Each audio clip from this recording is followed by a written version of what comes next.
Welcome back. Today we're going to be continuing the Fontaine story. I know we're a little bit behind in terms of Fontaine, and we're like almost caught up with Nadlin, but it's alright.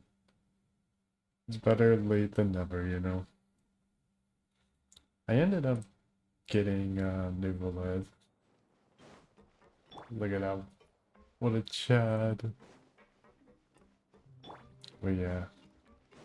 In the last episode, if you guys weren't or haven't remembered much, we basically stamped the primordial water. Or Nuvoled did. You guys are back?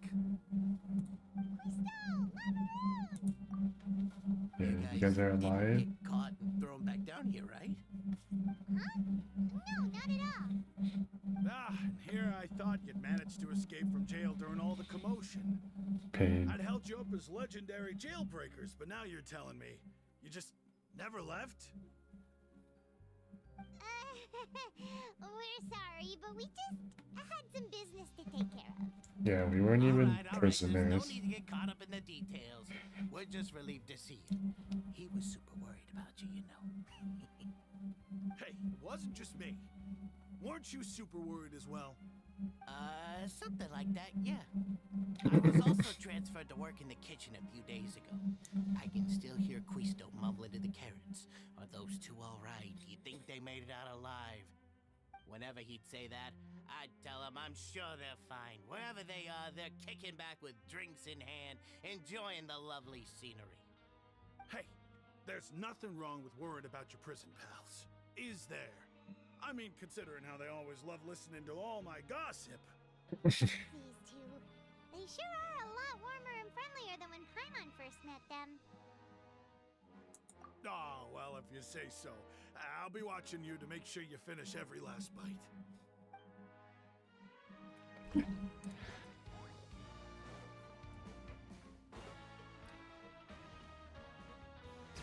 Yeah, they're a lot more chill. Wonder what brought the change of... Seedwing! Traveler, Paimon, you're back! Hello. Are you still doing alright? Did either of you get hurt? We're fine, but what about you guys? It was such a huge mess. How bad was it? A few people sustained superficial injuries, but that's about the extent of the damage. Monsieur Nervulette paid us a visit. It was all thanks to him that we managed to suppress the crisis for the time being. Of course, we must also thank you for the help you provided. How did Nervulette know that he was needed here? Well, Monsieur Nervulette has strong resonance with the hydro element. When the water level rises, he can feel the waves produced. What? I ran into the bombshell bros while bandaging the injuries of the wounded. They were mumbling the whole time about how you just ran down without a word. I'm so relieved to see that you're both alright. If you're not too pressed for time, please stay with us a few more days. Just let me know if you get a craving for any particular dish, so I can have Mr. Walsey get your meals prepared. Oh, and please feel free to visit the infirmary for a break at any time. I'd like to take the opportunity to spend some more time observing your facial muscles as well. Your happy smiles are quite contagious, you know. They're so memorable, and I've missed them immensely while you were gone.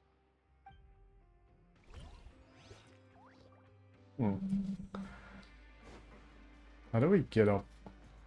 I forgot. It's been a hot minute. Don't we have to use an elevator? Where's the elevator at? It's right here, no? I've been gone, but not gone that long.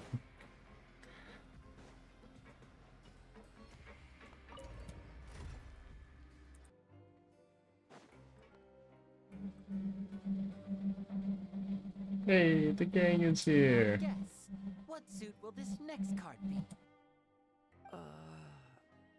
A bare-teethed cat? Well, well, look who it is.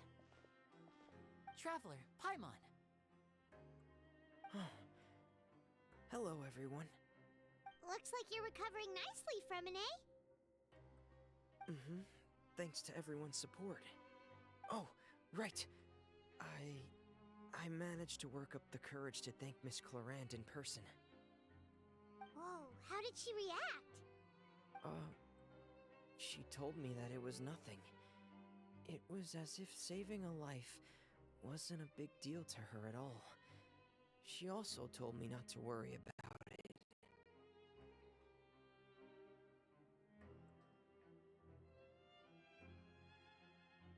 She didn't want to stress you out, that's all. She's right, and it's best not to dwell on it. Yeah. Okay, but check this out. We went back to the opera house and we met the knave. You met Father? Did she say anything to you? She said a few things that were, a bit hard to understand. And also that she's looking forward to working with us in the future. Her attitude towards you is even better than what we'd imagined. That's fantastic. Yeah, You should believe her. she's She chill. has her own way of doing things, and she'll do everything in her power to help those she considers close, which now might also include you. Mm-hmm. Father is very capable, and also trustworthy. Oh, Paimon just remembered that she thought Linny was a bit too proud as well. She said that you should learn how to rely on others sometimes. Got it. That does sound like something that Father would say. Hey! Are you going to stay here for the next few days? Yes. Like it, yeah. Excellent. I will host a tea party. For real? Then Paimon wants another serving of cake. Another implies that you were already served some delicious cake while you were up there. How lovely. Well, next time, you're going to have tea and snacks with us.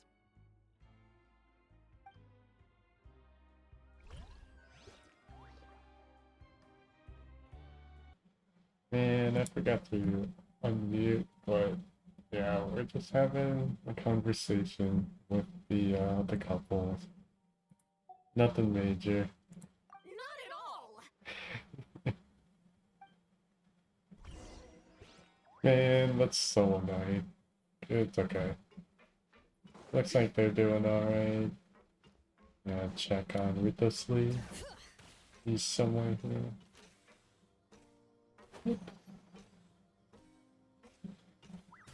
Come on. Do my eyes deceive me, or did I just see two inmates come back after making it to the surface? Yeah. Some strange winds blowing of late. We wanted to see how the fortress is doing. Is everything still alright? We're fine, for the most part. Neuvillette came down and took care of the worst of it. If that's the case, why don't you just ask him to stay here? Oh, yeah, what a brilliant plan. Let's go convince the Eudex himself to exchange the Courts of Fontaine for a puddle of water in the middle of nowhere. Yeah. Yeah. He came here in a hurry and left without even stopping for a cup of tea. He did remember to take Miss Sigewinne's gift with him, though. He sure sounds super busy. Miss Clorand has left as well. She also took her gift from Miss Sigewinne. Were the gifts milkshakes? Neuvillette got the milkshake. Clorand received lipstick instead. Those aren't even remotely alike. Well, it's Neuvillette's own fault for making Sigewinne worried about his health by working so much. But besides that, our head nurse is still pretty fond of picking out beauty products for the ladies. Oh, and I have some gifts here for you as well. Are these from Sigewinne too? Nope, they're from yours truly. You've already wrapped up your work at the fortress, so you can return to the surface at any time. You haven't yet served your full prison term, however, so you may continue to use your cell until your term is up. For real? Then we could stay here for a really long time? You may access the cafeteria for free. Hooray! Just remember to come complete your paperwork once it's time for your release.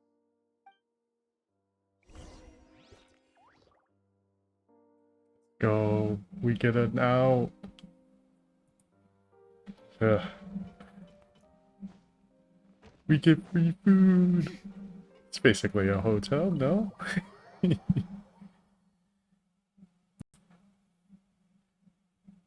okay. We get free cafeteria food, yes.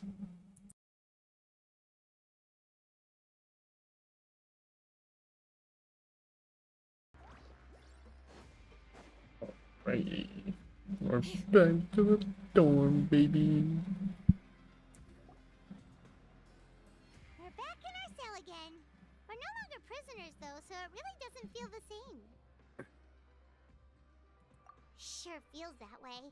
But the truth is, we never did anything bad to begin with, so I'm not sure why we put so much pressure on ourselves. Because our friends are here. How did you know? Hey, that's not true! Alright. Okay, Paimon just wanted to say that we really are an amazing duo after all.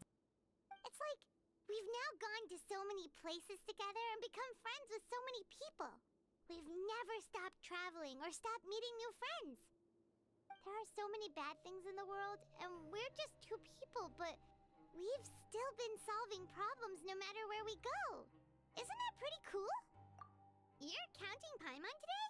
Aren't you the only adventurer here?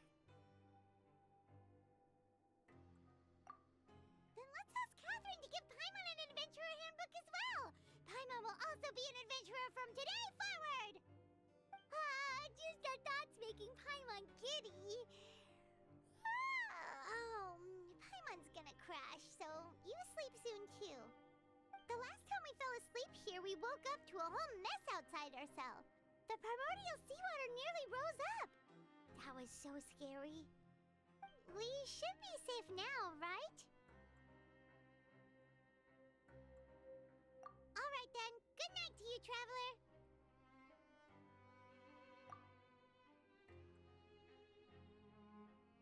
Child jump scare.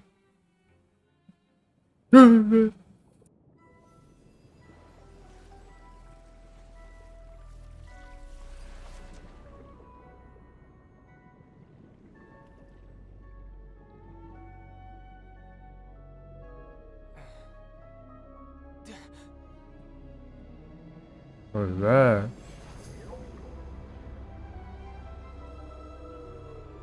Is that a whale? It's a leviathan.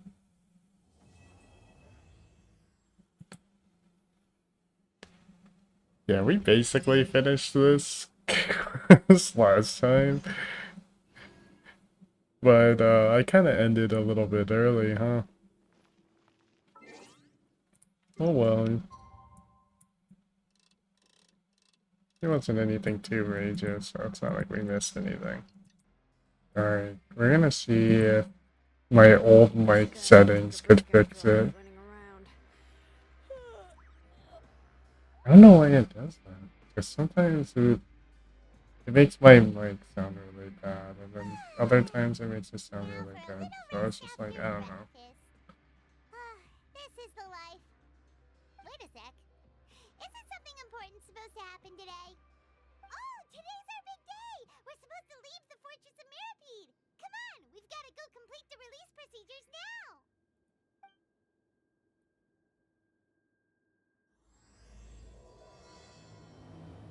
Yay. Bring it!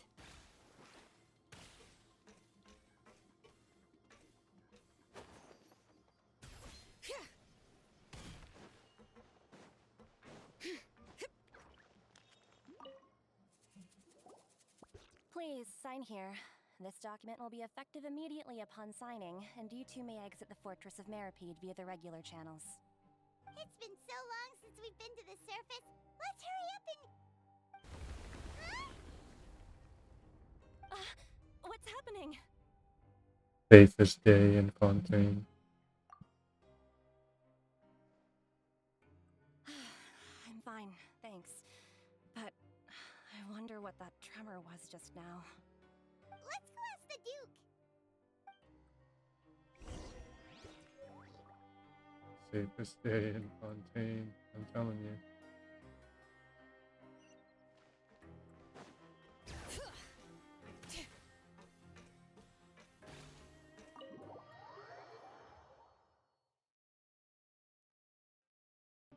Alright. Please, I am praying that my mic quality sounds like decent. Cause Good to see you two. I don't know, man. Is there something you wish to see me about? Yeah, what was with that earthquake just now? Ah, that. The tremor didn't originate from the seafloor. In fact, it seems it came from the surface. Over the years of serving as the warden here, I've developed a sense for distinguishing between what occurs on the surface and what occurs underwater. Besides, the seal that Monsieur Neuvillette set in place won't fail so easily.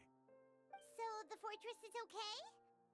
Until the whale attack. If you recall our last incident, if there really were a problem, there would be crowds of inmates in a panic right now. Huh, you've got a point. Okay, seems we need to get back up to the surface and ask about what happened. Yeah. By the way, Yeah. do you know what day it is today? I believe One today is day. this month's pipe cleaning day. Wait, seriously?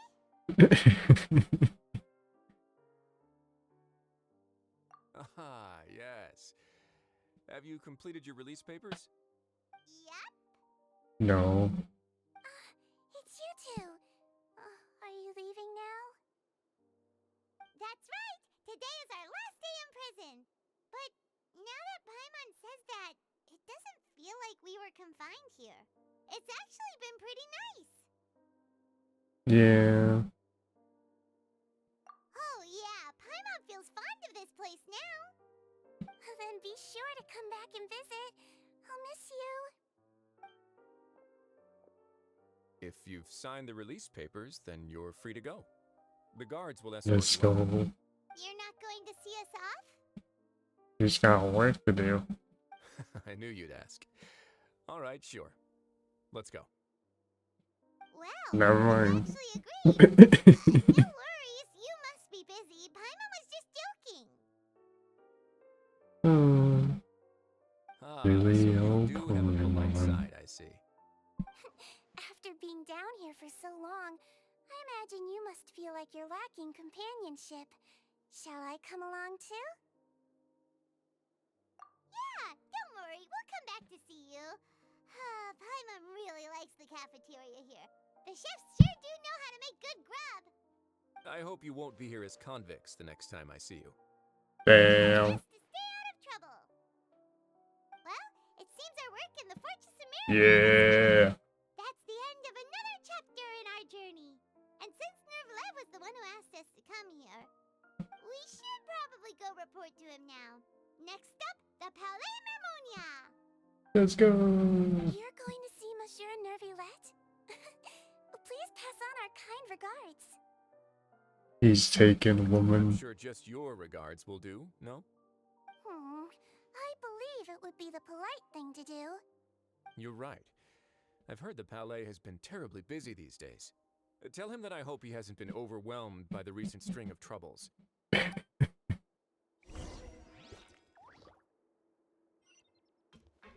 Yes.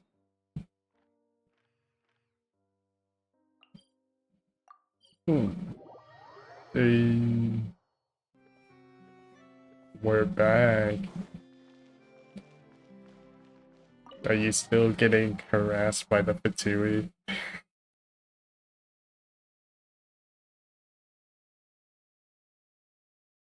I wonder. Child's been drowning for like a month now. We just haven't saved him at all. We also don't know where the hell he is. I'm going the wrong way. The Palais Mermonia sure is buzzing with activity today. Yeah. Halt! Huh? Oh, it's you two. Apologies. Monsieur Neuvillette did say you'd be welcome at any time. Excuse me, would you mind helping me take a look at this report? I'll be right there. Sorry, I've got my hands full here. But you can see yourselves in. Everyone's so busy. Seems a lot has been happening. Yeah, that would make sense. Slick transition.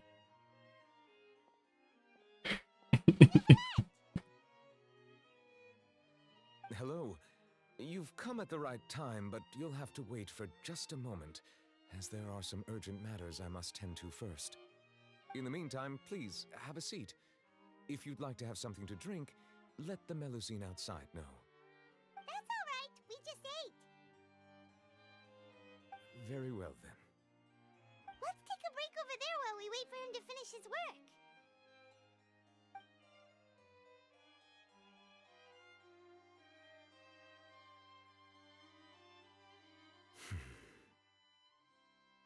All right. That should wrap things up for now. Are you done with your work? Yes, sorry to keep you waiting. My man's a grinder. Today should be the day you were released from the fortress of Meripede. And it appears that you've managed to complete all the release Yes, paperwork. sir. That's right, and we came here to see you right away.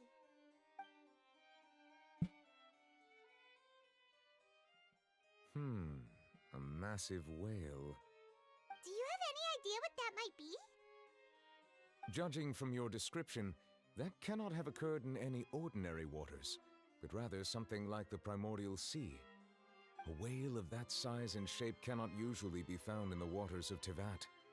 Therefore, we can only assume that Child is presently immersed in primordial seawater. Yikes. Immersed in primordial seawater? But how? Is he okay?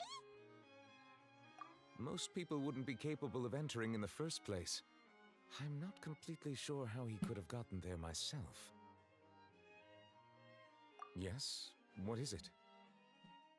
Ah, right. Paimon Yeah, found there it was too. kind of an earthquake. Duke, and he said it wasn't from underwater, so we figured. Yeah, it might have been like a whale sitting on top of the prison. It turns out that I have just received a report about this particular matter. In fact, that's exactly what I was busy with a moment ago. The source of the tremor was here on the surface near Convenient. Poisson. After the shaking stopped, the water levels in the Poisson area rose at an alarming rate. The water levels rose? Oh no! What about all the people there? Flash flood. Fortunately, the water levels only rose for a short period of time and have already returned to normal now. However, I still have a bad feeling about the whole phenomenon. If the change in water levels is connected with the leaking primordial seawater, then the situation in Poisson may be much worse than it appears. Yeah, what if the whale spawned and then it pushes all the water? I would also like to go there as soon as possible, but I'm afraid I can't leave just yet. We must immediately formulate disaster prevention plans for the surrounding coastal areas to avoid potential catastrophes. I'll have to ask you two to go to Poisson first. I'll meet you there to check on the situation once I've finished things here. There's no time to lose. Let's get going. Oh yeah. Please be careful.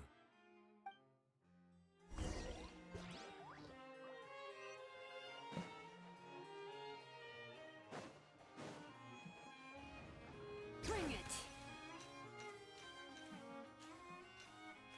Having shonen for movement is so nice. Bro. You can travel so fast. It's like Yalan, but shittier. But you can climb up walls, so it's okay. It makes up for it. Also, the cooldown's like less, so you know, it's nice. Oh god, there's 1,000 meters. I would have just teleported if I knew, bro. Touchdown!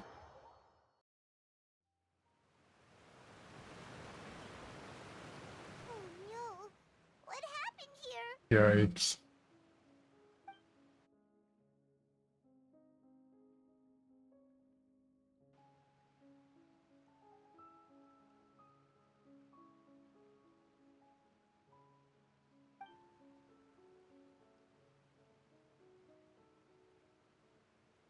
Navia should be around here, right?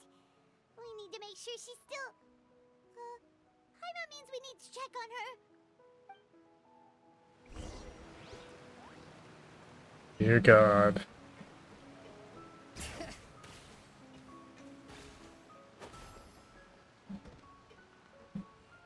Stylish entrance. We haven't seen a single soul all the way here. Oh, this is getting scary.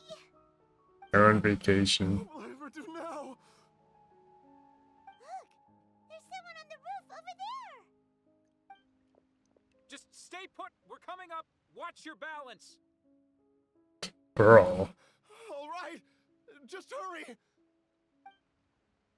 You're chilling, bro. You're chilling. Come on, Paimon. You gotta fly up there. I'm not young anymore. How will I survive on my own? My Desiree! Oh, he looks pretty sad. My leg! My leg! How could this have happened? It hurts! Just hang in there. Help is on the way. You can hold my hand if it makes you feel better.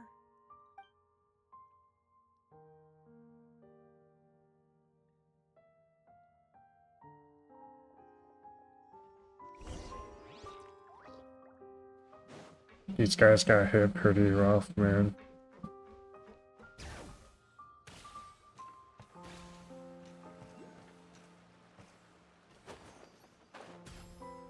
Hydrooculi. I need it. I want to grab it. Come on.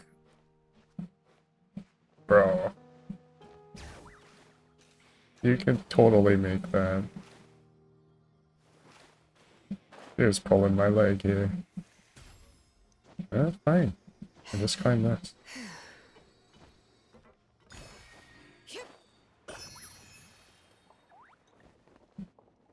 I'm gonna die from fall damage. It's in this cutscene, I'm dying from fall damage. Hey, Navia, are you okay? Looks okay to me.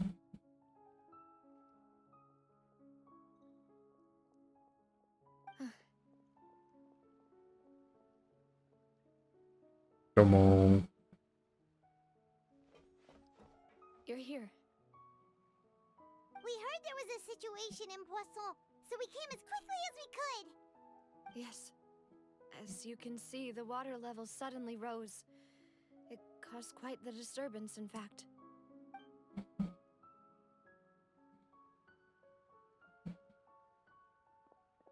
Demoiselle! There was a wounded resident next to a building southeast of here. We've already transported him to safety, but we've run out of medical supplies. He's wounded? How badly? He fell, so it's probably a broken leg. He's Bro. pretty shaken up. When the water level rose, he desperately climbed up to the roof. Once the water receded and he saw the ground, he became terrified and eventually... He jumped down then. Find the leader of Squad 1 and tell him to take the wounded resident to see a doctor. He should know where to go. Understood. I'll take over his search and rescue mission in the meantime. All right, you'll be in charge.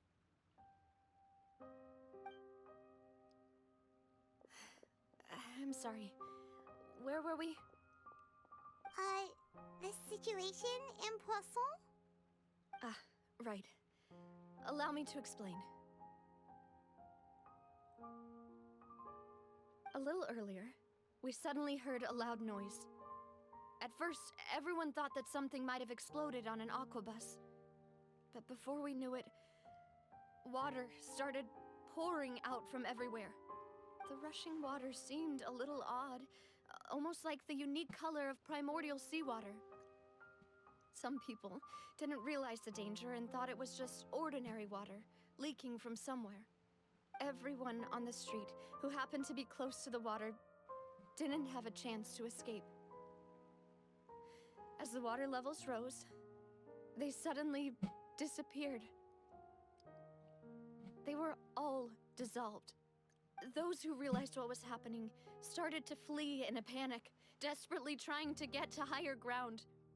Many were injured in the stampede, and some people fell from significant heights.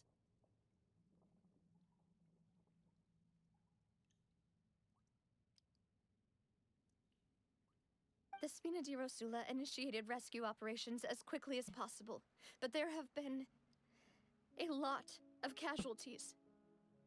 Fortunately, the water began to recede after some time, and the chaos came to an end. The water that flooded the area contained primordial seawater, so the lower levels of How to get Poisson into are the still sea? hazardous. To ensure everyone's safety, I've asked the people there to leave as soon as possible. No one knows if this could happen again. All we can do for now is try our best to help evacuate the residents. We still haven't completed the head count, but we'll have some numbers soon. How awful. And all of this just came out of nowhere. It was quite frightening indeed.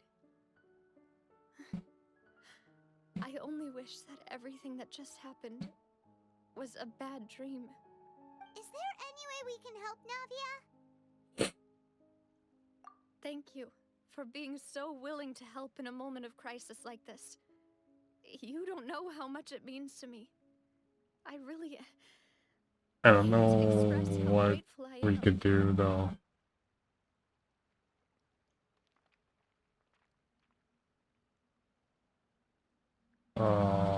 No. Don't say that, Navia. That's what friends are for. Oh no. Demoiselle, we've got a situation here. I'll be right there. Sorry, I need to go for now. And off she goes. Seems it might be a while before she can take a break.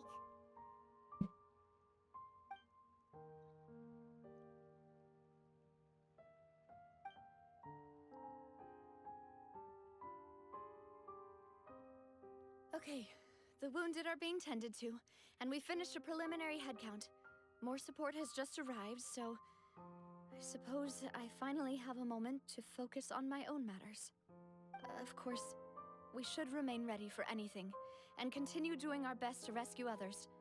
I'll be sure to have everyone at the Spina di Rosula ready to render assistance. Traveler, Paimon, would you two accompany me to my father's grave for a moment? Huh? Right now? Yeah. Thank you.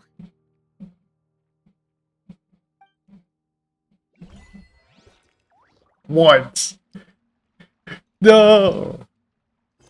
Are you serious? Oh hell no.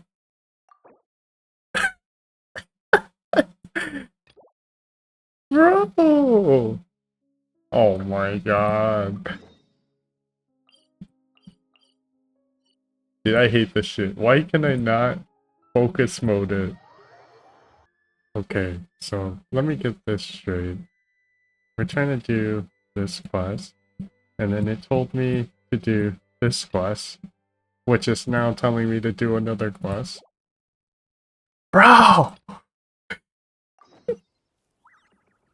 Oh my god. Alright. Luckily we can continue now. That's so annoying. Not a lot of people here, huh? Well, given the time of day and the whole situation in Poisson, Paimon doesn't think there'd be a ton of people here visiting graves. Right. That's how things are now. The living are so exhausted that they've no strength to spare any words for the dead. Navia? Yeah. We're trying to learn about Navia's dad and get jump scared by the phantom weasel, bro.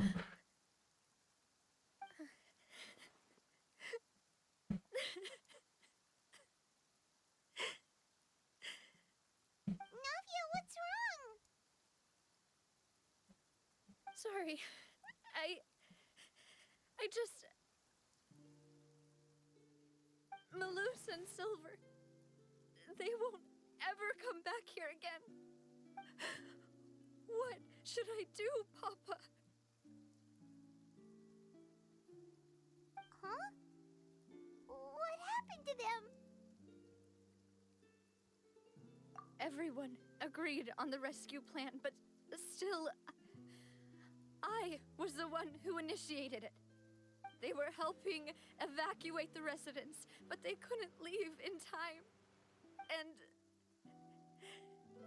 they were caught in the seawater.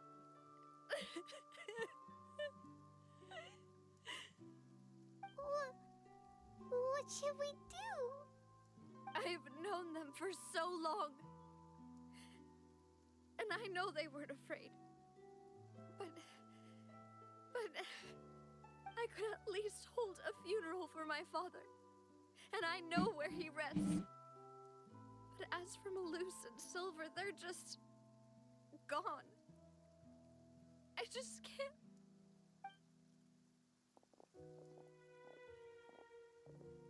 Everything looks so clean after it rains. Even the gravestone. These two are my favorite goons. You'd enjoy a glass of red wine in front of Master Callus's grave. I can understand. Besides, the scenery here isn't half bad. See, it's not just me. I always want to bring something when I visit Papa.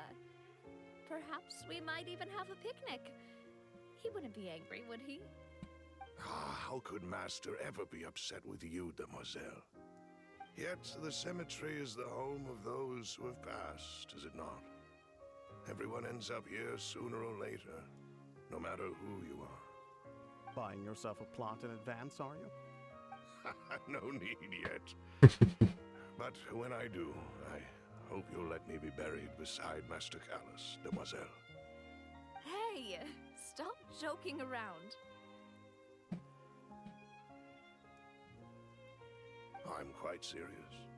That way, it'll save us both the trip to see each other whenever you visit your father's grave. That makes sense. In that case, could I be buried on his other side? After all, besides you, Demoiselle, the two of us could certainly be considered Master's closest companions, no? Personally, I believe we fill those shoes just fine. Why are you bringing this up all of a sudden? Seriously? This is fun. All right. I'll remember your requests. But I'd really prefer not to talk about this stuff. And what do you mean by saving me a trip? I'd make the journey even if I had to visit you two somewhere else. I'd promised to let them rest in peace here. But here I am breaking that promise. Yeah, we don't have their bodies. I'm They sorry dissolve. for letting you see me in a mess like this. I don't usually cry, really. Paimon doesn't know how to help you feel better. But, well, she understands how you feel. I had always thought I could make my wishes come true. But now that I think about it, that never solely relied on me. Many things can only be accomplished with someone else's help. Malus and Silver have helped me so much. But by contrast, I could do nothing for them. I'm so sorry. You can spend as much time as you need here, Navia. We'll stay with you. Thank you. Right now, you don't know how much that means. By the way, you can have a look at this. It's a list of victims from the incident that took place here. Obena, Khan, Burnett, Giverny, Francine, Karina, Daisy Ray, Joinville, Julianne, Esson, as well as Malus and Silver. So, everyone else is safe. But still... It's okay. I know what you're thinking. And You're right. We lost Malus and Silver. But we were able to save more than we anticipated. The overall outcome indicates that the cost was worth it. Right. Don't think that way, Navia. One person might be saved at the expense of another, sure, but that isn't something we should ever consider a trade. Malus and Silver were not the price for saving anyone. They're heroes. You're right. True. Thank you, Paimon. What you said just now was pretty amazing, actually. I'll remember your words. Oh, really? Seems you've become more eloquent in the time since we last met. Well, The knave? What are you doing here? Ah, is everything going well on your side? Yes, my people are carrying out the mission according to your request. All the residents of Poisson have been evacuated, and we're preparing to relocate them to higher ground. As for these supplies, we have everything taken care of. There is no need to worry. Thank you very much. Wait, do you two know each other? that's what I'm saying. We just met recently. Right, Miss Navia? Usually, I would call this a coincidental encounter. That doesn't quite fit this time. Besides, it never even crossed my mind that a Fatui Harbinger would come looking for me. Thanks to the Knave, Spina di Rosula received generous support from the Fatui, which allowed us to complete the rescue and evacuation work so quickly. Mutual aid is essential to fostering positive developments. We were already in the area, in any case, so it was nothing.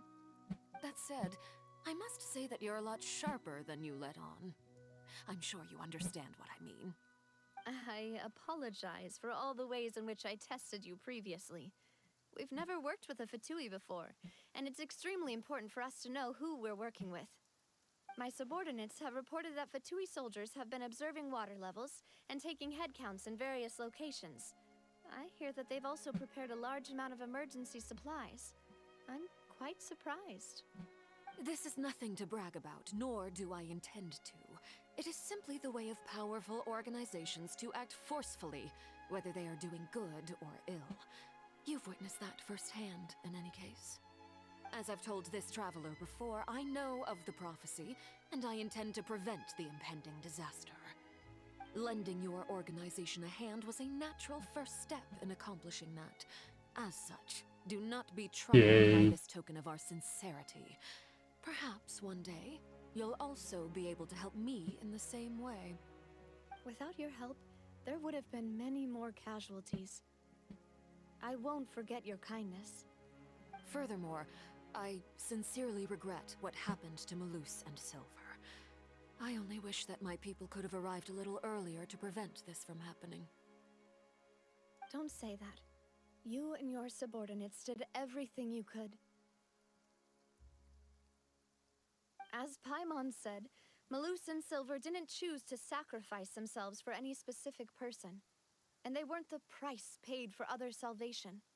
They chose to become heroes themselves.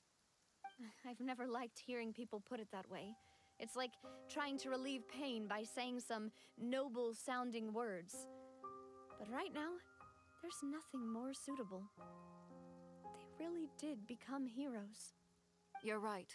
I'm sorry for your loss, Miss Navia.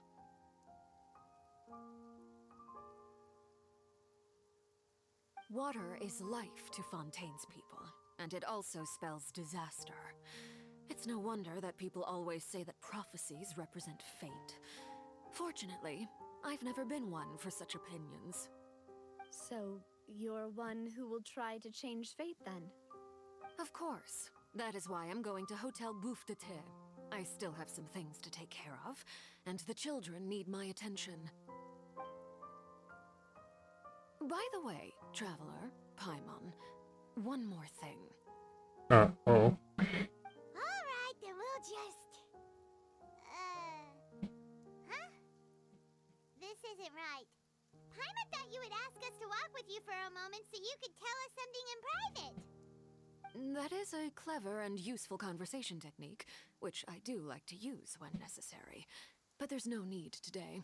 It would not hurt to have Miss Navia listening in. Traveler, I'm sure you remember that I said we could work together when we had the chance. You and I both know that there may be issues with the Primordial Sea. Previously, it was the fortress of Maripede's sluice gate, and this time it was the water levels in Poisson.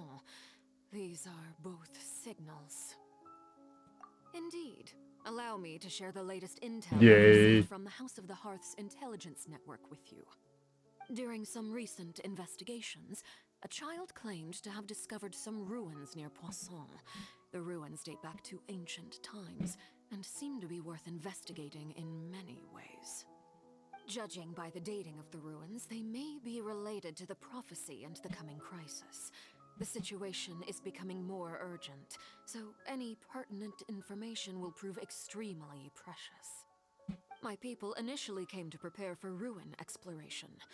Unexpectedly, this disaster struck, and at present, we're all busy prioritizing the rescue effort. This is where we come in. That's why the Fatui were already in Poisson. I wanted to take the children along, but unfortunately, Linny, Lynette, and Fremine have all been dispatched to higher ground to assist affected residents. Linny told me that outside of the house, the person they trust most is you. Which is why Liddy the goat. The House of the Hearth's members see each other as family, but Linny, Lynette, and Fremine said that they also see you. My brain rate! Even though you are not from the house. I'm sure you already understand how earnest they consider their friendship with you to be. Oh, that somehow makes Paimon feel kinda happy. The intel I just shared about the ruins could fetch a high price. Yeah, we're like her stepsister Since now. the children consider you His family, stepsister. it's only natural that I freely share it with you. Got it! So all we gotta do is go to some ruins, right? We can handle that. Easy. May I tag along? You wish to join, Miss Navia? But are you sure you're up to exploring some ruins? You need to rest. Well, I'm sad, yes. But I can't just go back and plop myself into a chair by the roadside and do nothing. There's Yeah, no you can point help in the being depressed while we evacuation. still have a disaster on our hands. As my father's successor, I must live up to the hopes he had in me. Besides, I'm also doing this for myself. I need something, a distraction, to keep my mind off Malus and Silver.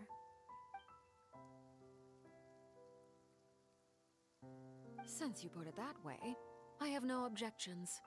What do you say, traveler? Sure. All right. The ruins are to the south of Poisson. Here's the map. Okay, the three of us will handle it. Come on, let's pack up and get going. This shit about to be free, bro.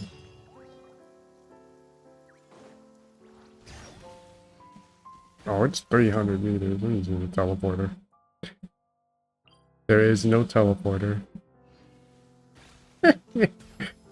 Man. Oh. Nearby oculi. Where's that at? Is it high in the air? Oh well. I know, one of the things I will say is that Genshin always takes more like a RAM than Honkai. So it feels like all my Genshin videos are a lot more laggy. It's annoying because I have to like set my fan speed higher because my laptop is cheeks. And as a result, it might sound worse because it's picking up the noise. So, are these the ruins the knave was talking about? Whoa, talk about old. They seem Retro. to be ancient, all right. Let's go in and have a look. Just be careful.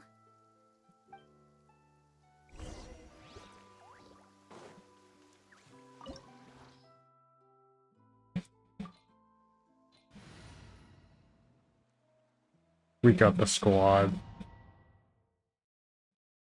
This is actually like the cheater pay to win squad. Ooh. Bro, if it's this massive, how did no one see it? The heck? Oh, there's an invis wall here.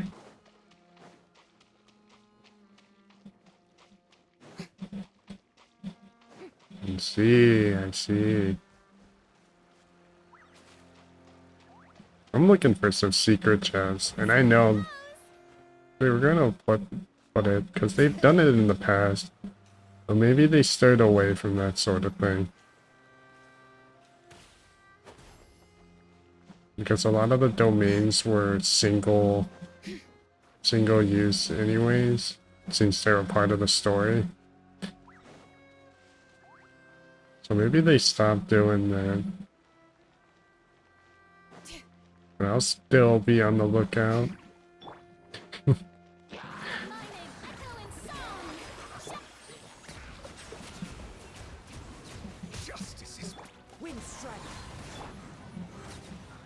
Damn! See how much damage that did? My Farine is actually cracked. She's crazy. Oh. Oh, okay. Oh, you just touch the water, you die. That's cool. At least I didn't lose my my ultimates. That's nice.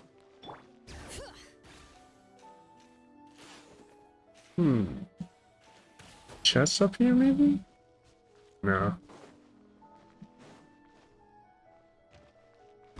Oh. Thanks, Paimon, for telling me after I fell. Bow your head.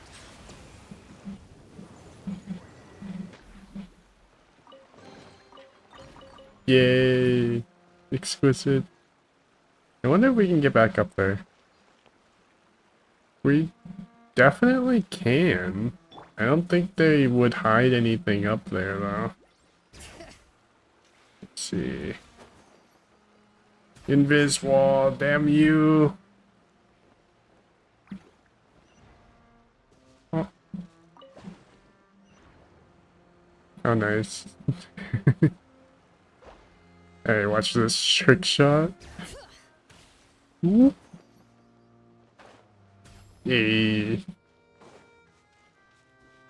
Is there a chest hidden around here? No, those are just boxes. Okay.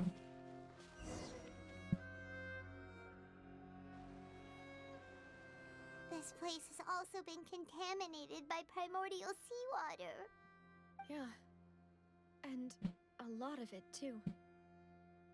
A Fontanian would most likely dissolve the moment they fell in. Right! You can't go down if there's primordial seawater. It's too dangerous, and it won't be any help for you to just stay here. Don't get Paimon wrong. We're not saying you're useless. It's just that... The safety precaution. I can't do anything in this situation. I'll leave this to you. Yeah, I don't know how exactly you're gonna get back there. Maybe the only way left is forward. In that case, do you want to wait for us here? I want to use your umbrella as a boat. The water levels here are unstable, and there's a chance the water will rise. So, staying here wouldn't be safe either. I'll go together with you. Perhaps we'll find the exit just up ahead. All right. Come with us for now then, but please be careful.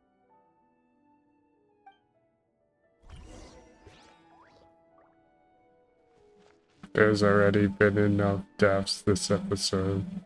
Oh no, it's a dead end! Let's try climbing over from the side.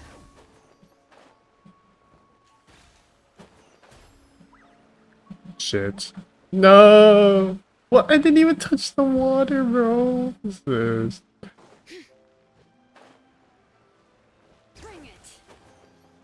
Really? I can't climb up the sides of this?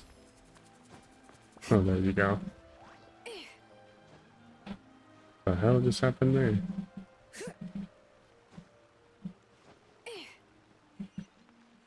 Let's see. These are weird. These are like unclimbable walls.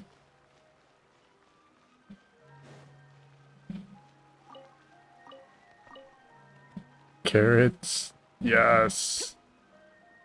Let's see. Any chests?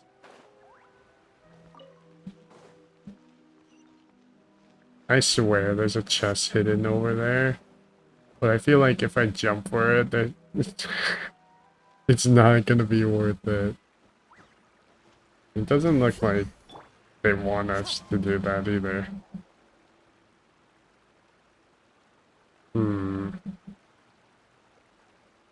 I'm risking it. No, there's an invisible wall, bruh.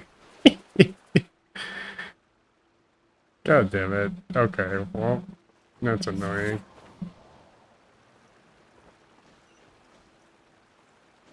See, this is what I mean.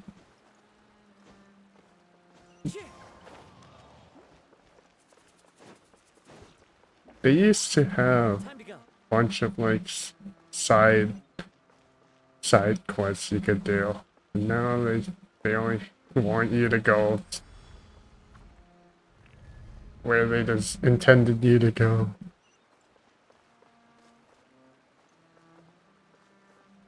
Dude, this place is massive. You're telling me a kid found this? Alright, bro.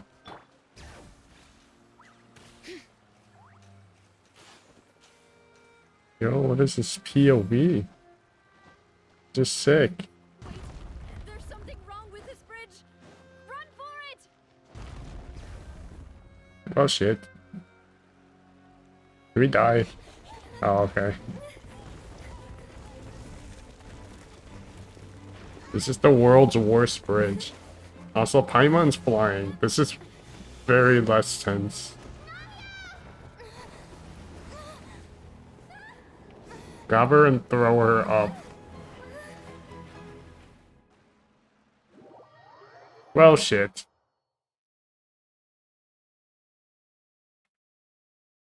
How are we gonna explain this one to the Spina Dula?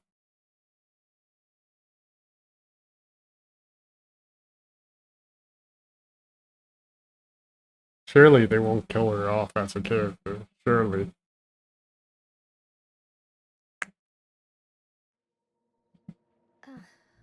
Yeah, there was a rock.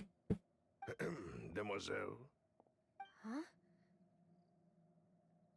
Demoiselle, what are you doing here by yourself? Would you be standing here till dark if I hadn't come to get you? Maybe she just wants some time to herself, Malus. Hmm? Oh. Was I sleeping? Yes, it would appear so. Yes. I must be tired. That's quite possible. However, you were the one that suggested we go out for a walk. Oh, right. I knew It's like a wavy water effect on the screen. It must have slipped my mind when I dozed off. I haven't had a nap today yet. Have I? This is a familiar feeling, yet something's a little strange. Is something the matter, Demoiselle? Oh, no.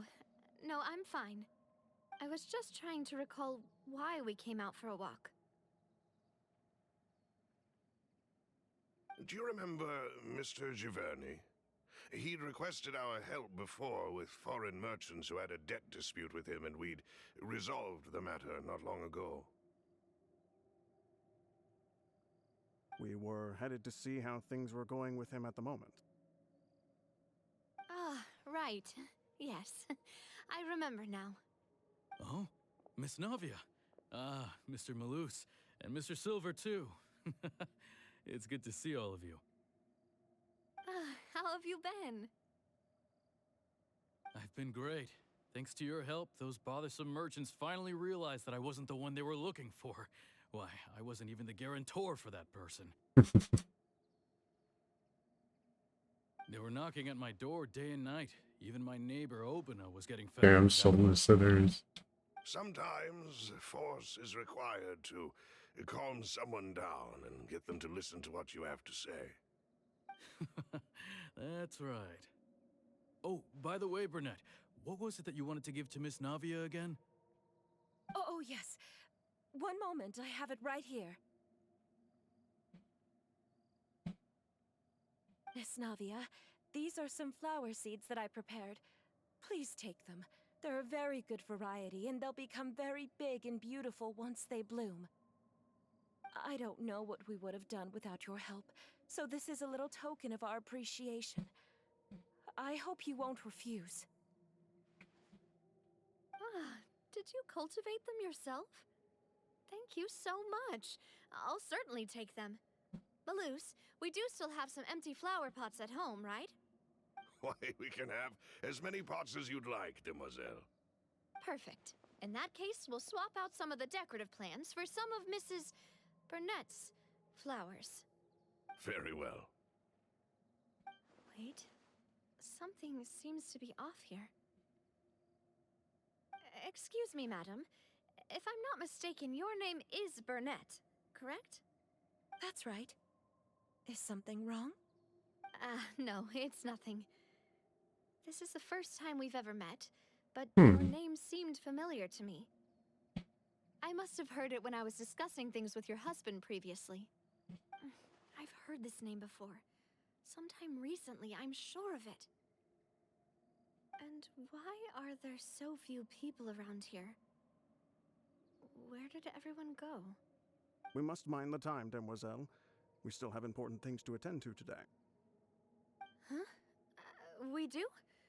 Like what? Well, now, did you forget? Yeah, she got hit with the amnesia bead. Miss Navia, here you are. I've been looking for you.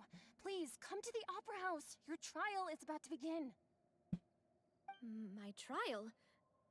Wait, why would I need to go to the Opera House? Yes, she's right, demoiselle. It's just about time now, so we should get going. Oh? All right then.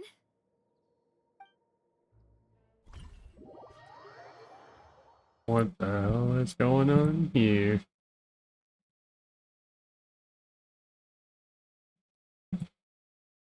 Look, it's Navia! She's here! Yay. And her two attendants are with her. Goodness, everyone's finally here. Smash? There sure are a lot of people here to see the trial. And they all seem to be oddly excited about something. I even know some of these people. Karina, Desiree, Joyville, Jolien, Essen. These people are all the people that died, bro. And why do I have no recollection of this case? And as for the judge... huh? Where's Monsieur Neuvillette? Please sit Lost in your media. seat. Don't worry, Silver and I shall accompany you. All right. But are you sure you can stand behind me? Typically, it wouldn't be allowed, but today is an exception.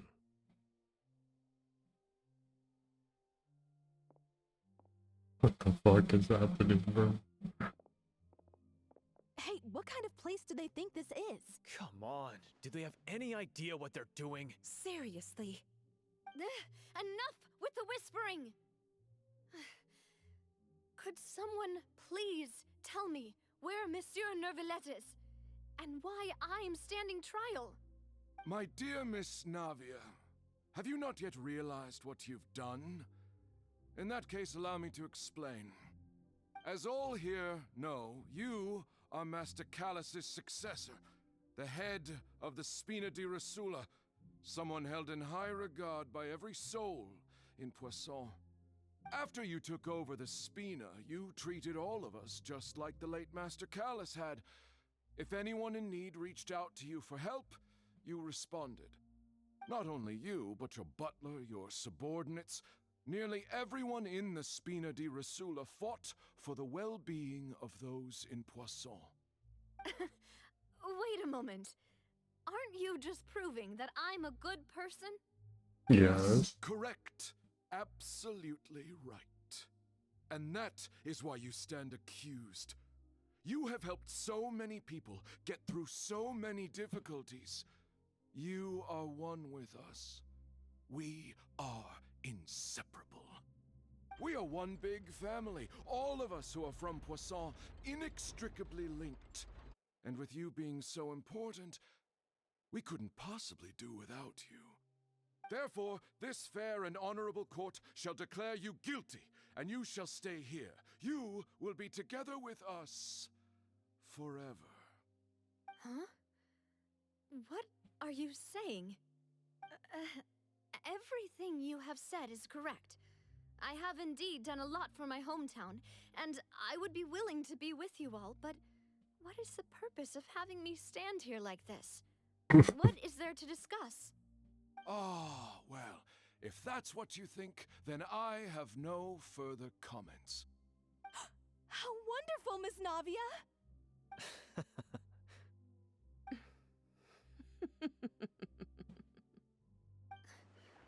I know all these people. Why are they laughing? I seem to remember now. Yes, I get it. This trial is... Wait just a moment. This isn't right! Malus? What was that, Mr. Malus? Our conclusion is very clear and unanimous. Let the court judge her now. She's guilty! Stay here, Navia! You're one of us! Demoiselle, don't admit guilt.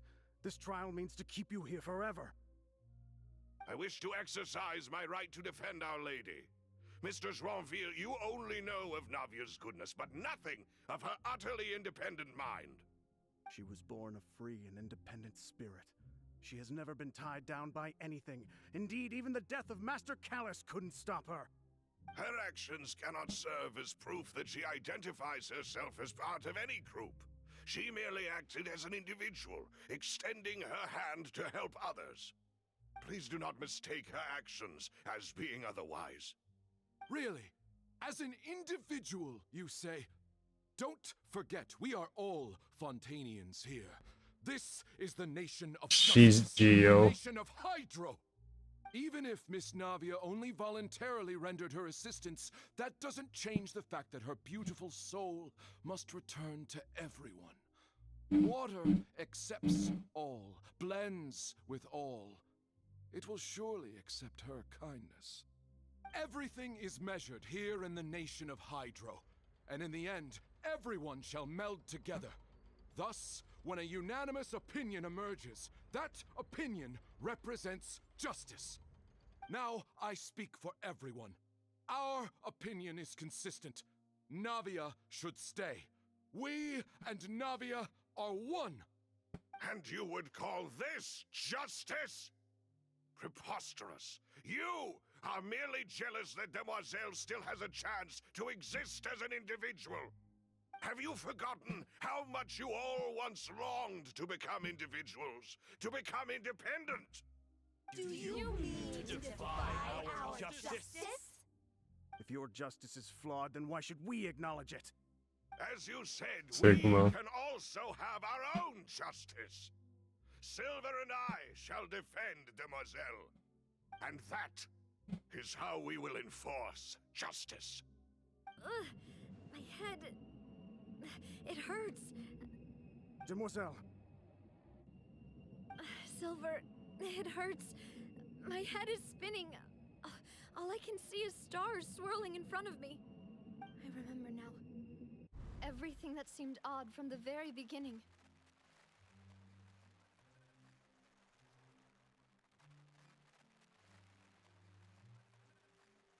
She's having an episode right now. This is what water does to you guys. Bernie and Mrs. Burnett, who we met earlier. Even Malus and Silver. I don't want to admit it, but they're all dead.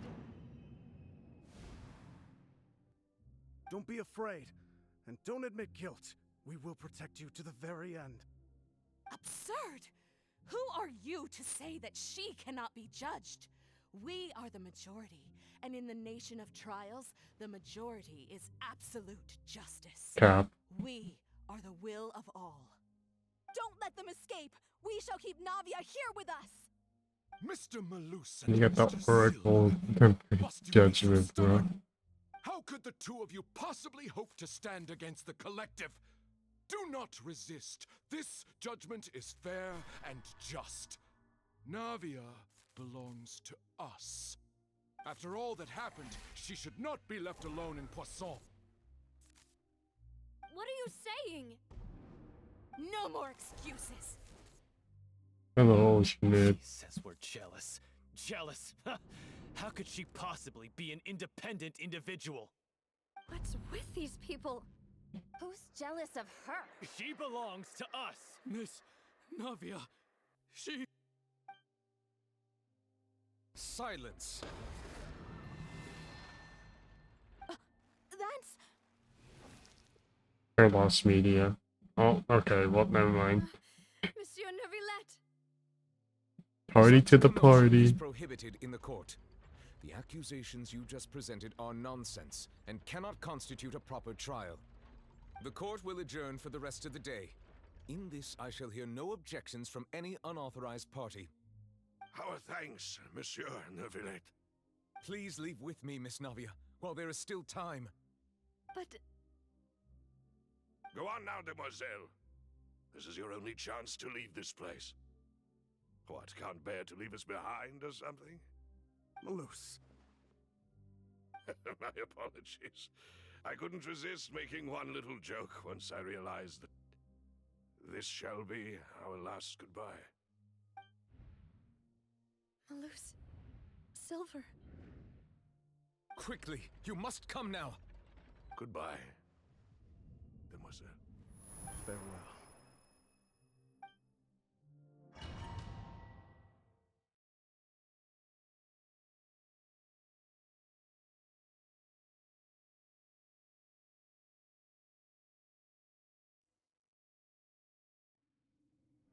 I'm gonna need some answers.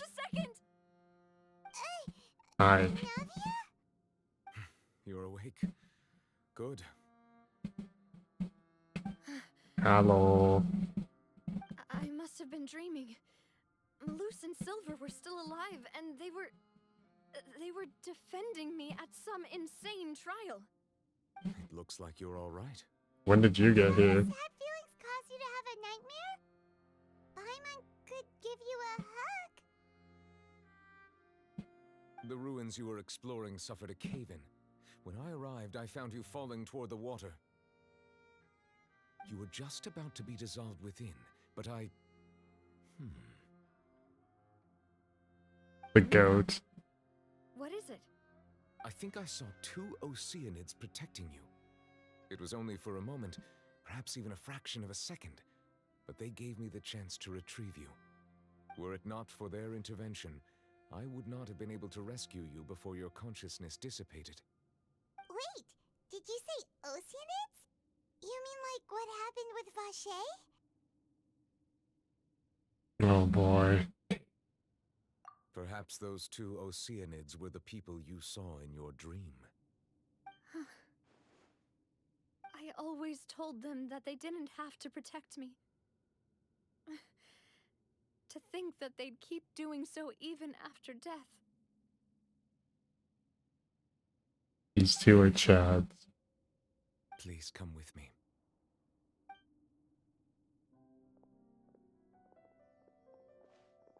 Neuvillette, are you okay? Oh, I am quite all right. Perhaps there's something we could chat about? Why do you look so stiff all of a sudden? Drink too much primordial water. You're the type who feels awkward when when there's nothing to talk about, right? I merely thought that we should give Navia some time to herself. Huh? Why didn't you just say so then? Don't you think it's even more awkward to call us over like this and then have nothing to talk about? I suppose so. Ah, Sigewin. I hope all is well with her these days. Her work in the fortress of Meropide has not been too much for her, has it? No way, don't worry. She's doing fine down there. She's an amazing head nurse. I see. Well, that is good. I have always worried that Sigewin would need a lot of time to understand the world of humanity, just as I have. Oh, and the Duke also says hi. Even though Sigewin made him do that. He hopes that you haven't been overwhelmed by all that's happened lately. Thank you. I have indeed been busy lately, and I also hope What's that everything new? is going well in the fortress of Meropide. He still doesn't know what to talk about.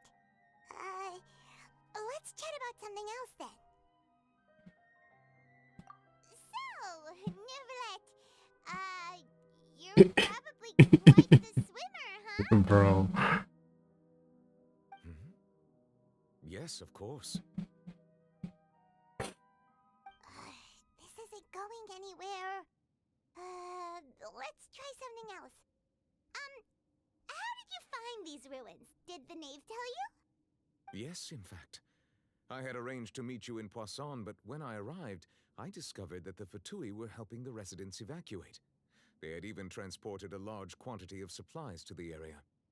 Amid my astonishment, I ran into the knave, and we had a chat.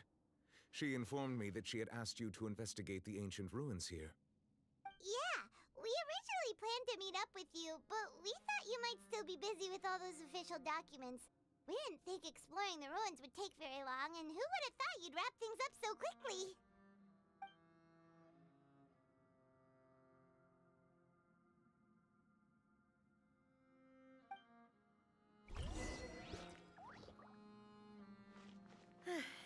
I'm sorry to have kept you all waiting like that. I'm feeling much better now. Good, good. Guess we should get going again. Will you come with us, Monsieur Neuvillette? Yes, if you wouldn't mind my company. All right! Another one joins the party! Let's get going then! Yay.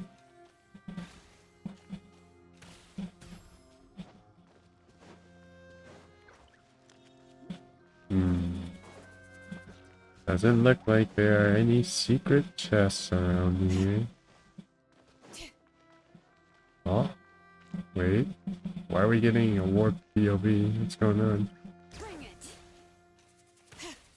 Oh no, another unstable path. Watch your step.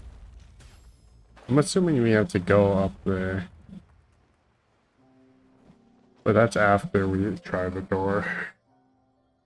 Wait, what? Wait. Oh, okay, we just don't have the option to check out the door now, huh?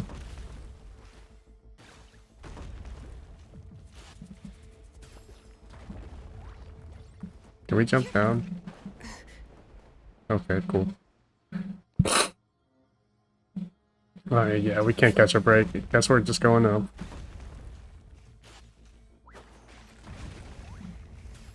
Might mess up the order of things, but it's okay. Oh shit. Meow.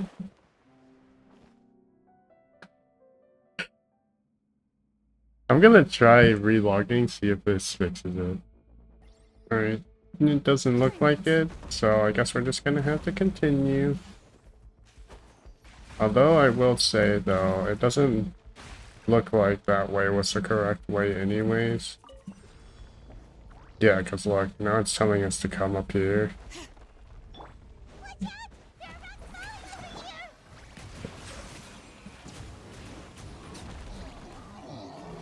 Nice. Where are these rocks falling from though? But yeah, if you fall off here, it doesn't let you. Like, it'll literally teleport you back. Nice.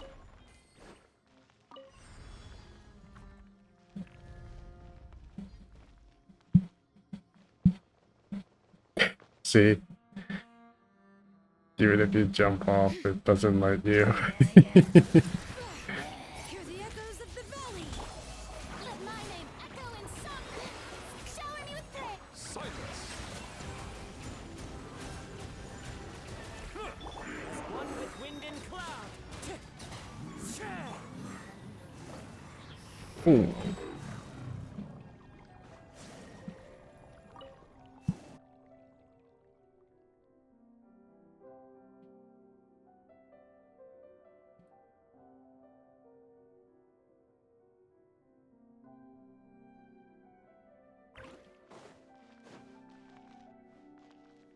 What? Bruh. My internet provider is ass.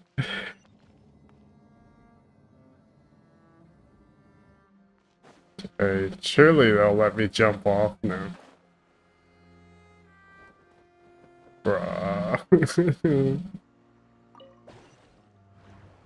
I wanna see what's down there. There's probably a chest I'm missing.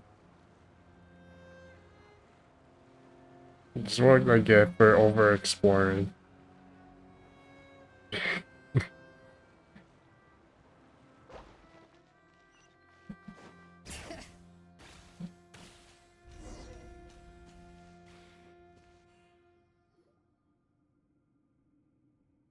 Looks like we've reached the end. Oh yeah. This is the place. There should not be any other hidden spaces in the vicinity. The path sure had some twists and turns, but it turns out that this place isn't actually that big.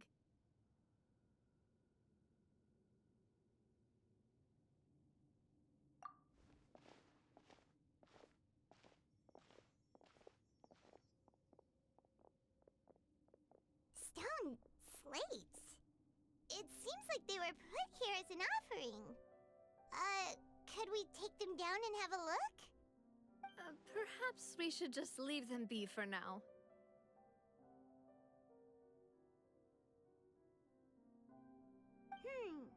There are 4 locations in total, but only 3 stone slates. The slate that should be in the first empty spot is missing. The surrounding walls also show signs of damage. There's something written below. Let Paimon see. Reason dictates that this nation be destroyed. I shall record the history of its future here in its past. Say what? It feels like someone left these slates and these words here for a purpose. But does he mean that Fontaine should be destroyed? That would fit the circumstances dictated by the prophecy, yes. Indeed, the slate's contents I'm could messing hold with on both to it. BS. Take the second slate, for example. There's a person kneeling here. She seems so dedicated. And there's a whole bunch of other people behind her doing the same. She's facing this... what is this? Some kind of island in the sky? And is that Lady Farina in the third image? Did the Hydro Archon fall into the water? And is that a ring of people around her? Paimon doesn't quite get it. Are they all in the water? The fourth image. I know this one. This exactly matches the content of the prophecy. The people will all be dissolved into the waters, and only the Hydro Archon will remain, weeping on her throne. Yikes.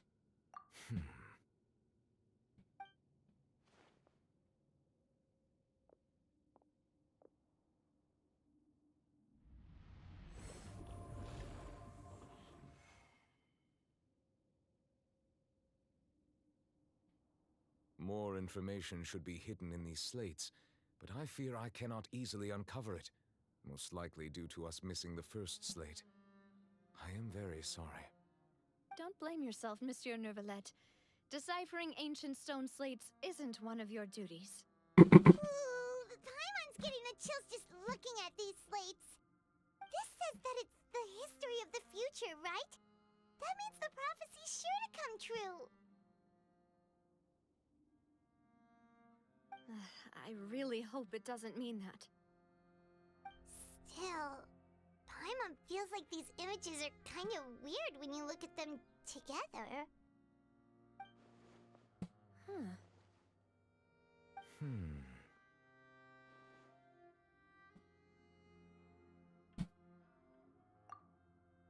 That's right! If the images are in chronological order, shouldn't the fourth, the waters drowning Fontaine, come before the third?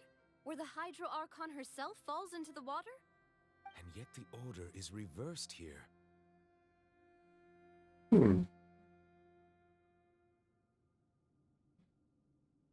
If we go by timing, Lady Farina only emerges in the third image. That means that the person in the second image might be the previous Hydro Archon. Egeria, then. I had never met her, but her appearance here does match the records. The previous Archon kneeling before the floating island in the skies, as if confessing a sin. Did she herself commit that sin? And if not, why would she be in such a posture? Also, I'm still wondering why these ancient stone slates are here at all. Judging from their contents, could this place be the origin of the prophecy? Does that mean that someone, or some people, once saw these slates? But who would have created these slates and left these words here? People who could see the future, apparently. It seems that any further clues will have to come from Farina. In that case, there's no time to lose. There's nothing else to be gained here, so let's head back first. We're taking the slates with. Yeah, we better get somewhere safe for now.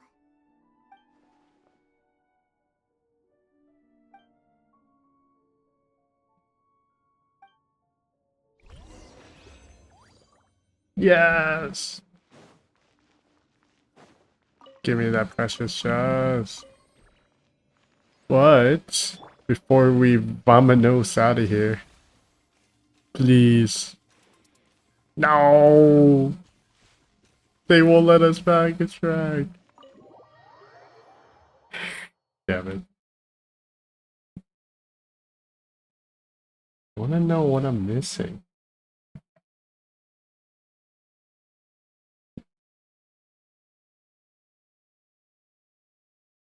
Oh wow.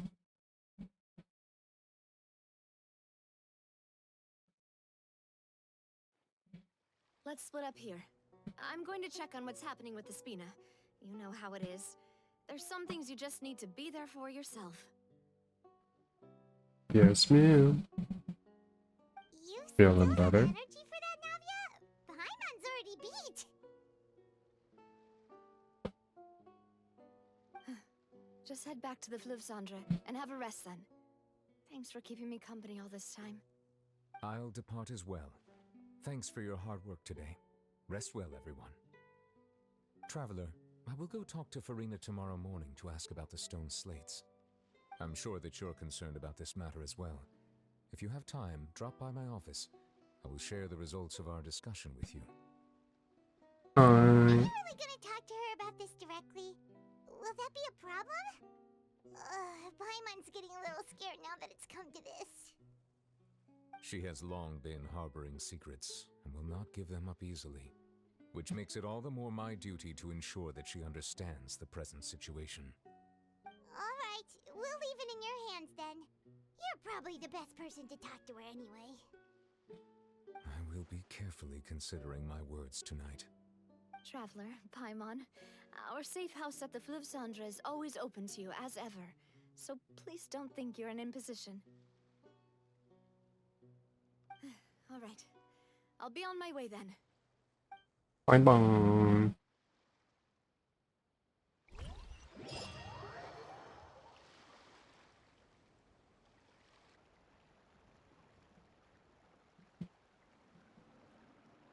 Thank goodness they teleported us there.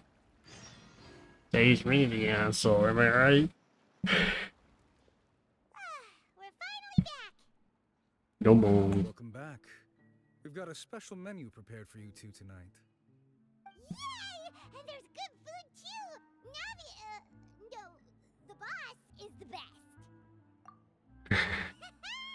Ooh, dessert! God damn, she gave us a whole loaf of bread. Paimon's already starting to forget what happened today. Oh. Well. That voice. Is that who I think it is? What are you doing here?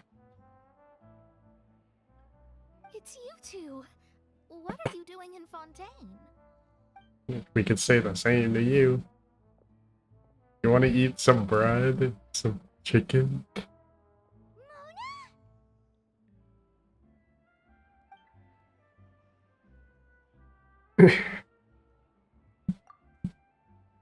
Seriously, nobody just uses a scry glass whenever they've got time to just see who they'll meet on the road.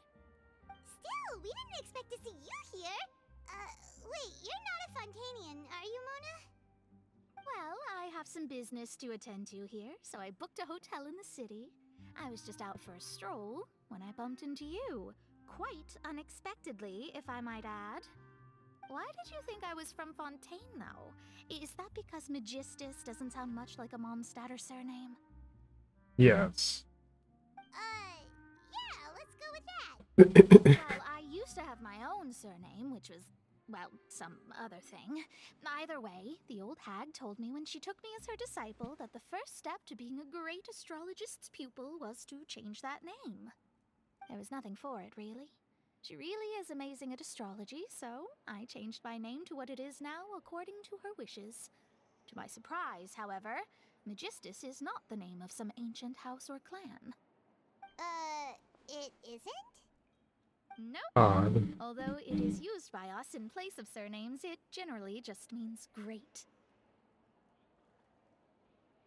Wow! Imagine including a boast in your name.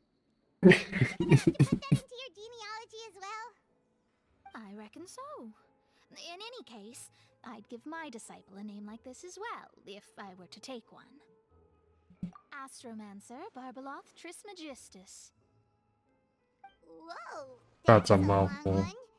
Does it also mean great or something? My name means Mona the Great Astrologist.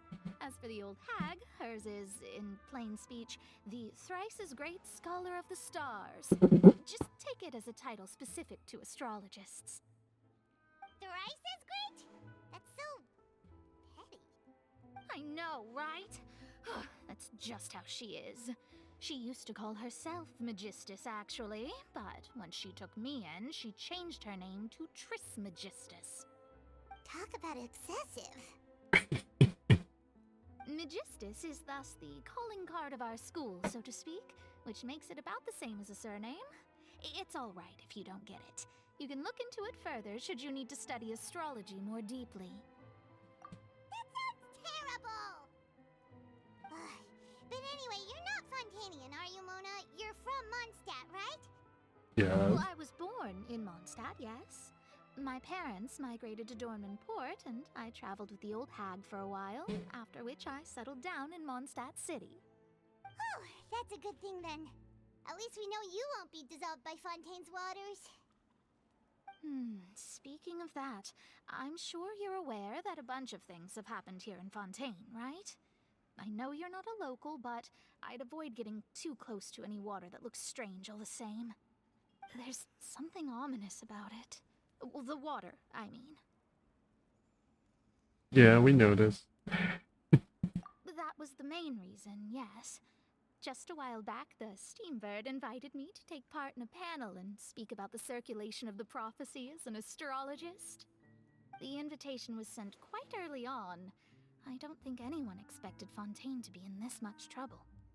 What do you make of that prophecy, Mona? Just tell us what you think as an astrologist. Your word would go a long way to make things more certain and less scary. What I can tell you is that I'm an astrologist, and that this prophecy concerns the fate of Fontaine, even that of Altivat. Ascertaining this is akin to reading the fortune of the whole world. I'm afraid that this is not something that just anyone can do.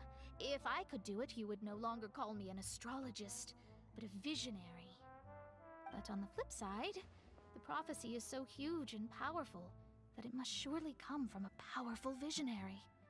Its contents involve the fate of the world. Disregarding it would be a mistake. A visionary? Sounds really powerful and all, but does such a person really exist? Of course.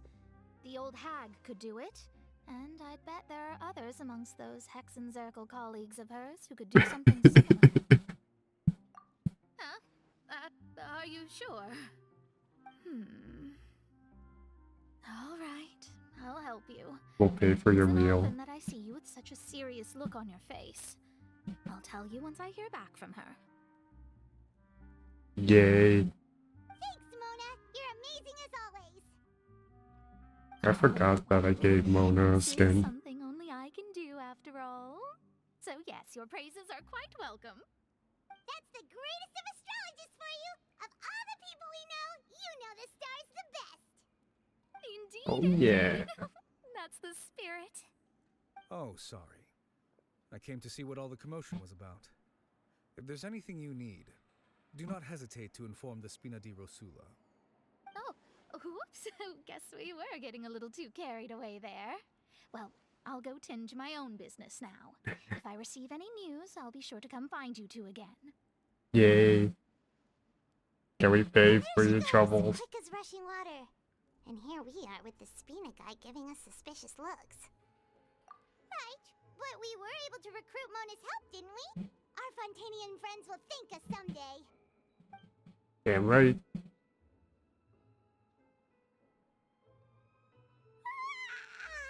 morning. To be honest, Paimon's still feeling kind of sleepy. But it's time to get up, traveler. We agreed to go see Neuvillette, so let's pack it up and get going. Oh god, my nose is running again. No. Damn, look at all the quests we have. My goodness.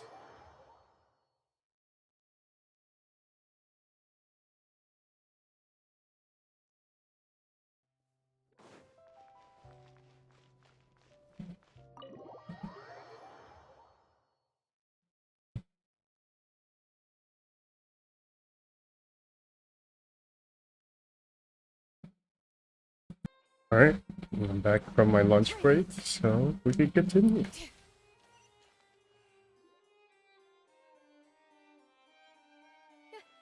here! Finally!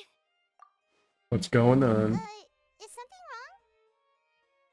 Monsieur Neuvillette and Lady Farina, they seem to have gotten into a dispute. Please go see for yourself. Oh boy.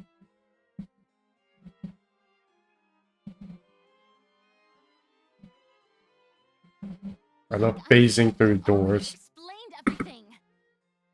And yet the problem has not been properly solved. There is little space for excuses between us. It is not my intention to offend you, but please tell me where you stand. You are the Hydro Archon Focalor, are you not? Look at this. This is a list of the victims from the recent Poisson incident.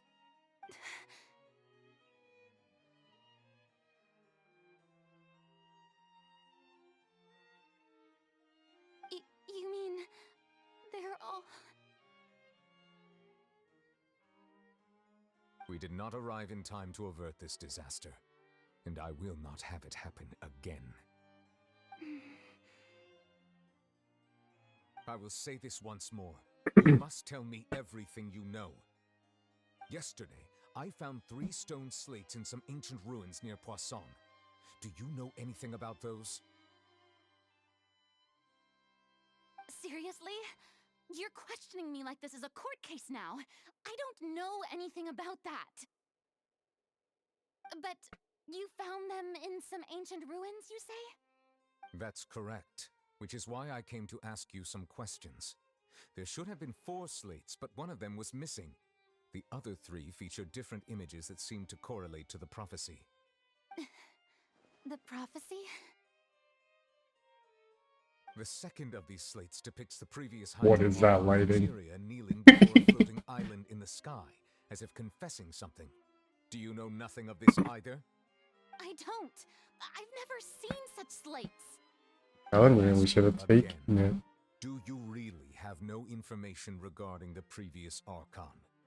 My deciphering of the slates indicates that the Hydro Archon Nigeria once had to confess to, or apologize for, a certain sin. If anyone would know about it, it should be you. All gods don't have the same secrets, you know. She was herself and I'm me. Is it really so strange that I know nothing? I understand your concerns, but I'm sorry. I just don't have anything to tell you.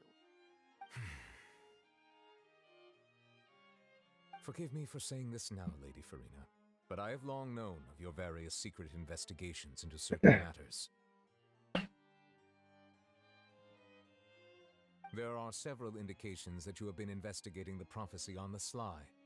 This is not strange in itself, considering that you are the Hydro Archon. But it is strange that you should also claim to not know any of Egeria's secrets, as well as do nothing following your inquiries. You have never been as superficial as you have presented yourself to be, nor are you a fool. And yet, your behavior is very inconsistent.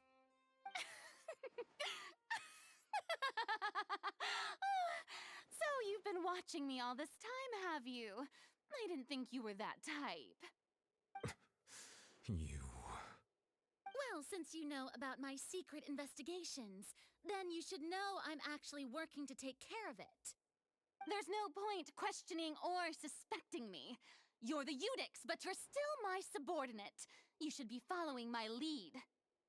Just trust in me, your Archon, and do as I say. Never mind whether you can truly convince yourself to or not. It'll all turn out fine. That's all I have to say. We do not discuss this matter again. Oh, the opera's about to start. Toodles! Bruh.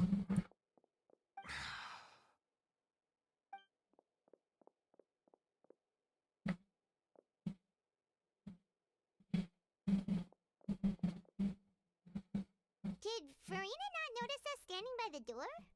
Wonder what's up with her. She was smiling. She didn't seem in the mood to care if we were listening in or not.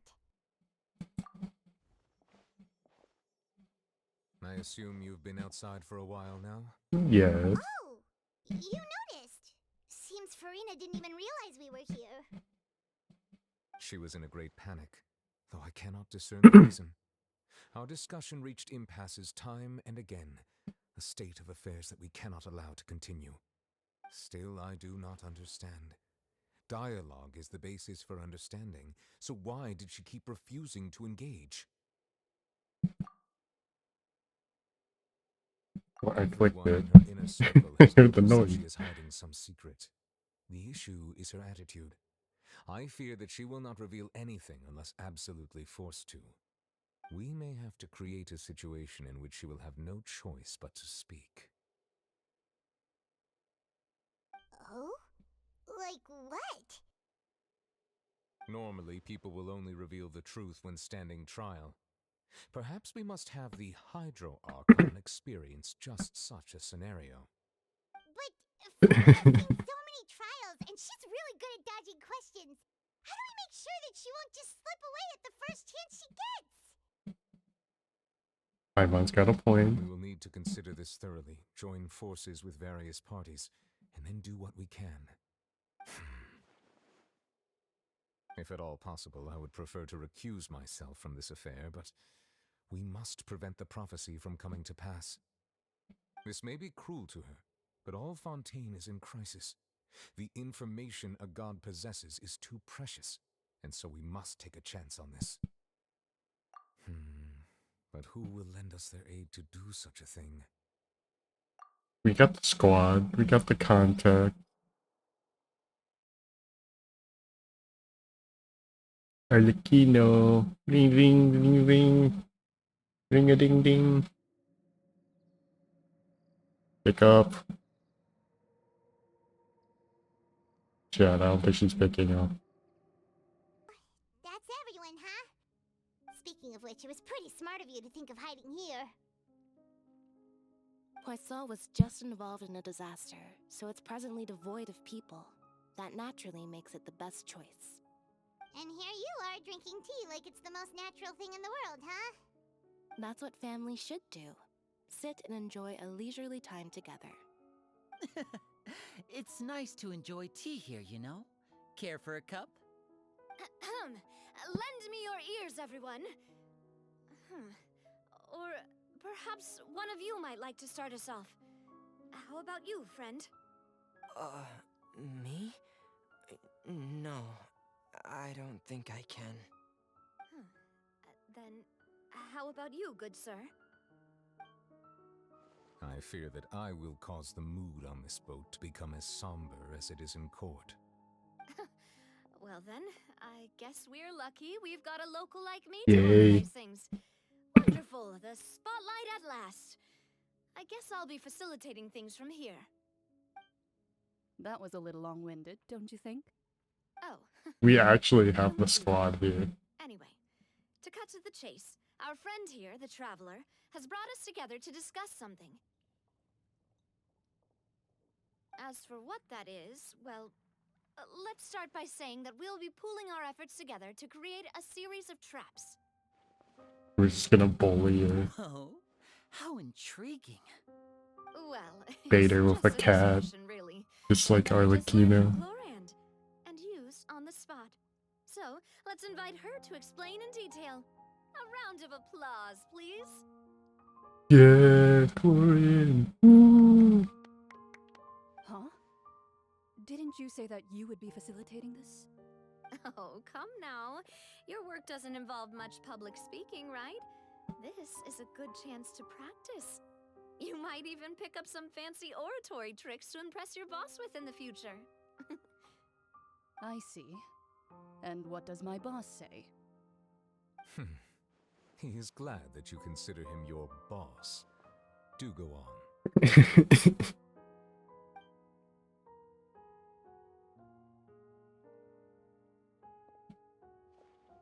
In that case, do any of you have experience hunting? Not that I recall. Fremine and I once used a wooden stick in a basket to catch wild rabbits when we were younger. As for Lynette, oh, right. You were sick that day, weren't you? I've also gone diving to catch some fish before. Does that count? I'm afraid not. You may or may not have heard, but Fontaine once played host to a group known as the Marechaussee Hunters. Though that was their name, they did not hunt animals, but rather various monsters left behind by the ancient dynasty of King Remus. Today, Fontaine's monster population has already thinned greatly, so the hunters have blended back into society, taking up arms in other lines of work. They even left a unique methodology of hunting in their wake. Yeah, can we have some of those hunters move over to Natlan? Bait, a trigger, and a containment device. Sometimes a lethal implement will also be necessary to deal with the prey. So, if we were to build a trap together, right now, what would you choose to build it with? For me, I would prefer something basket-shaped. Pigeons and rabbits will see the bait and naturally enter the snare. Our line of work requires a deft hand, and we're some of the best in the industry, so you can count on our techniques. You used some of those techniques while moving the people of Poisson, didn't you? My subordinates mentioned that you even performed some magic for the bawling children. Yes, and I even managed to gather some intelligence in the meantime. I'm quite the multitasker if I do say so myself. I'm afraid I can't claim that as my strong suit. I prefer more stable methods, like placing bait in the water and waiting for the fish to come within reach. That's the kind of method I would count on. Calm and steady. Exactly the kind of person who would catch loads of fish. And I can be their assistant. Yay. With discretion, I'm sure. I'd probably use some sort of mechanical animal. Papa once bought me some small clockwork squirrels, mice, and such. When placed in the forest, they can attract others of their kind. I remember that you liked those too, didn't you? I did. And that would be a good way to go about it. If they're realistic enough, animals of the same kind will follow them all the way to the trap. What about you, Monsieur Neuvillette? I fear I do not have any related experience. That makes sense. You usually solve problems directly, without the use of any such tricks.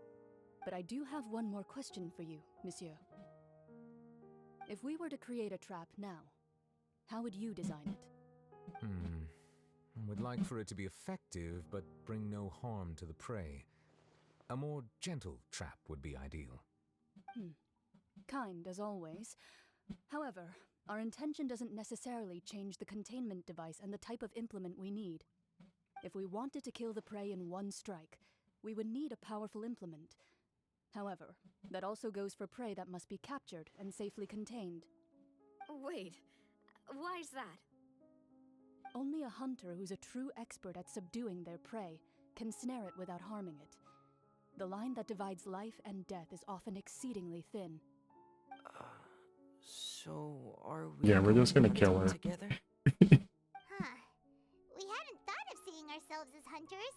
It kinda works, but maybe it's still not the best metaphor. Assassinating a Hydro Capturing Archon. and dealing with our prey to put them on trial, and the hunting metaphor is actually quite accurate. But we shall require much more courage than any hunter to judge a god, a being whose seat is an exalted throne. Oh, so that's what's going on. Sounds very interesting. You catch on quick.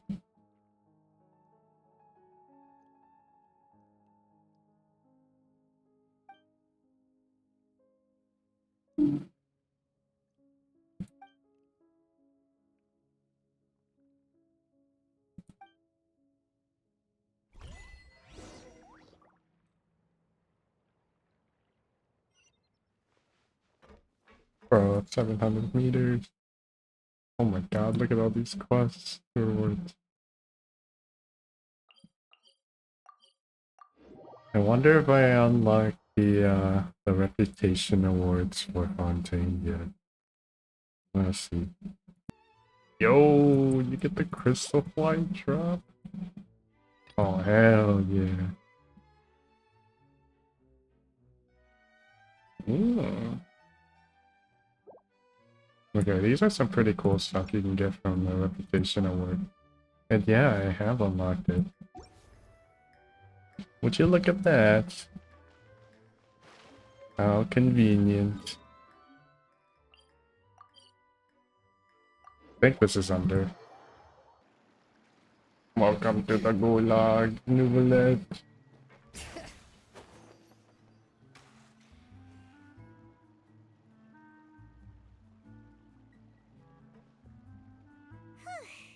It's been a tough few days, hasn't it? So much has been happening. Paimon didn't think the meetings would go on for so long, but everyone seemed pretty fired up, huh? Paimon thought they'd be at least a little frightened. Well, Fremine was, now that Paimon thinks about it, but everyone else just looked a little surprised. Yeah, they're used to it.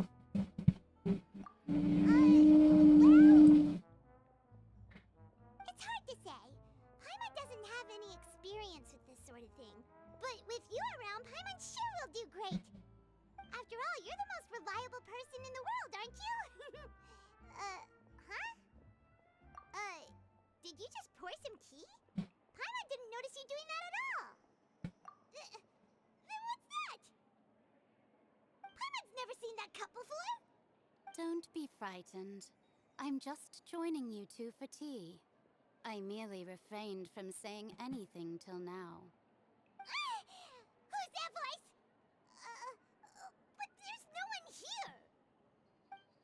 Ah, have you forgotten me already? Wait, you are familiar. You're the voice we heard from the sky in Sumeru. The voice from the sky, I fear that description is wrong. Though, not completely wrong. You're feeling lost now, just as you were feeling previously. I sensed that confusion and thus came to you. Guiding people is an irresistible hobby of mine, after all. Consider me a passerby, just accepting a commission from my friend's disciple on a whim. The prophecy. Yes, what has been prophesied will be fulfilled. You may view such things as the history of the future. What? Then is there any way we can stop it? I believe you have witnessed a failed attempt with your own eyes. Can everything in Tevat so easily be changed? Ah, so you've caught on. Just as prophecies are usually only the future as seen from the perspectives of the gods, could things be happening in hidden corners where the gods' gaze does not fall? Are the things that you shall see different from the fate that the gods perceive?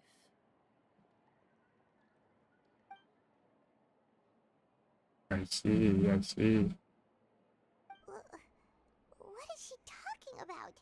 It all sounds really impressive and important and stuff, but it also sounds kind of scary.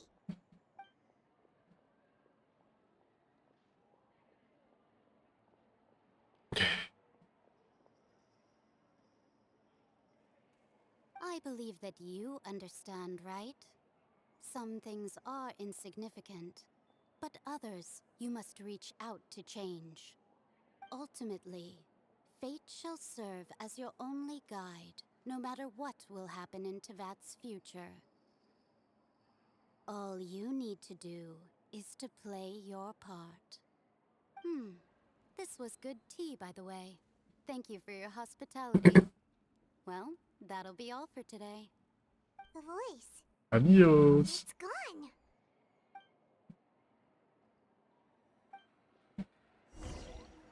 What?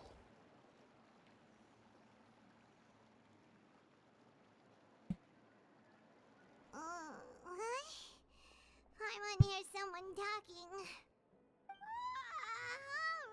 Alright, coming! Hey, it's you who's getting lazy, okay? Well, I see I've walked in on some lively banter. Morning. Fine, just fine. I went to take part in that Steambird panel. It turned out to be more interesting than I expected. Not all Fontanians are pessimistic about this. One journalist mentioned that sitting around and waiting for the end to come would be wrong, and that they should make their own rescue preparations. I agreed, so we had a brief chat with her. Did she have pink hair by any chance? Why, yes, it was Charlotte. I assume you've heard of her, no? That daredevil journalist? I'm in full support of her view. Prophecies are very important, but how can people allow their lives to be commandeered by just a few words? That's right! Paimon's glad to hear something sensible for once. That's what I'm saying. Yes, about what we had discussed before. I did try, but I'm afraid I couldn't reach the old hag. I'll try again tonight, but I wouldn't get your hopes up. Huh?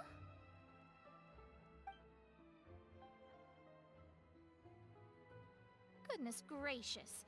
Are you serious? She said that even the god's gaze has blind spots. Pretty bold if you ask Paimon. Most people would believe the gods to be all-knowing, right? The Hexen Circle members are certainly anything but ordinary. As for the mage named N, the old hag has mentioned her a few times. She said that N's sense of direction is incredible, and that she loves guiding those who are lost. But I've never met her, and if she were still alive, she'd be... well, suffice it to say that the hag's at least a few hundred now, and N's been around for longer than that. Whoa. The Damn. Hexen Circle sounds like a scary group. But they must really stay in shape to live so long. Their abilities alone are pretty terrifying.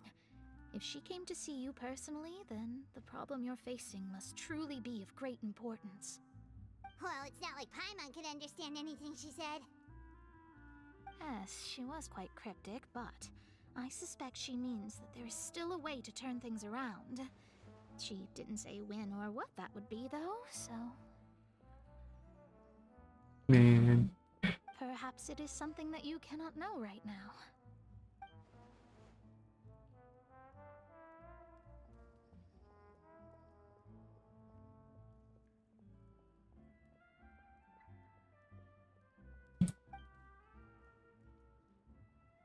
Traveler, Paimon, are you two alright? Oh, we're fine. We're just a little down right now. It kind of feels like the end is coming, you know? I see. I feel that same sense of desperation, too. I guess you could consider me someone who has often witnessed fate. So far as I have seen, it cannot be swayed. But even so, I still hope for, and believe in, miracles.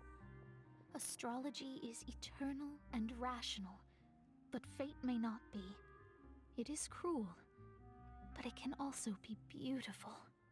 Perhaps that's what En was trying to tell you. Not to lose heart, and to believe that what you are seeing playing out before you is not yet set in stone. I did originally think of steering clear of all this, but I couldn't. Even if Let's this is go. all futile, I still wish to help everyone. If we don't struggle to the last, then how can we face the end when it comes? Huh. You do have a point. There I go, talking about astrological principles again.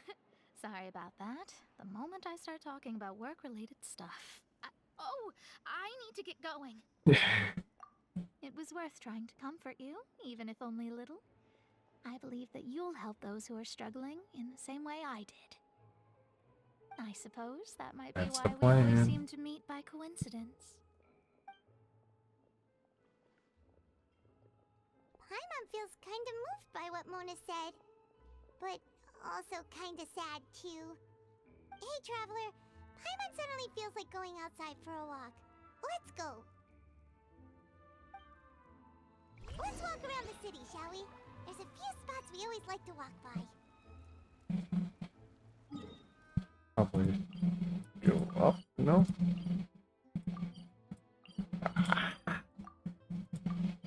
There you go.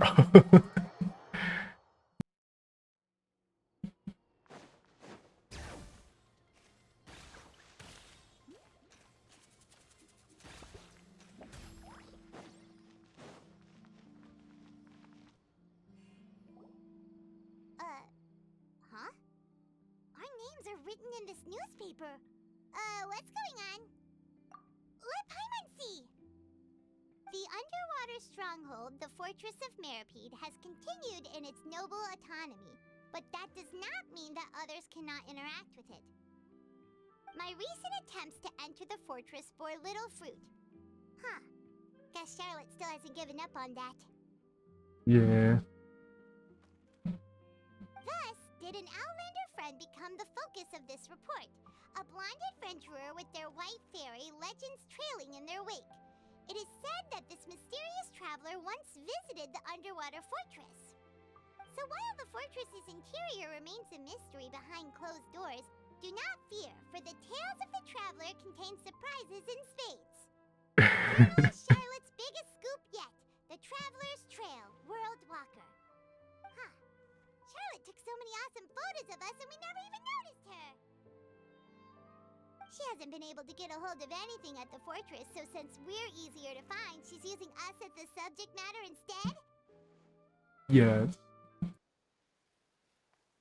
Ugh, seriously? Well, fine. Those headlines and photos do look cool, so Paimon will forgive her this time. Hmm.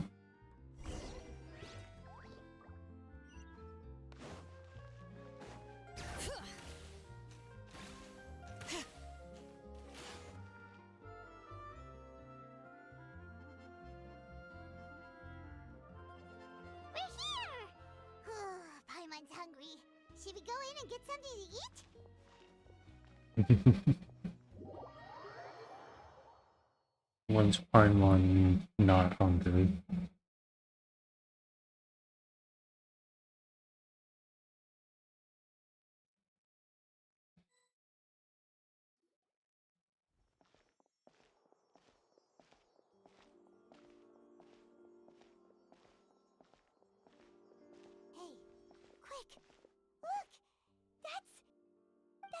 limited edition, only 16 slices a day cake! It was so delicious the last time we tried it. Despite the tense situation we were in, let's give it another go. I'm sure it'll be great. One slice of cake, please. No! Someone showed up after all. Oh, wait, you're the one from the Palais Mermonia. Oh, are you here to buy cake too? It seems Monsieur Nervalette was right. You really can eat. Wait, did he really say something like that?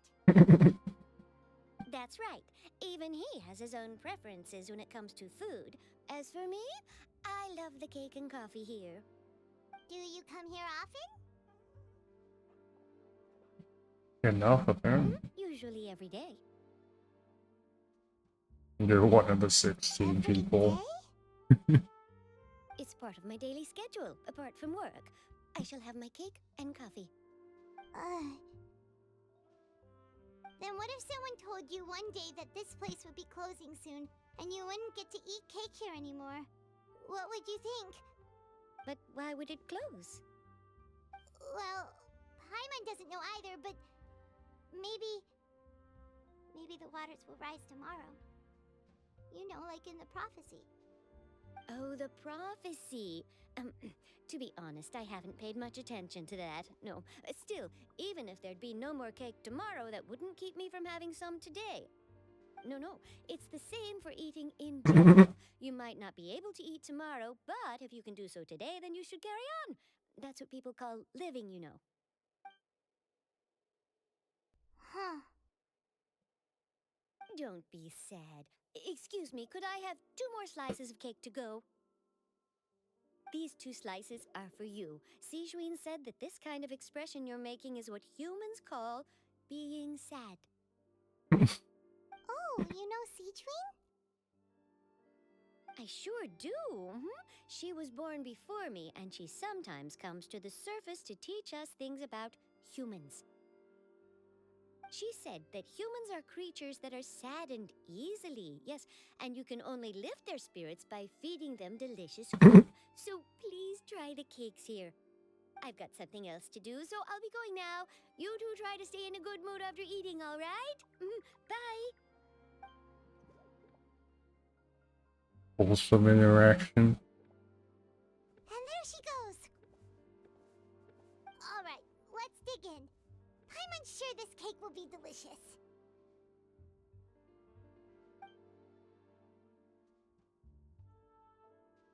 It's more delicious than last time, and the flavor gets even better with a sip of tea.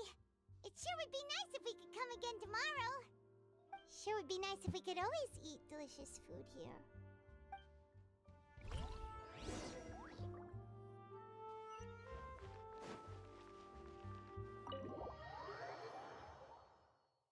Wait, so we just had cake for breakfast?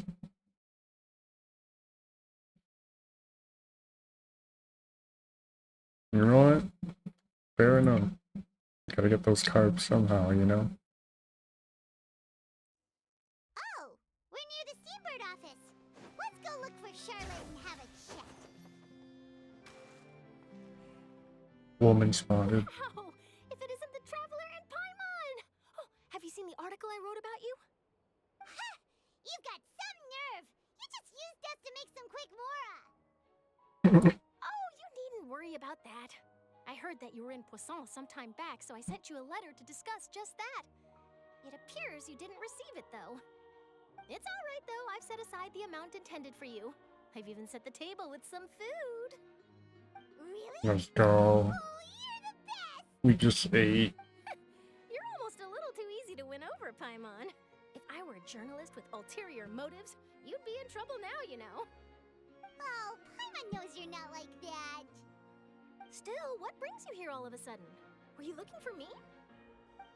A friend of ours met you a while back, and when she mentioned it, we thought of coming to see you. Her name's Mona. Ah, so you know Miss Mona as well. She's a guest columnist for our paper. Really good one, too. She's so young and already such a brilliant astrologist. So she mentioned me? What did she say? She said that you're a real daredevil of a journalist. Nice. In which case, can this daredevil journalist dare to request an exclusive interview with the legendary traveler and Paimon? Huh? So your article in the paper today doesn't count? Oh, of course it doesn't. That was more like live photography. What I'd like to do is dive deeper and ask you to talk about the things you've seen and experienced. Yeah, are we even qualified enough? Why not? If I say you're worth an interview, then you're worth it. But not right now, of course. I'll need a few days to prepare. Oh, in that case, we'll just chat when you have the time then? Oh, so that's a yes? Ooh, splendid! I'll tell the editor-in-chief immediately. I'll have to apply for lighting, a venue, some props, and... Bro. Whew, so much to get done now. Talk to you later. Wait, Charlotte, Paimon's still got a question for you. Armon's literally glowing. If, just for example, Fontaine were to be flooded tomorrow, what would you do today? Huh. That's the prophecy you're talking about, isn't it? I mean, I do hear about it often, but I've never once thought that the day could be tomorrow. If you're seriously asking, then I might try and think of a way to leave Fontaine. Oh, but I'm still a journalist first and foremost. That means I have a duty to be reporting from the scene. And secondly, I wouldn't forsake my homeland that easily. From what I've seen, most people don't know what they'd do should the worst come to pass. In truth, it might be better just to behave like normal rather than worry over such an end. So in all likelihood, I'd probably still be prepping at the office for that interview of ours. I know what you're thinking. That sounds a bit sad, but I've always believed that it's best to do what you enjoy. Just think about it. If this nation really were to be suddenly destroyed tomorrow, but I still successfully finish an exclusive interview with a truly unique person, then the story I would wind up writing would truly be timeless. And then do you know what I'd do? Bruh. I'd write that story, send it for printing, and use messenger pigeons to get copies out to the various nations as soon as possible. I'm not a dreamer, nor am I a workaholic, but I do love my job, and I'd be proud of leaving such an article behind. I guess you could say that I was born to be a journalist. But anyway, that's my answer. And on that note, I'll get back to my preparations. That's so nice. All of a sudden, Paimon actually kinda envies her. Anyway, let's go and take a look at the sea, shall we?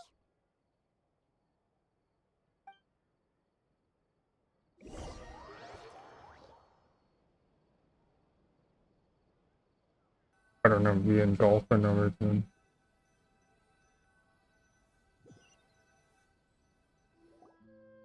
The sea breeze and scenery can be a pretty soothing combo, huh? Paimon's been thinking. If it wasn't Fontaine, but all of Tevat that would be destroyed tomorrow, where would we go and what would we do? No, Paimon should ask, if you could choose, what would you like to do?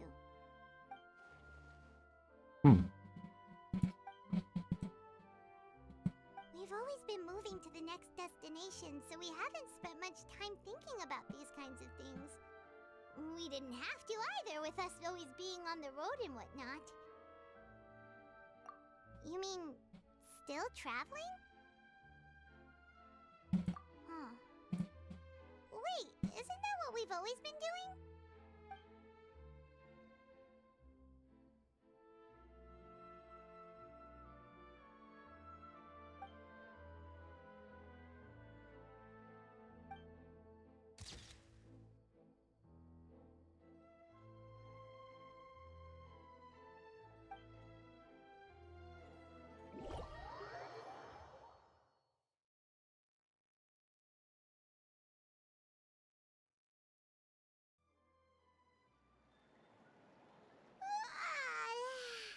Feels like you'll grow mold if you stay here long enough.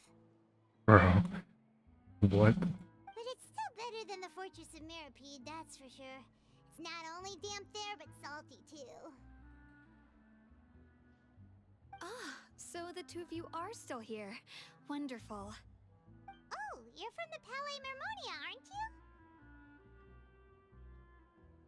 you? Yes, I'm Isadora. Monsieur Nervillat sent me to look for you two before.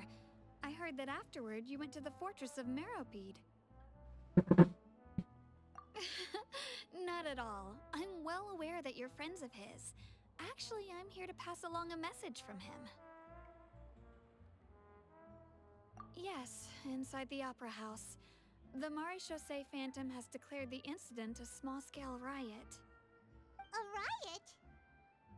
Well, that said, I don't personally think it was that serious. Lady Farina was watching a performance at the Opera House, and while she was resting during an intermission, some other audience members suddenly started harassing her, loudly accusing her of doing nothing about the prophecy crisis. And before she could respond, others started to join in. The crowd continued to grow, and protests against the Hydro Archon started to break out. So people have started to put the blame on Farina. Guess they finally found an outlet for the pressure they've been under due to the prophecy. I agree. People will naturally rely on gods, as is customary. But the moment people feel threatened, gods are also the first to be blamed. So what happened after that? Is Farina okay? Seeing that the situation was spiraling out of control and that further argument was pointless, she claimed that she'd gotten tired of this and left in a hurry. The Maréchaussée Phantom had their hands full maintaining order and did not catch where Lady Farina had gone. Only when things had stabilized did we realize that she had gone missing. So, you mean she's still missing? Yikes. That's right. The Maréchaussée has dispatched many people to search for her, but we don't have any leads yet. That said, I don't think there's much to worry about. She is a god after all. Even if she were to fall into the hands of rioters, what could ordinary people do to her? Good. Monsieur Nervillat sent me to tell you about the situation, but he didn't say anything else. Don't worry, this is more than enough to go on. Thanks for keeping us informed. Ah, is that so? Well, all right then. In that case, you two take care. I'll be heading back to the Palais now. Go. You know what time it is? Well, sounds like we should hurry over to Poisson then.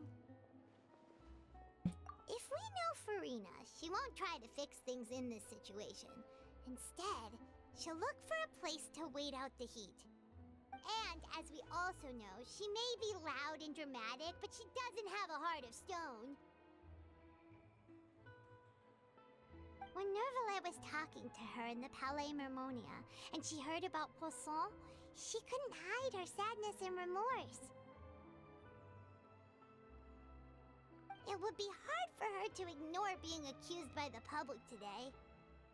Paimon thinks Farina's probably taken the opportunity to slip away to Poisson and try to relieve the sense of guilt that she's feeling. Huh. Well, what do you think? Paimon knows the answer, of course, but Paimon can do the analysis to back it up, too. Oh, yeah. In that case, there's not a moment to lose. Poisson, here we come! Yeah, push on. Sounds like a type of bread.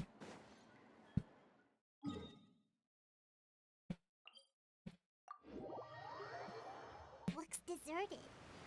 Guess all the survivors must have evacuated already. All that's left here are signs of devastation. Could Farina really be here? Let's try to find her as soon as possible. Target spotted. Yeah, let's not jump in the water. Maybe that's a bad idea.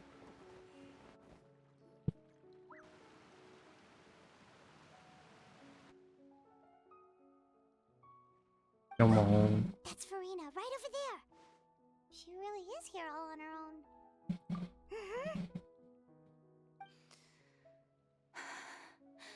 Should I just give up? This is all meaningless. What was meant to happen did happen after all. Everyone's dead.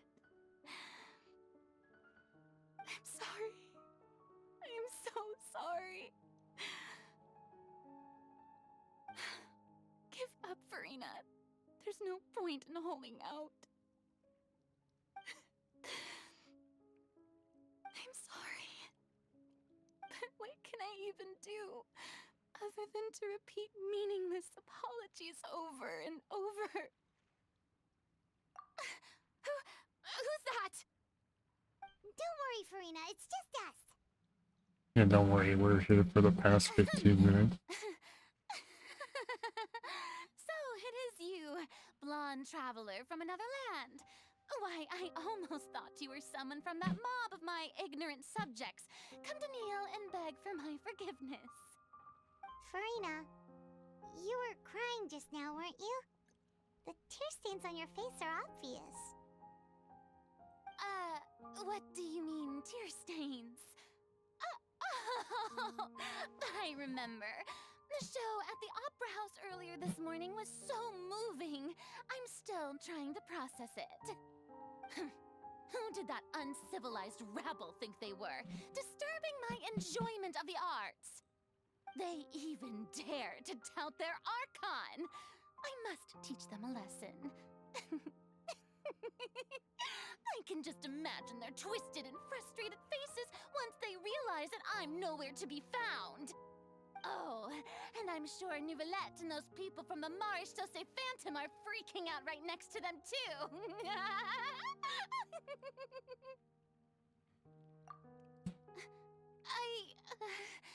Of course not. Hey, there she is! The Hydro Archon's over there! Well, that was quick. Quick, after her!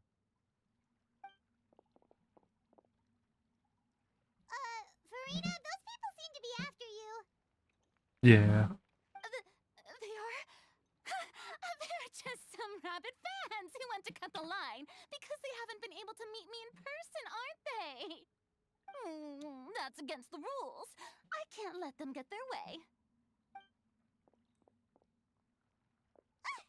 Farina just ran off! Bruh. Quick, we have to catch up with her!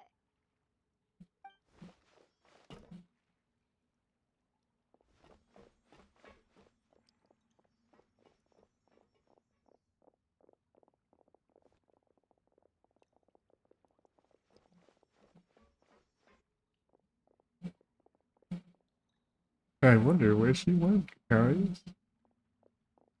Bruh. It's just so easy. This should be the place, right? Hey, Farina! There's a good hiding spot over here. Quick, come to Paimon before the rest of them catch up to you. What? What is this place?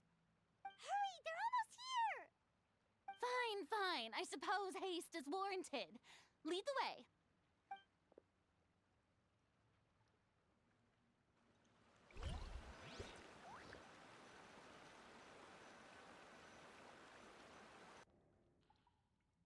My frames. No.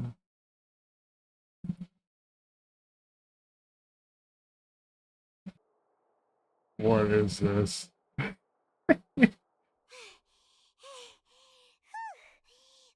exhausted. I guess we're living here now.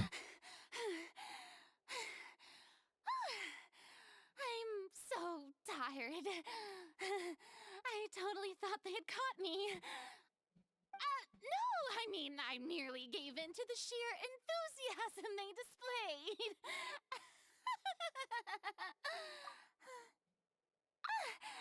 You're right. Yep, that's a good girl.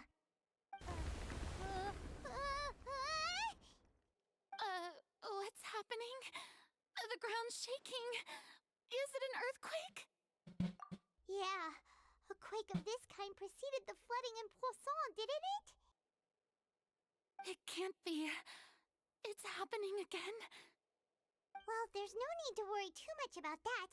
Nouvellette's made some emergency plans, so the evacuation should go a lot smoother this time. We still have a bunch of people in Fasson now. Right. But the people of Poisson, they've already...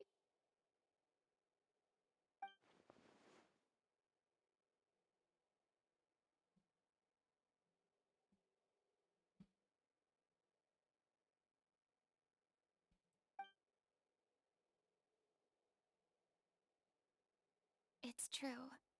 I've been investigating the prophecy for hundreds of years. I once had informants all over Tevat, searching for clues and feeding information back to me. I've tried all kinds of ways, too, to hold back the sea. Anything to keep the coastline from advancing. But all my efforts proved to be futile in the end. Really, the truth has been clear to me for a very long time. We cannot make an enemy of the divine. No matter what we do, the will of the heavenly principles will have its way, and the prophecy shall be fulfilled. Give up. I do love the sound of that phrase. It would mean finally coming to terms with fate, but also for me to finally be free. Indeed, I've thought about giving up so many times, especially after we almost lost Poisson. Fate is really unreasonable, isn't it? It has no heart and obeys no rules. The prophecy has only just started to come true, and so many people have already lost their lives. But just now, it all became clear to me. I still don't have the right to come to terms with fate on behalf of everyone else. As long as the final moment hasn't come, it's still not too late. Don't worry. I will keep hope alive for everyone until the very end. Well, that's enough for now. I got the impulse to play the stricken maiden, but honestly, considering my rank and station, that wasn't a good fit at all. Don't take any of what I just said seriously. How could I possibly let Fontaine fall to the whims of trivial prophecy? Come on! Paimon could have sworn you were actually being honest just now. Calling her out.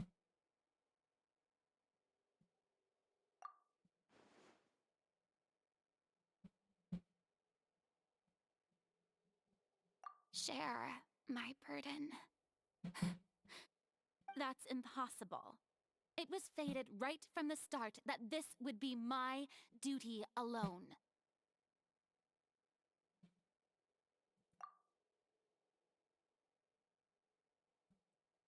A witness. Yes, I've heard that you came to Tevat from beyond the stars, yes? In other words, you never belonged here. And if Tevat We're is an in alien. its entirety a show on a stage, then you're just a spectator, aren't you?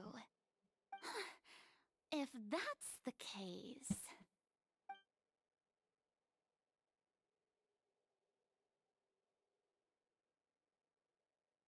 We're gonna get cliffhangered here. It'll be real funny.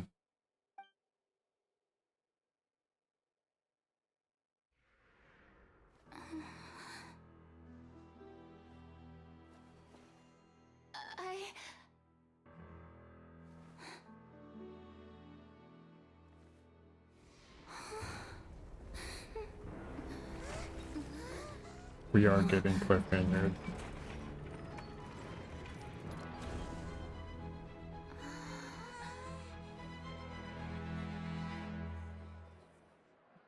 You got baited. Hee haw.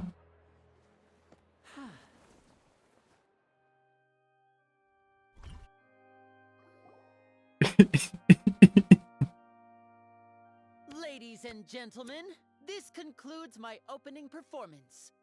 Hey. Now, without further ado, we may proceed to the trial of our god. I don't even know how you managed to do that. This is what it is. Yes, you deserve praise for the effort you took to raise the dramatic stakes. Do not forget, however, that I am Focalor, the god of justice, the embodiment of justice itself. Does it not strike you as even the least bit absurd to bring the very concept of justice to trial? May I interpret these words as your refusal to stand trial? In that case, you will have the opportunity to defend your honor through a duel. Yeah, I don't think she's winning this one. You would draw your blade against a god? It's kind of got the type advantage. I see. It seems like you have made up your mind.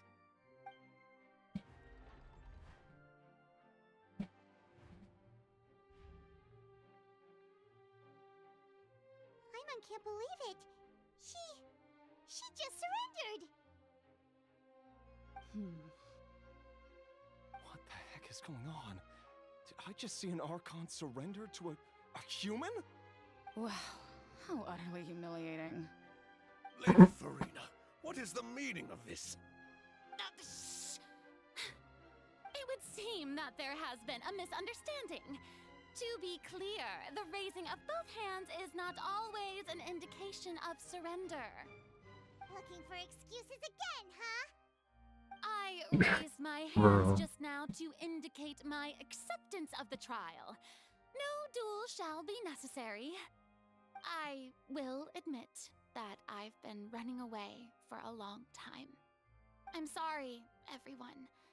I was unable to protect the people of Poisson. It is my duty to stand trial for my crimes. You are not the only ones to be disappointed in me. I, too, am exceedingly disappointed in myself.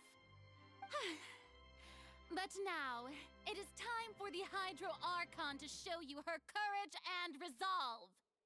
I, Farina, will use this trial to show the world the true meaning of justice! This time, I will protect you. Applaud and rejoice! One of the most outrageous and fantastical arcs known to the opera epiclese is now unfolding before your eyes. Mark my words, this shall be one of the most exhilarating and brilliant shows ever to grace the stage of Fontaine! The trial of the Hydro Archon, Focalor, will now begin! Woohoo! Oh, now we're making history! Why does it feel like Farina just took over the whole thing? Like, come on! Didn't she just get forced to stand trial for her crimes? Also, even though she's still acting super dramatic, she is taking this seriously this time, right? All right, then. So Who will be my opponent in this trial? The court asks the prosecutor to please take the stand. Oh boy. Is that so? Very well. Then please speak, witness of Tivat, my accuser and fated opponent.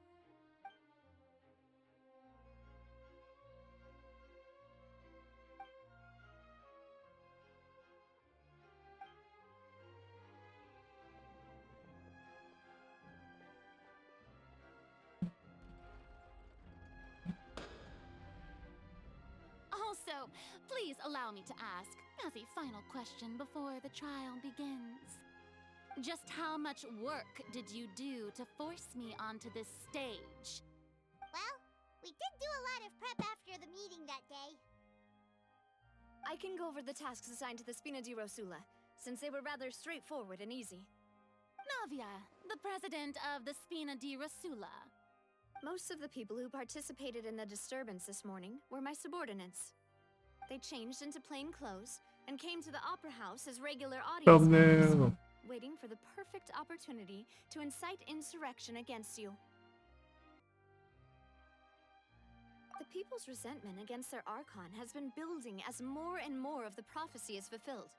A spark was all we needed to turn smoldering anger into a flame.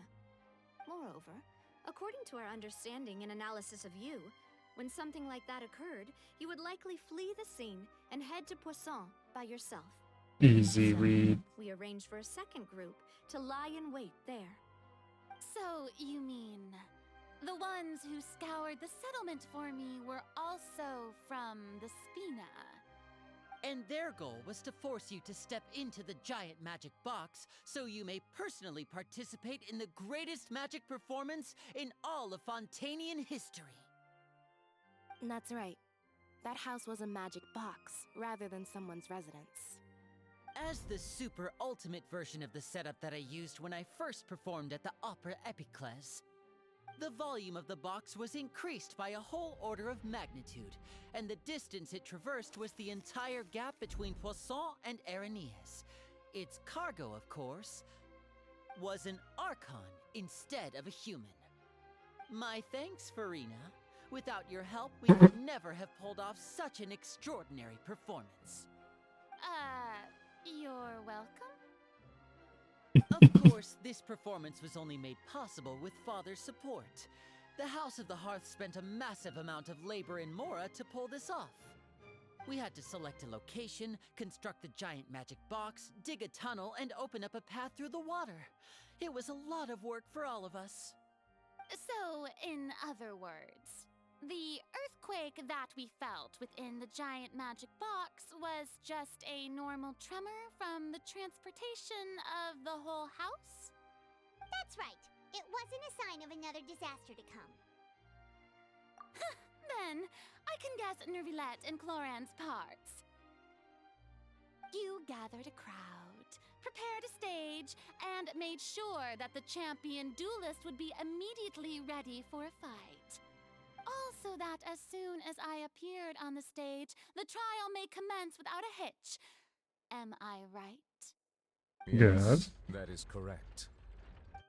We're getting a lot of sick Clorand, I must commend artwork. you for your courage. Only the most outstanding champion duelist in all of Fontaine would accept a duel with an Archon without flinching.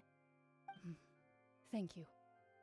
As for you, Traveler, I suppose your role was to keep me distracted with conversation once you found me in Poisson. Something like Sure that. that I didn't notice anything amiss before revealing yourself as my prosecutor once we'd arrived onto the stage. Oh?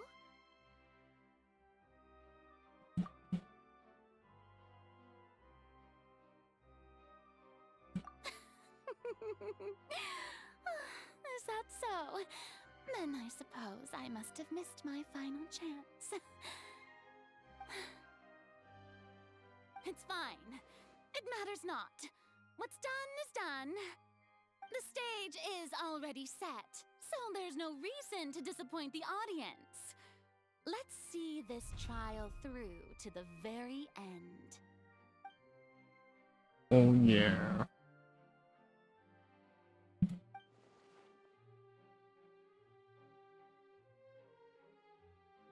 Madam Prosecutor, please allow me to pass this along. This is a document that Miss Charlotte applied for and received permission to share with you during the trial. According to her, it should speed up the proceedings. Huh? Charlotte wanted to give us something? Oh, so she's here too! Hey, Charlotte! Oh, Bruh. long time no see. Isn't this the exclusive interview that she did with us before? So she's already finished it, huh? That was quick. Wait, then that means this document is a perfect timeline of everything that's happened ever since we stepped foot in Fontaine! Yay. So in other words, we can refer to this anthology of evidence every time we want to use something from our journey as evidence for an argument! Let's quickly confirm the information in it. Just think of it as a refresher, alright? Oh boy. You defeated the Hydro Archon in the very first duels you took part in at the Opera House. That's one for the history books, all right. Oh boy, look at all this. I didn't think that you'd wind up getting to the bottom of the case I'd been following all this time. I guess you could also see this as a happy coincidence. This is the first time Monsieur Nervilette had a difference of opinion with the Oratrice. Even the Hydro Archon can't figure it out. A Fatui Harbinger. She's an extraordinary person. Her instinct must mean something. The fortress of Meripede was almost destroyed in a single day.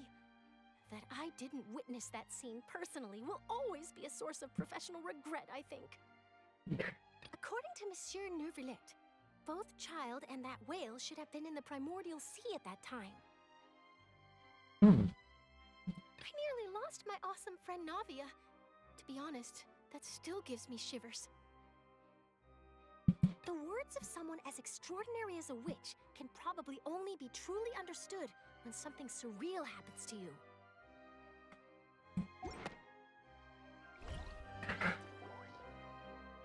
Oh boy. The prosecution and the defense are both in position. The trial shall now begin. Oh, come on, nervy lads. There's no need to repeat all the unimportant legalese. Just fast forward to the part where the prosecution lays out my offenses.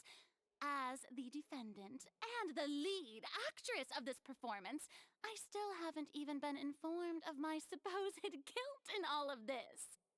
Of course, it is only natural for humans to struggle to understand the actions of a god.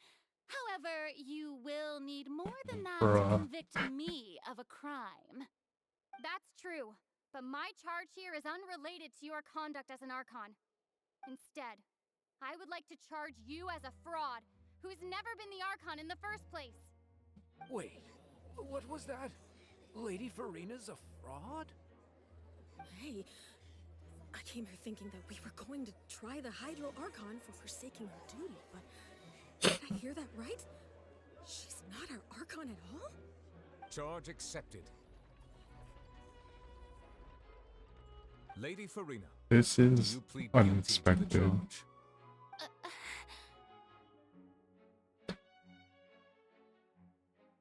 Lady Farina. I plead not guilty. How can I be guilty?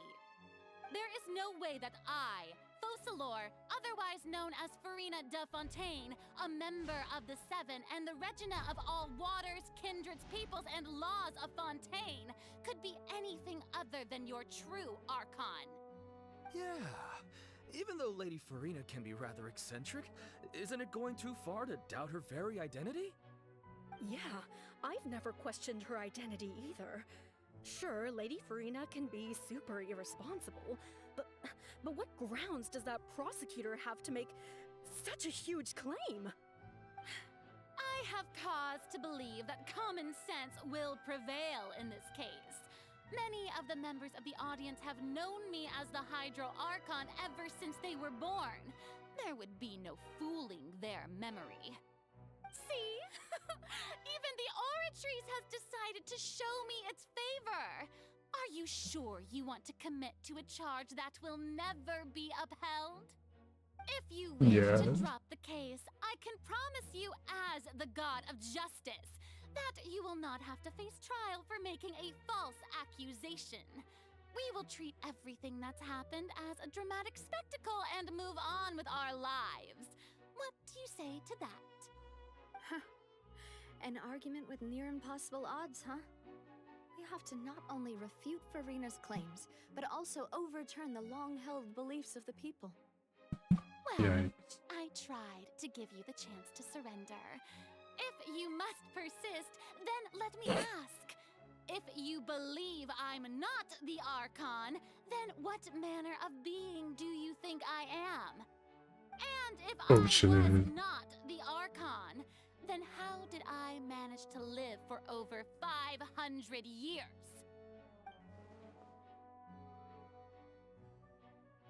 Is she one of those, like, furry things?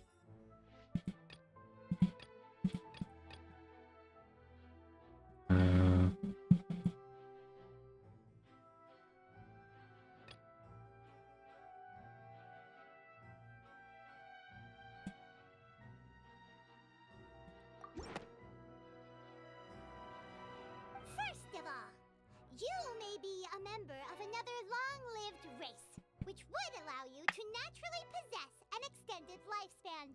And second of all, even if that wasn't the case, there could be other ways to extend your life. Who gave you that idea? Was it the knave? You'd sink so low as to use a harbinger's words against me. A curse? I once thought it possible that the aura of an Archon might naturally resemble a type of curse. But in light of this claim, perhaps what I sensed was not your divinity, But a curse after all. Neuvillette sensed it too, huh? Lady Farina is actually a human? Well, it is true that it's extremely difficult to tell humans and gods apart just by looking at them. It's not impossible.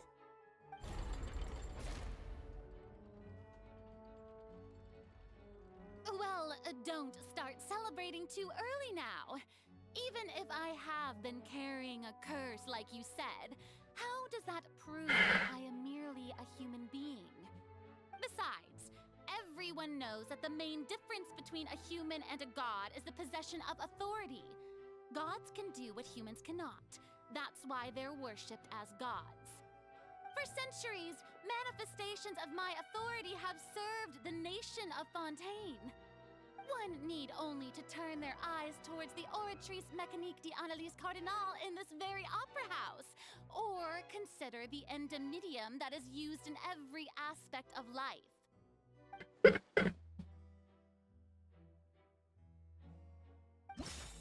It's the one with child. Yeah. Easy mode. Tried to reference the Oratrice, but weren't you as confused as all the rest of us? Yeah, I when the played Oratrice Danganronpa before. I'm like basically a genius. Otherwise, you should have come up with a good explanation for that by now. Didn't I make myself clear at the time? The decisions of the gods are naturally difficult for humans to comprehend. There is no need to provide an explanation. Lady Farina, I believe a reminder of your current circumstances is in order. While the court is in session, the principles of justice and the law must come before all else. While you are an Archon, you are also first and foremost the defendant in this trial. You will prove yourself unable to defend against the prosecution's charges if you continue to withhold vital information against the rules of the court. I never thought you'd use that kind of rhetoric against me. That was no trick of rhetoric, Lady Yeah, Farina. we got the world Merely blurry. reiterating It's the rules of the court, blurry. rules that all What should is happening respect and here? follow. So, you neither knew why Child was declared guilty, nor did you understand the structure and operations of the Oratrice. Instead of having been created by you, the manifestations of authority you mentioned have been made by the real Hydro Archon, haven't they? The real Hydro Archon? Well, now you're really losing me. It is true that I did not know why the Oratrice gave out a guilty verdict that day. But the Oratrice handed out that verdict unilaterally, and it has been operating independently ever since it was first created. You can't argue that just because a divine creation is flawed, that the god behind it must also be no god at all. She's still throwing out all kinds of excuses. Seems like she's confident that we won't be able to produce proof that she has no power over the Oratrice. My power as an Archon. There are many ordinary citizens in the audience. How can I just carelessly demonstrate the formidable power of an Archon? If that poses a concern, I'm prepared to extend my protection to the audience. You don't need to go that far.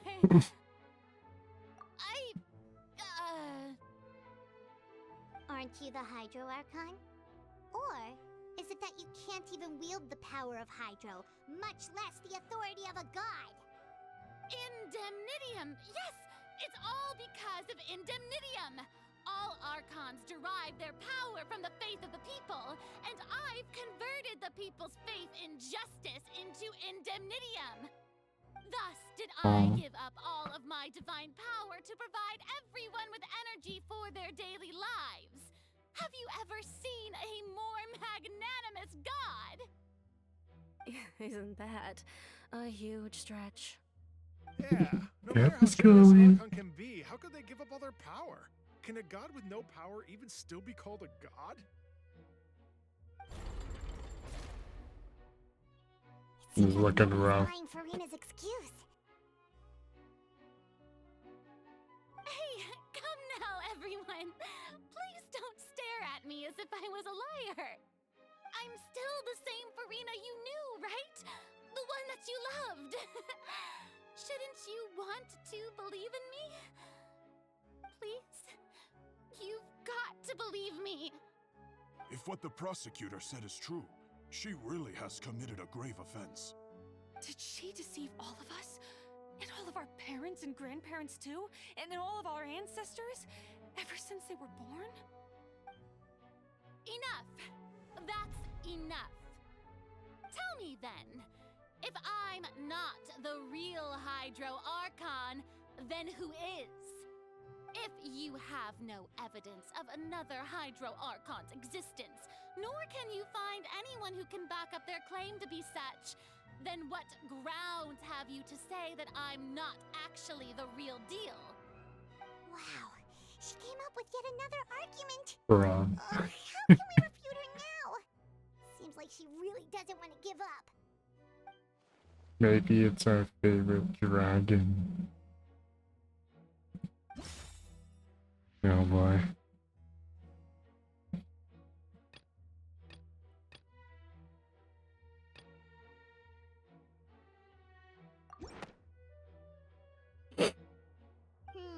That doesn't sound right.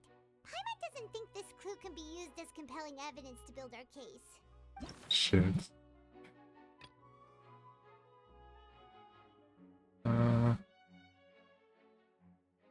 No. I don't think it's that one. Is it this? Yeah, I thought so. Might be the first one, honestly. Okay, well, I'm kind of cooked. All the wrong one. Was it this? It has been established that all Ah. Fontanians can dissolve in water from the primordial sea. And that means... Since you insist on claiming to be a god and not a human, then there's a method that you can use right here and now to eliminate all suspicions of you being the latter. Jump in the water. Please apply to serve as a temporary attorney for the prosecution before addressing the court. Though you act in partnership with the prosecutor, you must still adhere to proper procedure. Super sorry, Monsieur Chief Justice. I swear this really will be the last time that I'll speak out of turn. Now, I've brought some seawater from Poisson. As everyone knows, a massive flood struck the area not long ago, taking many lives, including those of some of my closest friends. So, Miss Farina, would you dare to touch some of this seawater? If we are to believe that you are indeed the real Hydro Archon, touching this seawater would have no effect on you. All it should do is strengthen your case. But if you don't dare to touch it, then we would have basically proved the reverse. Yikes. Oh, and I must remind you that after the disaster at Poisson, nobody wants to see any more people dissolve. I do hope you'll act prudently and choose the simpler path of admitting guilt. Navia from the Spina di Rasula. The Spina has governed Poisson for many years. I guess her suggestion is valid. If Lady Farina is indeed just a human, she's probably Fontanian like all the rest of us. Would she really dare to try?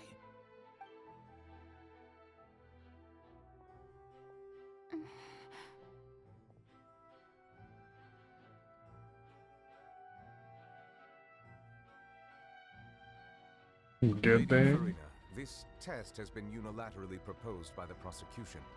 As it falls outside the realm of standard court proceedings, you possess the right to decline participation. Well, of course he had to tell her that. But refusing to participate is basically the same as a confession of guilt. She's just staring at the water without saying a single word. It really does seem like she's quite terrified of it. That could only mean... What's going on? Is she really planning to... that's not what we thought she would... Due to the inherent risk of the test, Lady Farina, you may...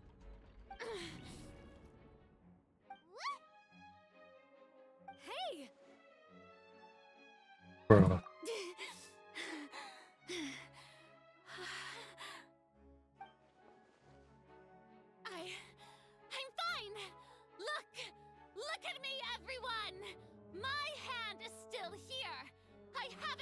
dissolved! Will you believe me now? I really am your Archon! I'm nothing like a normal human who would fall apart as soon as they touch this water! Really? Was this not the most obvious thing in the That world? was unexpected. Miss Siegewing? If you're present, Miss Siegewing, please come forward and attend to the defendant. Siegewing? Don't be nervous. It'll just take a few seconds. Let me see. That should be enough. Please announce the results of your evaluation to the court, Miss Siegewing. As everyone doubtlessly saw, Miss Farina was displaying symptoms of hyperventilation and flushed skin. These indicate that she was experiencing the adverse effects of exposure to primordial seawater. The extent to which she was affected is the same as other humans when exposed to primordial seawater of a similar concentration. Thank you, Miss Siegewing. Lady Farina, you may return to the defendant's stand. Oh wait, what did she just say? I didn't get dissolved! Shouldn't that be enough to prove my innocence? I looted it. Considering your tendency to run from your problems, we did originally prepare a direct sample of the seawater around Poisson. However, after extensive discussion, we exchanged it for a sample that is not concentrated enough to dissolve an actual human. After all, on the off chance that something entirely unexpected might occur, we don't want anyone else to lose their life to the sea. Yeah, so out of regard for Farina's life, you secured a low-concentration sample and asked the head nurse to serve as an expert witness. It's a great thing that the direct sample wasn't actually used. Farina could have... I can't believe... you...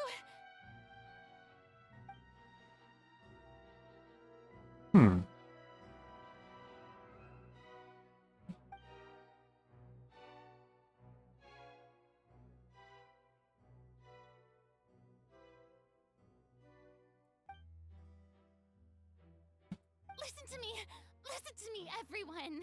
Please don't give me such cold and disdainful looks! What happened just now didn't prove a single thing! Think about it! How can you conclusively prove that an Archon can't also be affected by the primordial seawater? Also, if I was really just a human, why would I dare to just put my hand in that kind of water?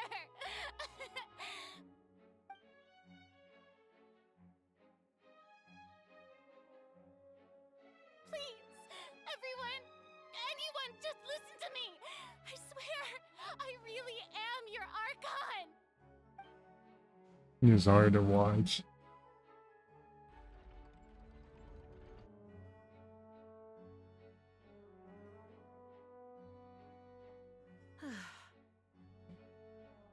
I don't think anything she says at this point will sway anyone. The odds are just too stacked against her now. With all the things that have been said, Paimon doesn't think there's any way left for Farina to win. I believe the time for arguments and presentation of evidence has come to an end.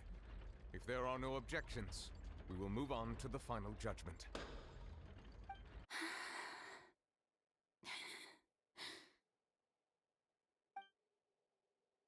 I don't think anything she says at this point will sway her. She's too stacked against her now. Too easy.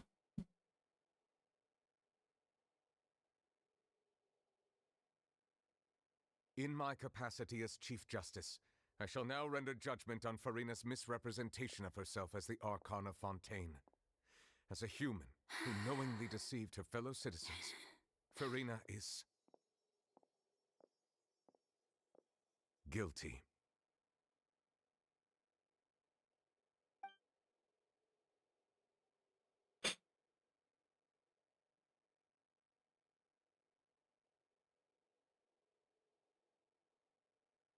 We shall now turn to the Oratrice Mécanique d'Analyse Cardinale to render the final verdict on the charges.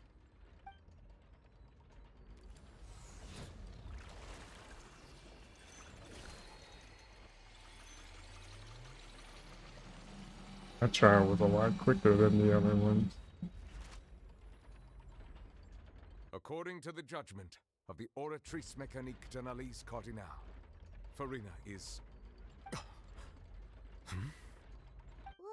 what's wrong? What's the Oratrice's verdict?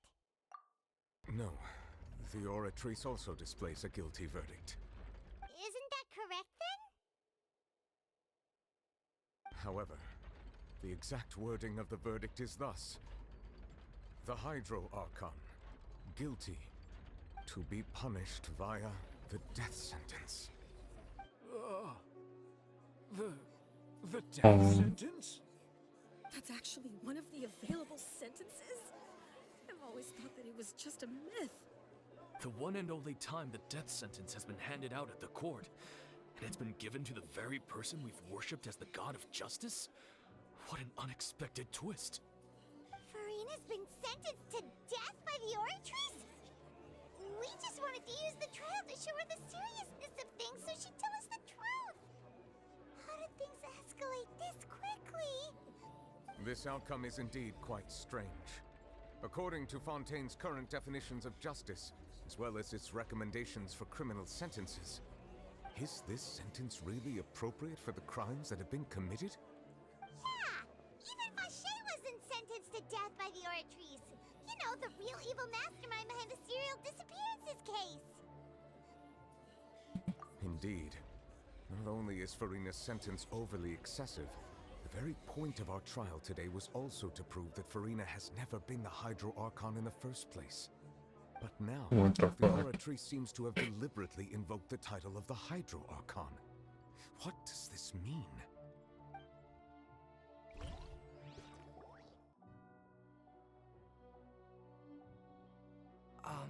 Excuse me, if I may interrupt. Kyle, Megan, the truth. Is the trial still going? Fremine! You finally made it. Little I late, assume this bucko. means you've completed your mission? Mm-hmm. Any mission Father assigns to me will always be top priority.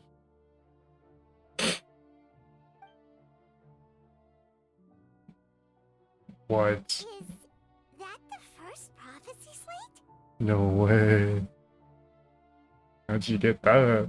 Huh. So the knave privately arranged for Fremine to try and find the missing slate. I looked everywhere. Michael. Finally found it at the bottom of the sea. It took me a long time to get around some dangerous stretches of water. But has the trial already concluded? Then doesn't that mean I've come too late? Oh no. Father will be disappointed in me. I was gonna say this Thank you for your hard work, short. Mr. Fremine. Please allow me to review the record left on the slate. Traveler, I believe that you have already seen the other existing slates, and would like you to come here and confirm their contents. Yay. Huh? So what do you see? What is it?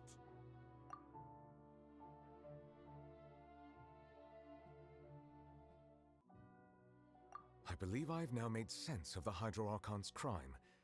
It has to do with Fontaine's lost history. Huh? Isn't the Hydro Archon just guilty of deceiving her people? Oh, wait, no, that's Farina, and we've already proven that she's not the Hydro Archon. So when you say Hydro Archon, do you mean the real Hydro Archon we've been kinda talking about? In truth, everything that you've encountered in Fontaine up until this point can be traced back to the contents of these stone slates. However, I'm uncertain as to how much sense they currently make to you. Okay, let's try to recall the contents of the other 3 stone slates. Paimon will do her best to help you remember. Man, I knew we should have just taken level 5.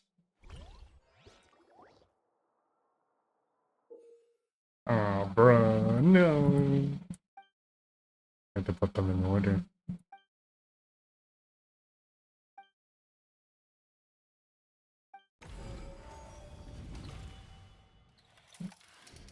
The first stone slate describes what you just said. It seems to show the previous Hydro Archon using her divine power, and then the Oceanids turn into humans. I think it's the other way around. Does that mean that Fontanians are transformed Oceanids? Oh, Paimon wasn't expecting that. But if Oceanids can turn into humans, then perhaps this process can be reversed as well. The second stone slate shows Celestia floating in the sky, and the Hydro Archon and her people worshipping it together. But the heavens still brought judgment down upon them. This must be the point when the Hydro Archon and the Fontanians were branded with their original sin. Does this mean that the original sin and the Hydro Archon sin are the same thing? The third slate shows the Hydro Archon sinking into the sea surrounded by many people. That reminds Paimon, didn't we also watch that happen to someone else? Well, the fourth slate is the prophecy the Fontanians have been talking about. People dissolving into the sea, the Hydro Archon crying on her throne, and so on. We didn't believe that such a crazy disaster could happen at first, did we? But after that incident, it was just a question of when and not if.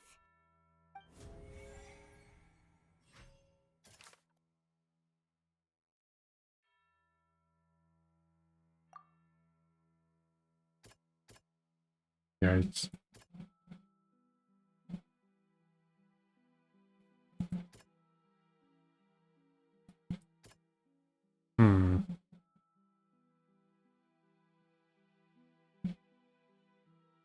That doesn't sound quite... Man, I thought it was that one for sure. Okay. There We you know go. from the case of the serial disappearances of young women that Fontanians can be dissolved in primordial seawater. And the first stone slate tells us that long ago the Hydro Archon used her power to turn Oceanids into humans. This might be the reason that Fontanians can dissolve. Easy.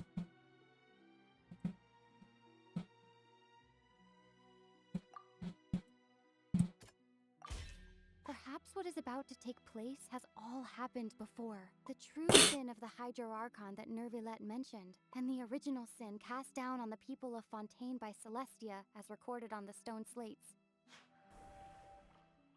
They're filling up that limited.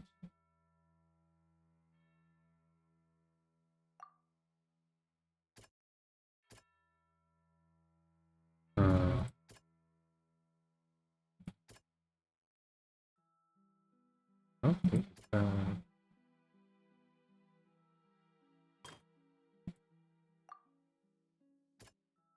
That doesn't sound... Shit.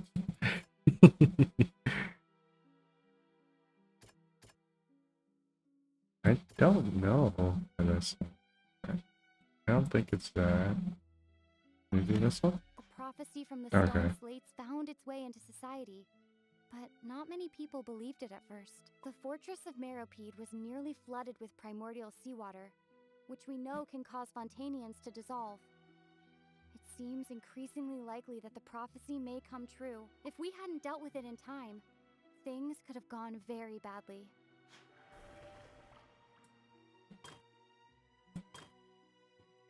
You get the pictures. I'm not sure on this one. It's not that. Is it this? It's Okay. not as simple as falling into the sea. When Navia fell into the sea, her consciousness was subjected to judgment. The stone slates show the people gathered around the Hydro Archon in the sea. Could that be alluding to the same thing? Hell yeah, They'll dissolve baby. into the primordial sea but won't cease to exist. Their essence will flow in the seawater, converge, and take the form of an Oceanid. The Hydro Archon was sentenced to death in court, shocking everyone present. Perhaps this means that her sin was actually Fontaine's original sin. Navia fell into the water inside those ruins, and she nearly dissolved. She was surrounded by the people of Poisson in a court within her consciousness. and was forced to take part in a trial meant to make her stay. The eruption of the primordial sea at the fortress of Meripede was the surest sign that the prophecy was about to come to pass no matter what. The stone slate's content can all be verified by recent events. If we combine what we know together, loads of truths should come to light.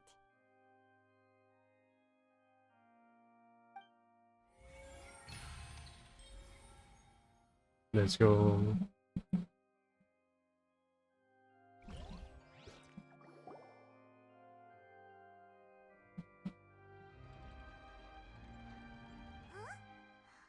Paimon gets it now!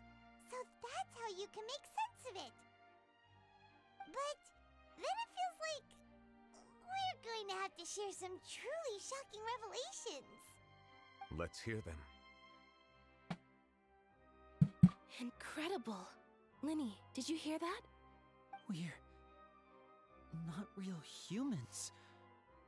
All Fontanians were originally created by the late previous Hydro Archon, with Oceanids as their basis. The evidence for that can be found in how only Fontanians could dissolve in primordial seawater, and how all the girls Vacher dissolved were also turned into Oceanids. Oh, and according to Navia, when she was about to get dissolved, she also saw everyone gathered around for a trial, all of them in the shape of Oceanids. Indeed. Yeah, and it follows from the content of the first slate that she probably angered Celestia by creating humans without prior permission. That could also explain why the Oratries judged the Hydro Archon to be guilty. It's to account for that ancient sin. The Hydro Archon's true sin was creating us? And yet, after many hundreds of years, the Hydro Archon's creations have turned around to try to judge the Archon within the Opera Epiclese. The twists of history are often the most unexpected of all. Yeah, isn't the image here just like when Navia fell into the sea? So wouldn't it be trying to show the image of the Hydro Archon also falling into the sea once the prophecy has been fulfilled in the fourth slate? In the end, the people will all be dissolved into the waters, and only the Hydro Archon will remain weeping on her throne. Only then will the sins of the people of Fontaine be washed away. Did Paimon get all that right? You've made some keen deductions. I must say, given how much you still don't know, it is impressive that you've already managed to connect so many pieces of the truth. However, while you were able to decode all the information on the slates, they've also been etched with an additional layer of hidden information using a different power source. When we were at the ruins, I tried to decipher the hidden information recorded in the slates. But since we only had 3 slates at the time, I was unable to come to a full conclusion. Now that the slate collection is complete, I shall make another attempt to decipher the narrative recorded within. If everything goes well, we should finally be informed of the unadulterated truth. Yay.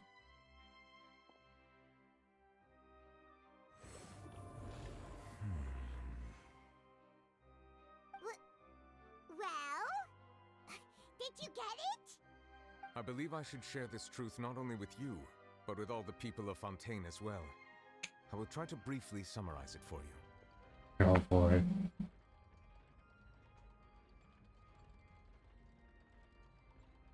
Your hypotheses regarding the origin of Fontanians and the sin of the Hydro Archon were both correct. In the Fontaine of old, the previous Hydro Archon sensed the yearning of her Oceanid familiars for life on land.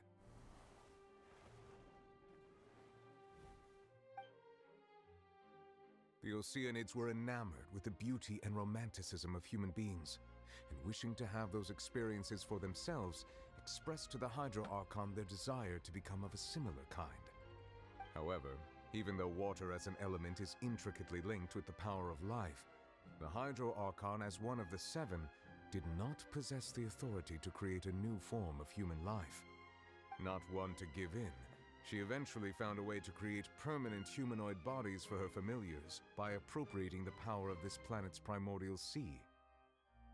She poured primordial seawater into the Oceanid's blood vessels, creating humanoid mimics in the process. But if Fontanians were to ever come into direct contact with water from the primordial sea, the power within their bodies would escape these artificial restraints and return to the sea. As a result, their forms would collapse, and they would be reverted to their original forms as Oceanids. Of course, the Hydro Archon never received permission from the heavenly principles to create a new human race.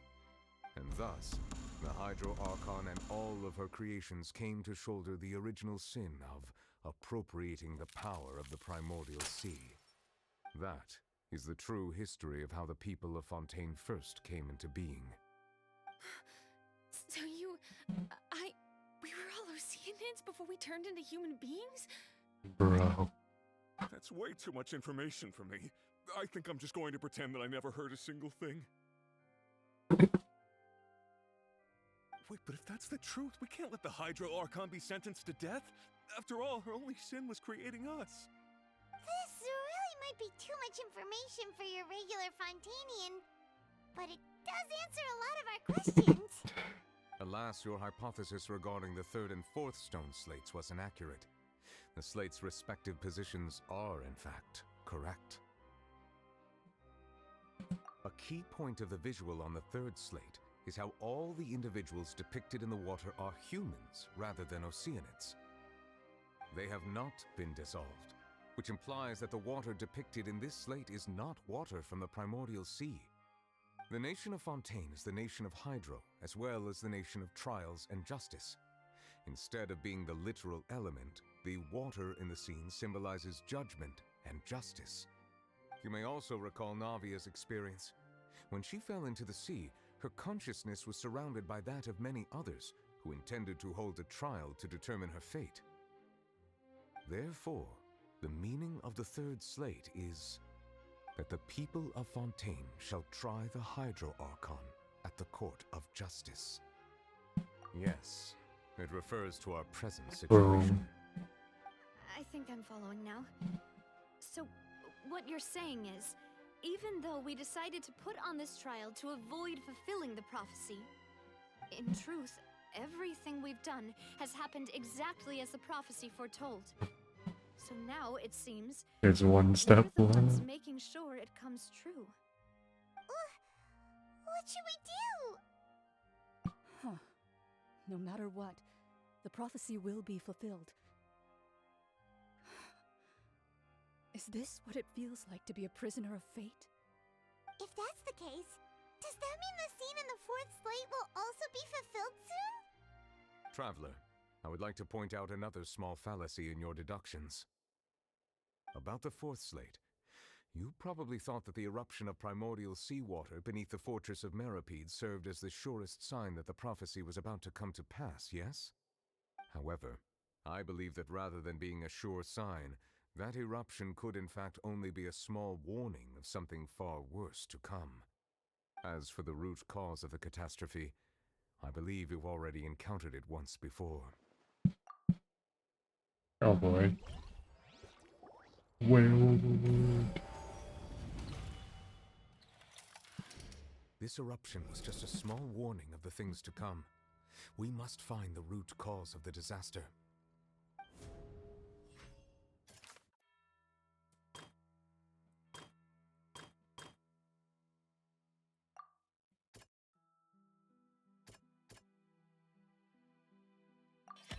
It was both dream and reality. If we're talking about a true culprit, that could only be that thing inside the primordial sea, right? Yeah, whatever that is. The truth, the original sin, the trial, and the root cause of the disaster.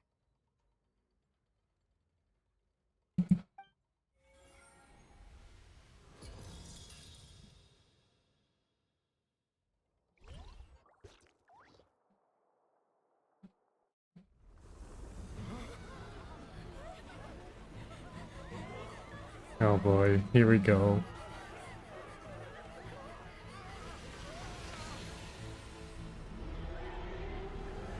What?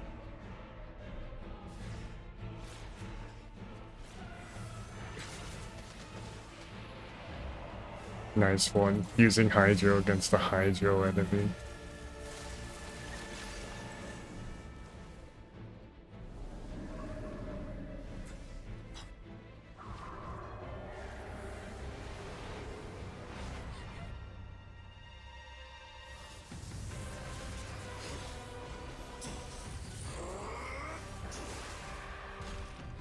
Whoa, whoa, whoa. Look who decided to show up. The goat.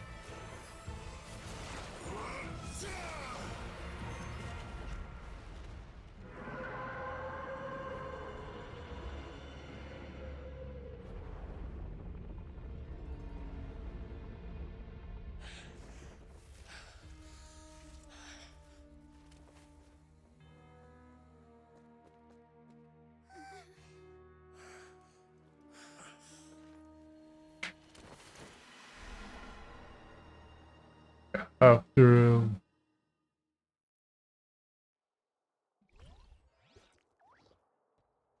That was way too close! How did that thing just burst into the opera house? Wait, was that the huge whale you saw in your dream? So we've met it at last. I understand very well why it has chosen to make an appearance here. That whale does not belong to Tevat. It is a monster that has traversed the stars, weeping all the while. It has been greedily consuming the energy from the planet's primordial sea, using it to grow. That is the main cause for the rising sea levels. And once it has finished consuming all of the energy contained within the sea, its next step will be... You said that when the Hydro Archon first created Fontanians out of Oceanids, she filled their blood vessels with primordial seawater. Precisely. That whale finds the blood of Fontanians nigh impossible to resist. Therefore, when it left the primordial sea, it decided to make its next stop a packed opera house full of food. Food in the form of Fontanians. We just barely managed to push it back, right? In that case, won't it come back to target the people again once it's managed to recover its strength? That is correct. Indeed, it is more accurate to say that we should thank that Harbinger for buying us some time. Without him, the whale would have likely come onto land far sooner. From the way he looked, he must have been fighting the creature for quite a long time. It's beating its ass. That battle maniac. We've always known that he had a special connection with that whale, but we definitely didn't expect it to help us out like this.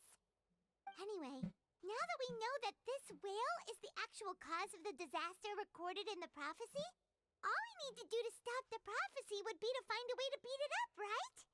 Real. It is too late. It had already absorbed too much of the primordial sea's energy before we could notice it. At this point, it has become practically integrated with the sea itself. Even if the entirety of Tevat were to be destroyed, it could still survive and swim off towards some other world. That's not something I will accept. We've already done everything we can, and we even found the true culprit. We've come so far. You can't just tell me that the last hurdle is some impossible foe. That's just not fair. Indeed, that's not how a grand performance should end. I'll fight it to the end, no matter what. So the prophecy will be fulfilled no matter what, huh? Nah, I'd win. The prophecy. Yes, what has been prophesied will be fulfilled. You may view such things as the history of the future.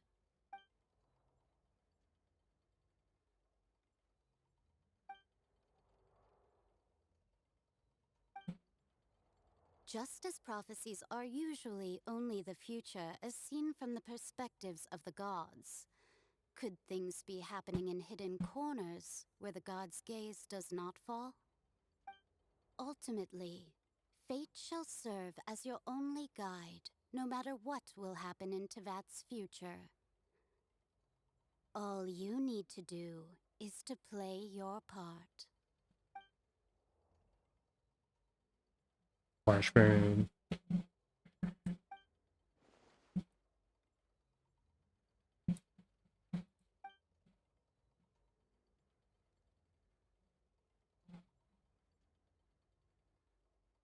Wait, we get another thumbnail shot? Don't mind if I do.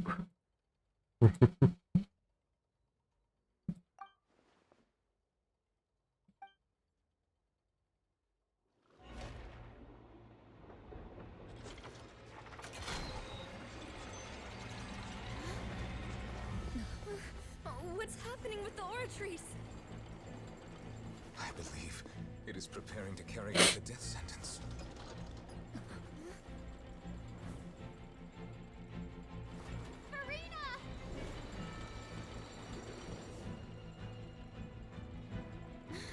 No, I still need answers.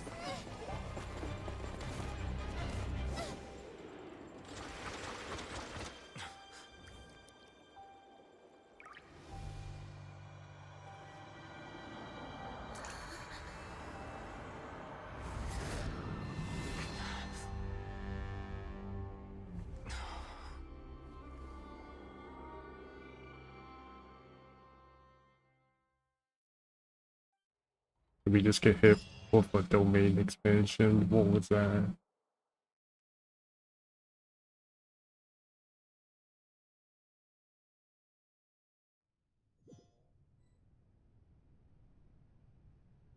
We got a new drip, baby.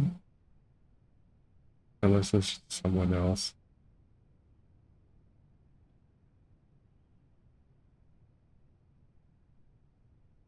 You.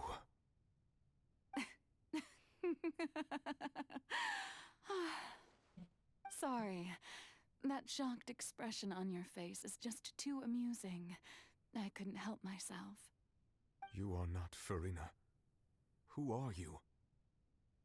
Ah, the sweet sound of bewilderment. Marvelous.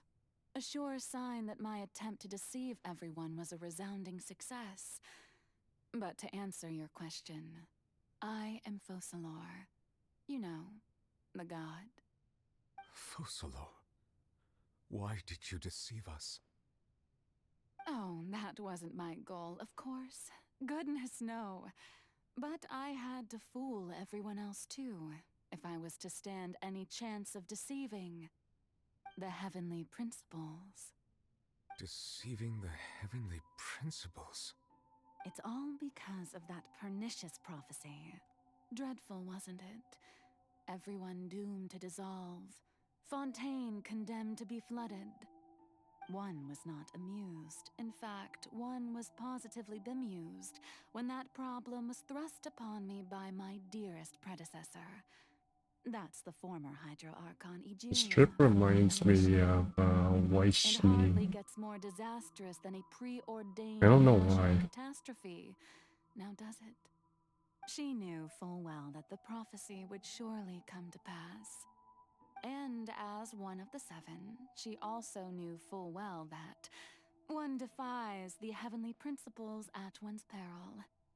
So yes, as you have no doubt surmised, it was a rather impossible situation that I found myself in. I spent a terribly long time mulling it over, alone on the ocean floor. And I was almost growing barnacles by the time I finally Her voice does not realized match her there opinion. was only one possible solution to this confounding conundrum. I had to outwit the heavenly principles, allow the prophecy to be fulfilled, ostensibly at least, while saving everyone at the same time. I'm a genius, I know. I can only assume that's why Egeria chose me as her successor. Although, looking back now, it was hardly the inheritance one dreams of. Between the task of saving the nation, the quotidian duties of the Hydro Archon, And not to mention the original sin of creating a new race of humans, I dare say she left me quite a colossal mess to clean up. But one can only play the hand one is dealt. I did not choose this, any more than I chose to be one of her Oceanid familiars. So you were also once one of the Oceanids, transformed into a human by Egeria's hand. Yes, I was. I always dreamed of becoming human. And I still do, even now. In my eyes, to be human is to be part of the greatest opera ever known. After becoming a god, I separated my divinity from my body and spirit, leaving behind only a self that was as naive and bewildered as my past self on her first day as a human being. The me you see before you now is that divinity. And the human counterpart I left behind, I named Farina. She could feel joy, sorrow, and everything in between. She could be as vain and conceited, or as meek and vulnerable as she wished. Her strengths were of a kind only a human could possess, as were her shortcomings. But in my eyes, Farina's humanity was what made her perfect. She was perfectly human in every way. The person I always wanted to be. Anyway, so then I cursed her. All part of the plan, of course. The plan to deceive the heavenly principles. Do you still remember the final scene of the prophecy? The Hydra Archon alone, weeping on her throne. In order that the prophecy might appear fulfilled, I invited Farina to be an actress, to play the part of the Hydro Archon in the prophecy. Under the curse I placed on her, so long as I, Focalor's divinity, continued to exist, she could not die. But nor was she free to live her life in the pursuit of happiness. Instead, she was forced to take the stage in the opera house, to embrace the role of leading lady, to forever play the part of the god from the prophecy, all to create a deceitful appearance of that prophecy coming to pass. I suppose now you probably understand why your court is called the Opera Epiclese. But Farina is only human, isn't she? Even though she has had a long life, her mind is no stronger than that of any other ordinary human being. I cannot begin to fathom what she has had to endure. It must have been torture for her. It has indeed. And although she is, in a sense, me in human form, I most definitely owe her an apology for it. It's been 500 years. Yikes. And all along, she's been playing her part in the most unimaginably long, unbearably lonely, and agonizingly painful opera of all time.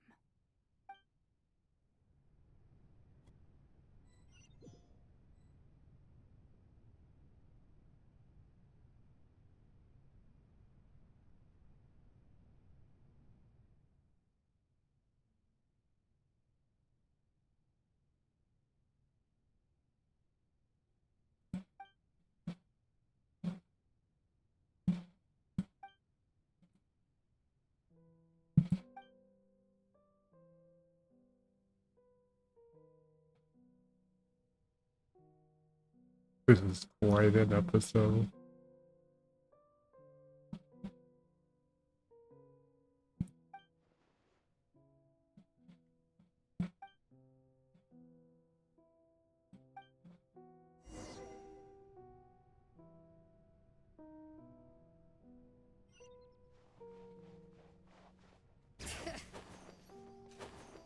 I can't jump up there.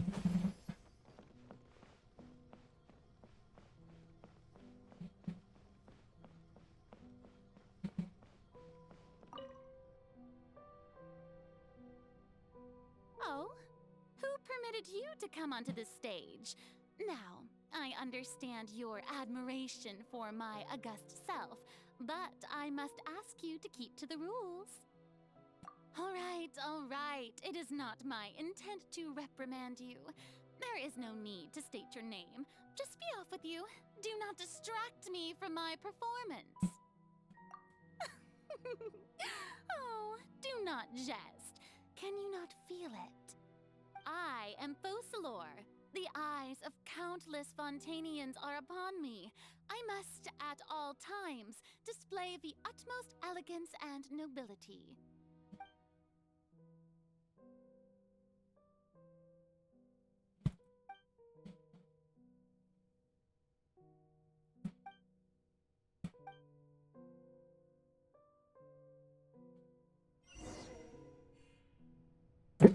We just gotta turn off the light. Dear audience, the performance is experiencing a technical difficulty, but worry not. The guards shall resolve it soon enough.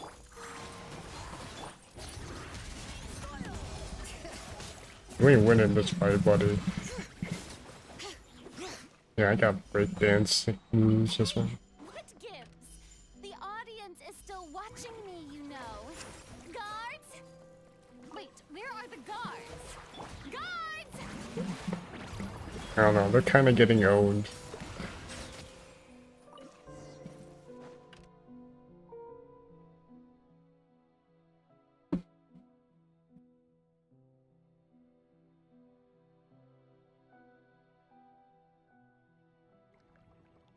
I just have the world's loudest sneeze.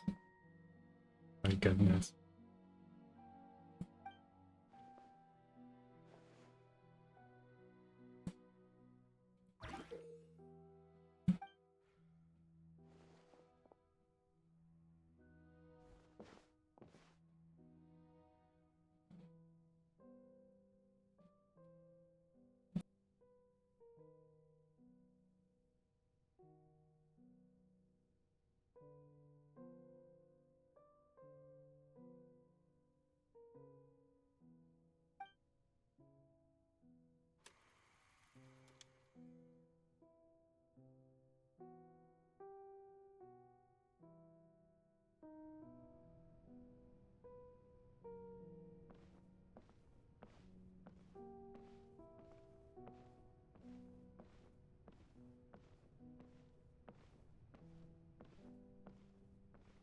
This is so dramatic. Farina. Farina. Huh? Who's that? Who's calling me? Where are you? Be not nervous. Be not afraid. I am before you. Wait a moment. You're near me? How can this be?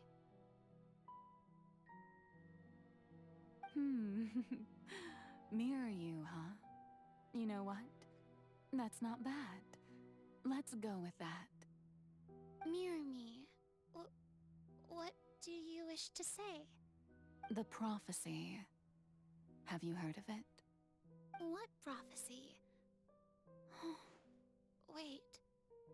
I know. I think. I don't know why, but it's in my head somehow. The people will all be dissolved into the waters, and only the Hydro Archon will remain, weeping on her throne. Only then will the sins of the people of Fontaine be washed away. Oh, very good. You know it well. What's going on? I can't seem to remember anything clearly. The only thing I know for sure is this prophecy. Will it really come to pass? Yes, it will. And that is why I've come to you. Disaster will come to Fontaine sooner or later. Things will develop just as the prophecy declared. There is no escaping it. But doesn't that mean everyone will die? I'm a Fontainian just like them. Will I dissolve too? Oh, don't worry. Magical meetings exist in this world precisely to give people a chance to turn things around. It is the reason why you met me today. I will tell you how to save everyone, but you may have to suffer somewhat. Oh, so there's still hope after all. Goodness, you frightened me. You spoke so much and with so much certainty. As for the suffering, well, I will admit that the first thing that came to mind was, why do I have to be the one to suffer? But if the prophecy will come true, I'll also die anyway, right? So if I've already met you as my magical meeting in this world, if there were scales, with all the people of Fontaine on one side and my pain on the other, is it not obvious where the scales should tilt? You truly are the perfect human, my ideal. I suppose this would also be the justice that belongs to you. Huh? Don't worry, it's nothing. Listen well. Fontaine has just lost its Hydro Archon. I need you to play a role, that of the new Archon. Play as a god? That's right. You must begin a never-ending masquerade. You must never let anyone suspect your identity. If you can keep it up, then I shall have my way of defying this prophecy. But should your identity be revealed, then all hope will be lost. But how will I do this? A human assuming the role of a god without being exposed. Don't worry. What you must do is not to turn yourself into a real god. You simply need to play the role of a god as humans imagine them to be. Being a human yourself, I'm sure you already know what such an entity would be like. Remember, your true challenge will not be pursuing divinity, but contending against humanity. I'm still not sure I understand, but I'll try. I'll try to do this. So, how long am I going to have to play this role? 800? To accomplish this mission, you will have to stay on the stage for many, many years. You will endure and not grow old until your task ends. But I promise you, all will eventually end in a magnificent and dramatic trial, and everyone will be saved. A trial, huh? How exciting. I'll be looking forward to it.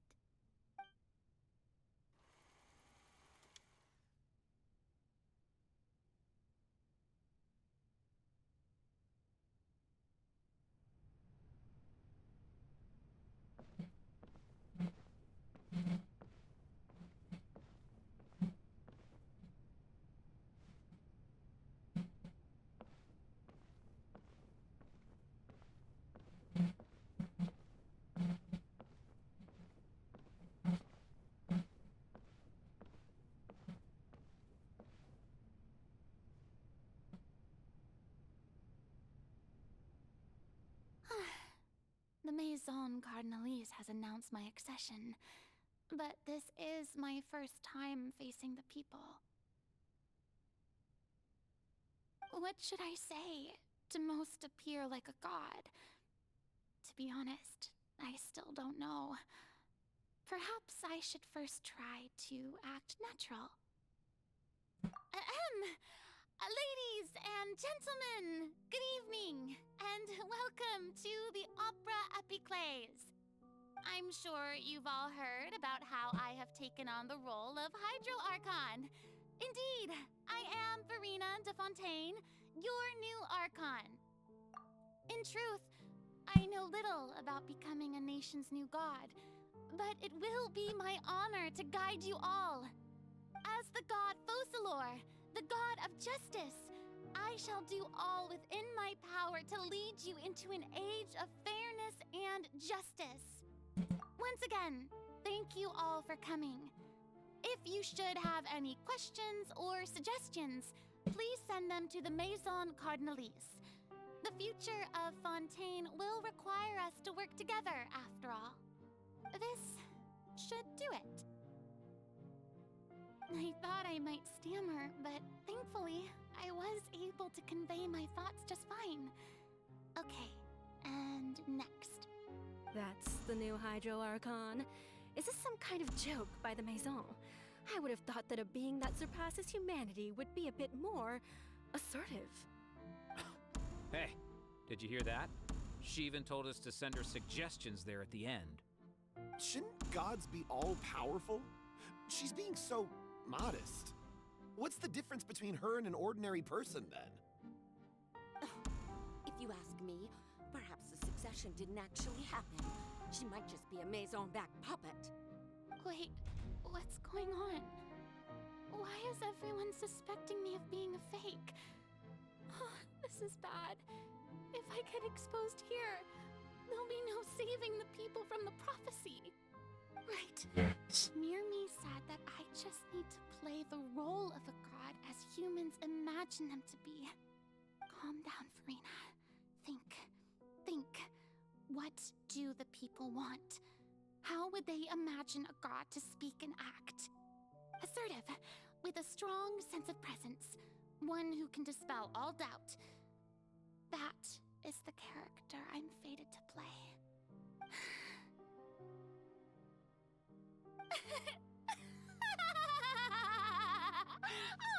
Oh, very good, my people. Only ones such as you are deserving of my rule. Now, I was wondering if some weak puppet were to one day come onto the stage and claim ownership of this opera house, would the children of Fontaine follow them? Well, it seems that you would all see right through them.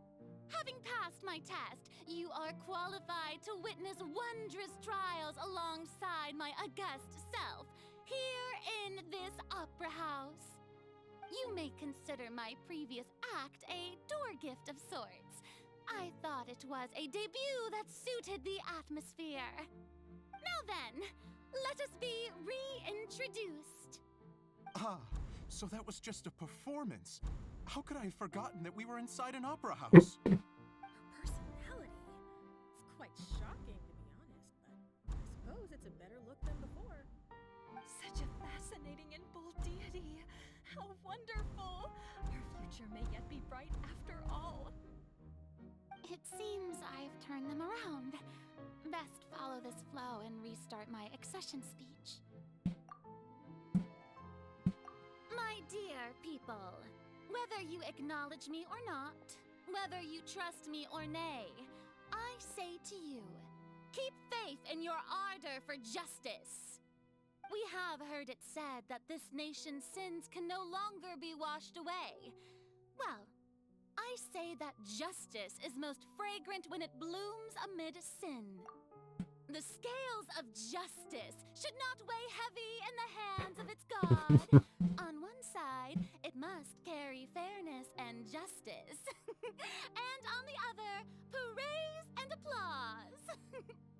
May law be the prayer on our lips. May judgment be our worship. Let us light the fires and drink to the future of Fontaine. There is no trouble in this world that justice cannot solve. All that is needed is for you, my people, to believe in it, heart and soul. So long as I, the Archon Focalor, stand within the Opera Epiclese, so long as I stand before the Oratrice, I shall even judge the gods of this world!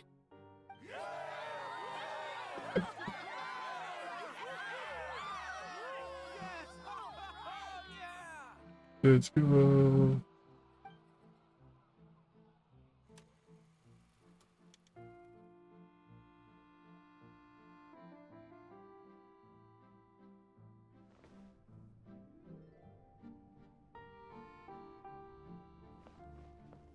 We can run now. Yay. Lady Farina, here are today's case reports, as well as a summary of the follow-up for your perusal. Come now. Was I not just at the Opera House in person? Leave these kinds of things to Neuvillette.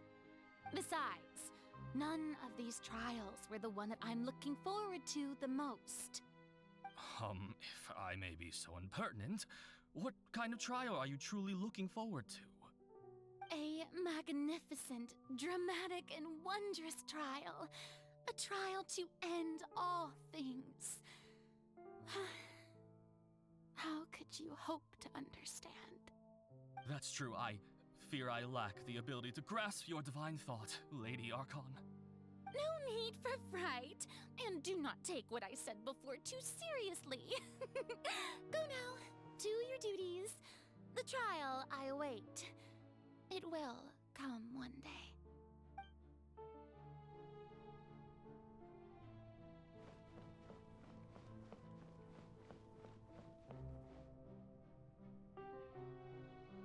Lady Farina, I don't know what to say. Thank you for agreeing to see me. No need to thank me. Or rather, thank your own sense of perseverance instead. Long have you stood in line to meet me, have you not? Oh, I'm afraid that's just an inevitable consequence of my divine charm. All right. It was just called Riz. How is your son's illness? You remembered me, and you knew of my family too. He is doing much better now. In fact, he is far more of an ardent believer than I. He was the one who forced me to seek an audience with you, and to bring your words back to him. Oh, good. Very good. If this should happen again in the future, please do not hesitate to come and tell me. Going down to citizens' homes every so often, while not usual practice, should serve as a fine change of pace. You're such a gentle and wise god. Thank you once again, on behalf of my son.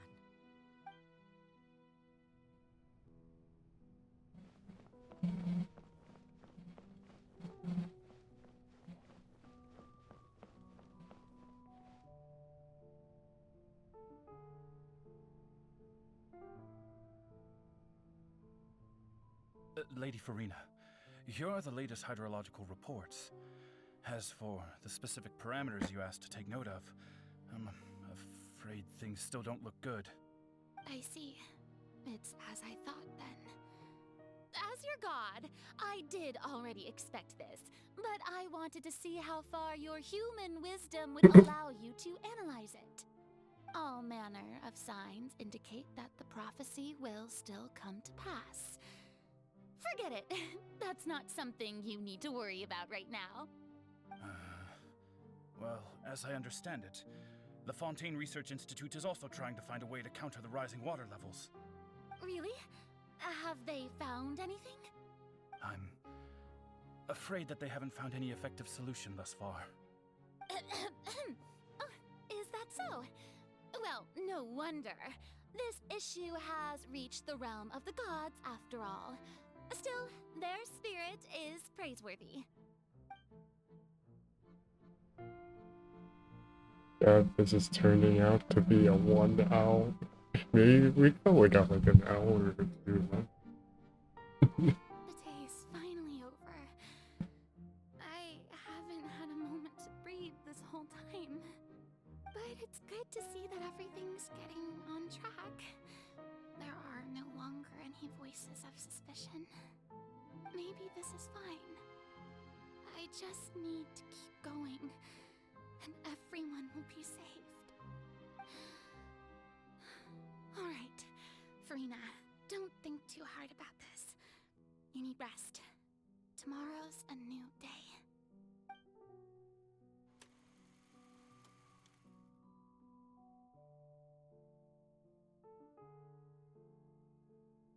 Lady Farina, here are the new trial reports for the latest cases, as well as a summary of the follow-up. There'll be no need for that. I've seen them already. There's no need to go back over scenes I've witnessed in person before. Lady Farina, I've waited so long for this chance to see you in this manner. Indeed, my dear, loyal citizen. This joyous moment is an honor for us both.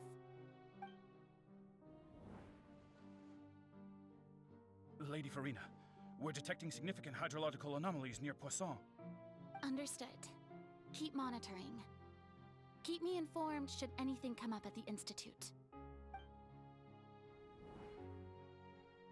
These transitions. Don't think I let anything slip today. I must show the people that there is nothing to worry about. I just don't know when these days will end. I feel utterly exhausted. Best to rest early today, too.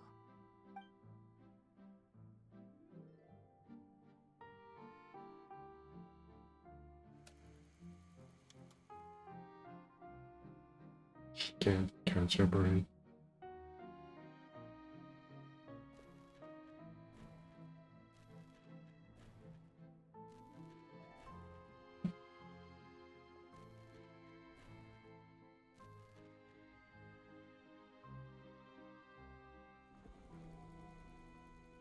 Yikes.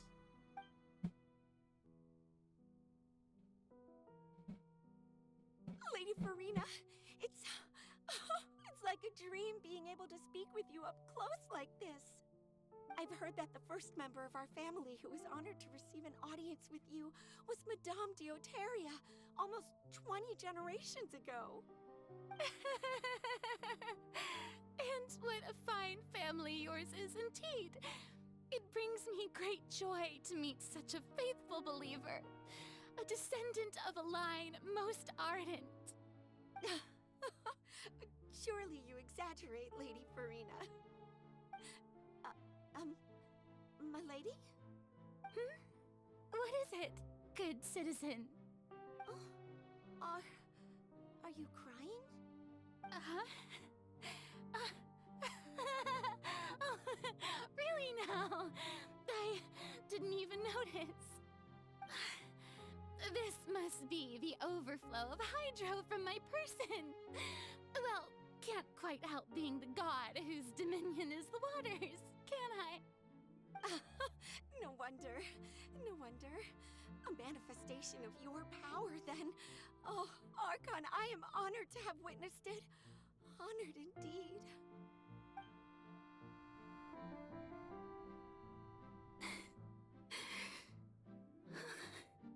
So interminable.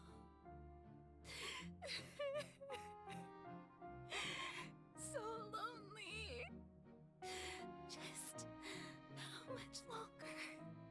Hundreds of years must have passed by now. Perhaps the show must go on for hundreds more. I never imagined that it would hurt so much. Have I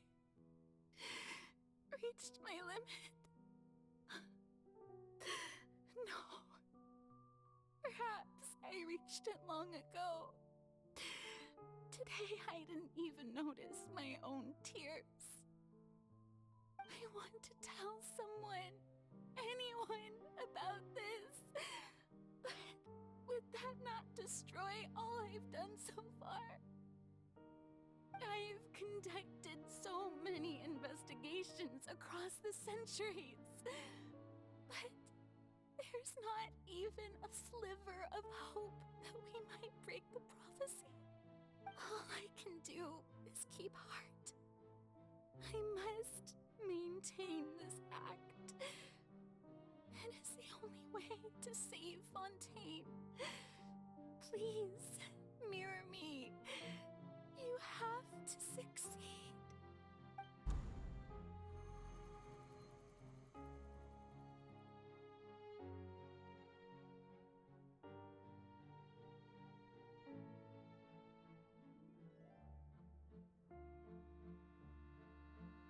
Farina, you don't have to shoulder this burden alone. Although I don't know what you might be Hey, keeping from we're everyone. back. Your people are more than willing to share your burden with you.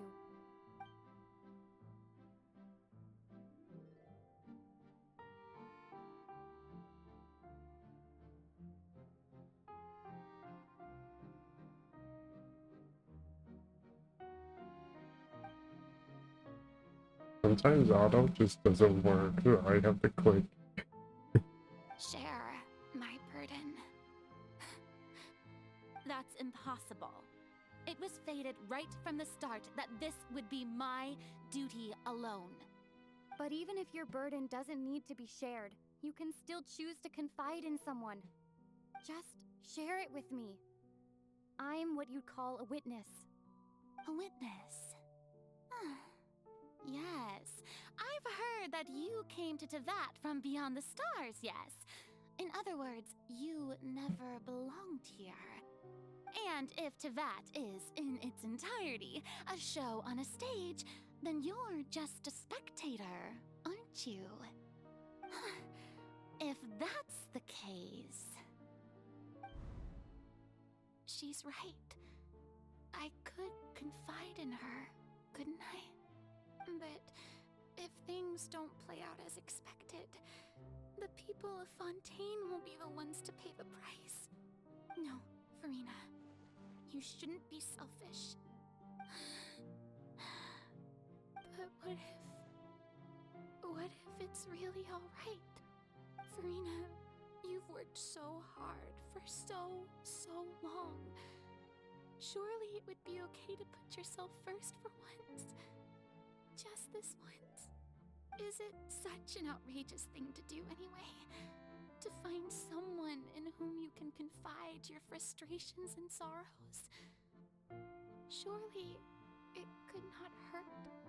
If you let this opportunity slip through your fingers, it might never come by again. Think about it long and hard.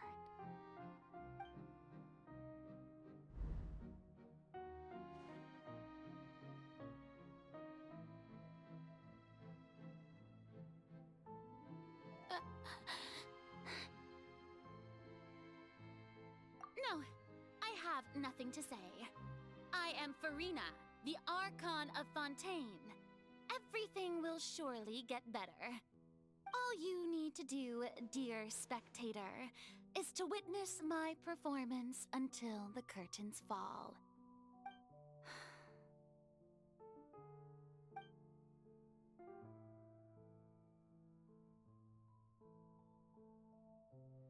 Fine.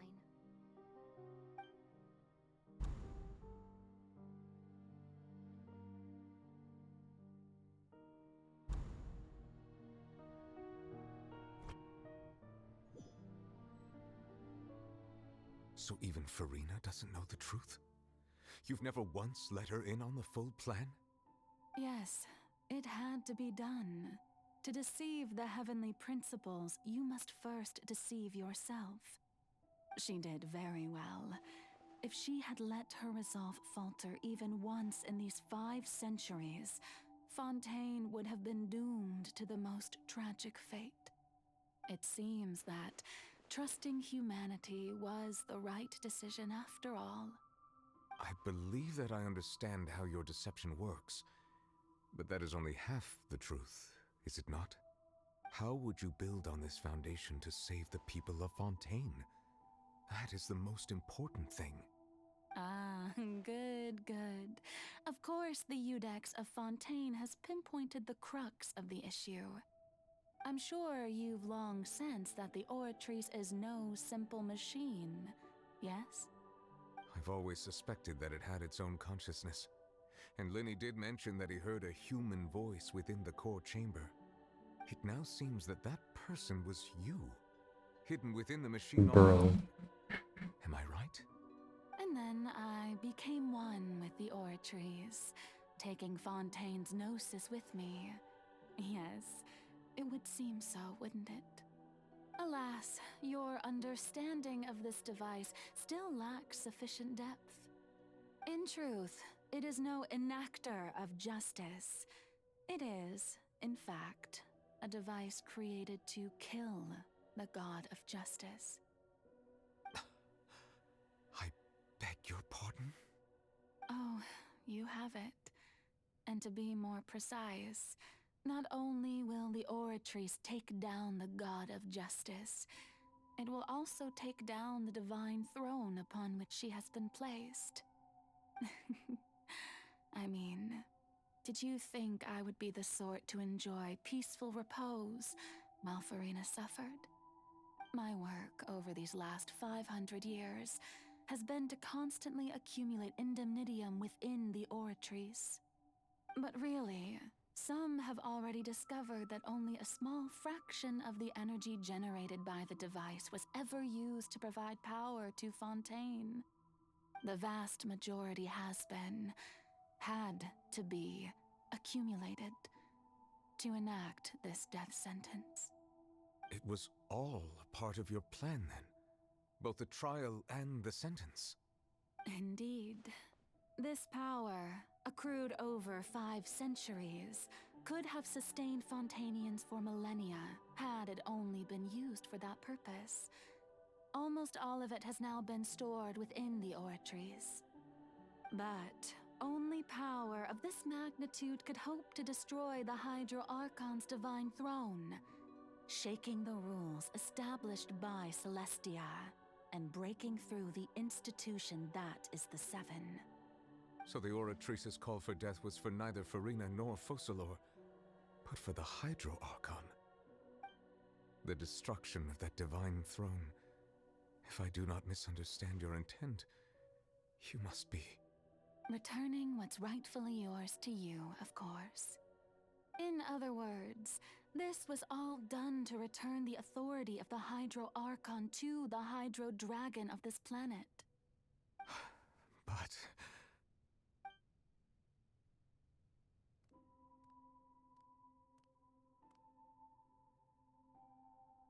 Oh, what?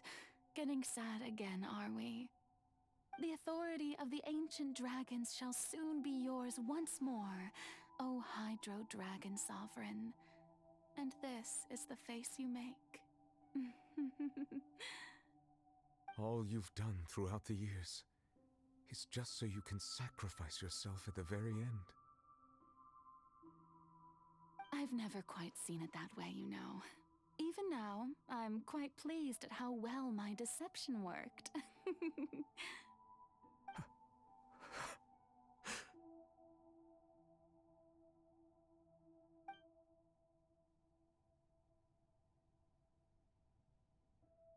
Hydro Dragon, don't cry.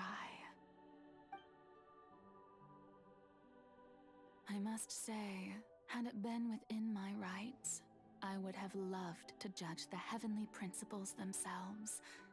Were they not guilty of essentially the same crime? Egeria stole the power of the primordial sea, and the heavenly principles stole the power you ancient dragons possessed. I, for my part, am the god of justice. And is it not just that your original powers should be returned to you? Speaking of justice, I have always believed that justice lies in the process of pursuing human existence itself. So, if the theft of the primordial sea's might was Fontaine's original sin, then, leaving matters of procedural right and wrong aside, the descent of the Fontainians as watch human because it is and their really right to exist in fascinating. this world would be Fontaine's original justice. In other words, existence was Egeria's justice, and to me, justice is the continuation of that existence. Defying the prophecy and ensuring that Fontaine's people shall live on, that should be the justice enthroned over all others.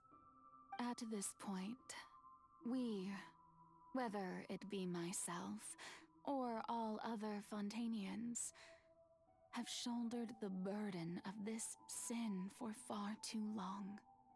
Eudex Nervillet, the highest judge in our land, when you regain your full power as an elemental sovereign, What verdict shall you pass upon us?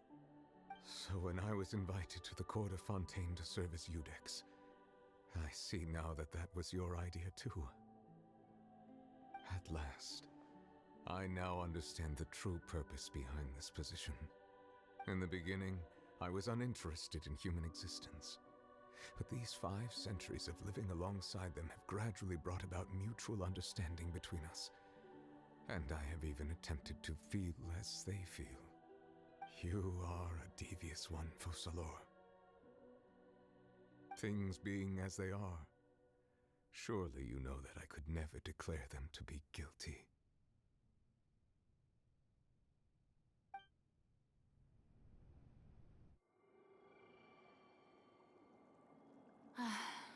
The hour of my execution is almost here. For the sinner, the curtain call has come. I know I may not sound it, but faced with death, I find myself a little afraid.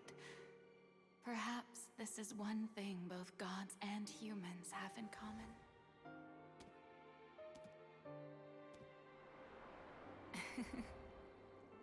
Farewell, Nervalette. I hope you've enjoyed the part you played these 500 years.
I, Eudex Nervalette, hereby declare,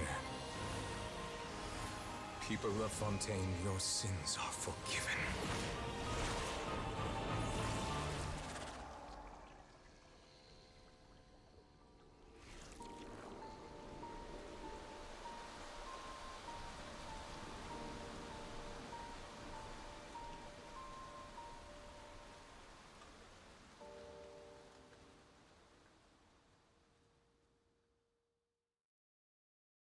Melusines are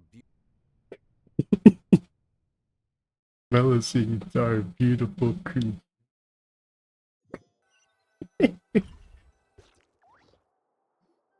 What is that timing?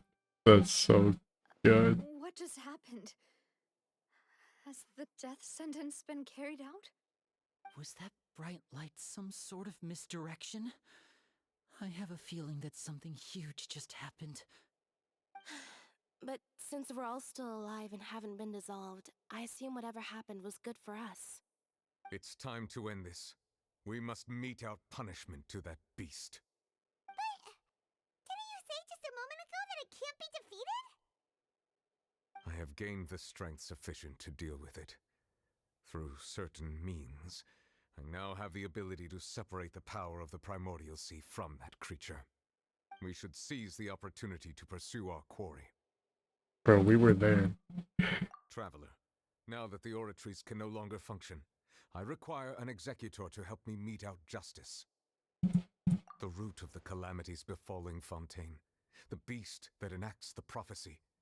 Its name is the all-devouring Narwhal. Come with me, traveler. The hour of execution has come. You stole that line.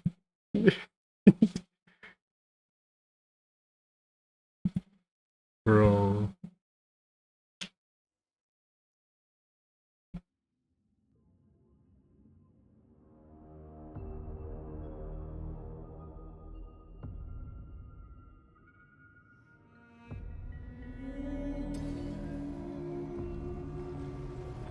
I don't have the right team for this. I have 2 Hydro characters.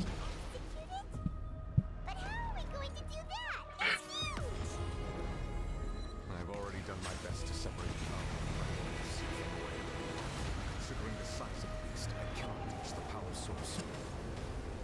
Unless we can find a way to attack it from within. I shall tear apart the dragon's power. We shall look for an opening together.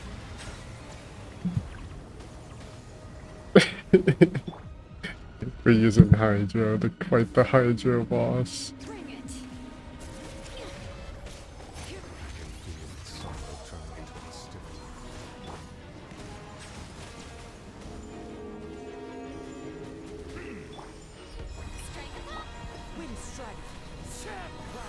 Damn, we still hit 50Ks? Okay. I don't know how much Hydro res this guy has, but... Cannot resist its instinct to devour. Continue to trigger its hostility. Chance will present itself.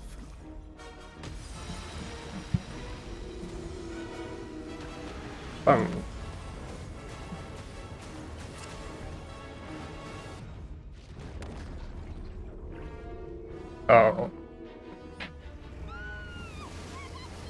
Vor.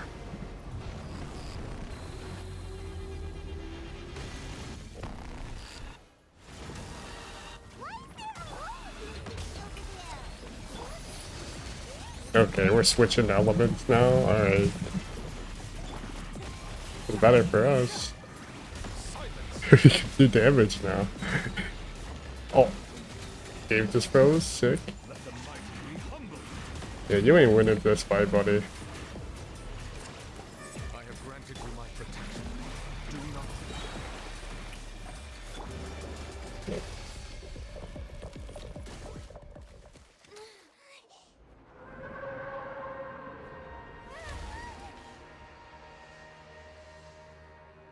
Easy. Close fight.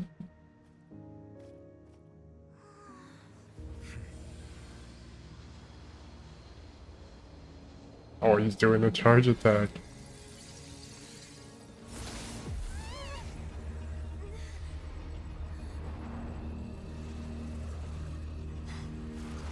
What the fuck? Who the fuck is it?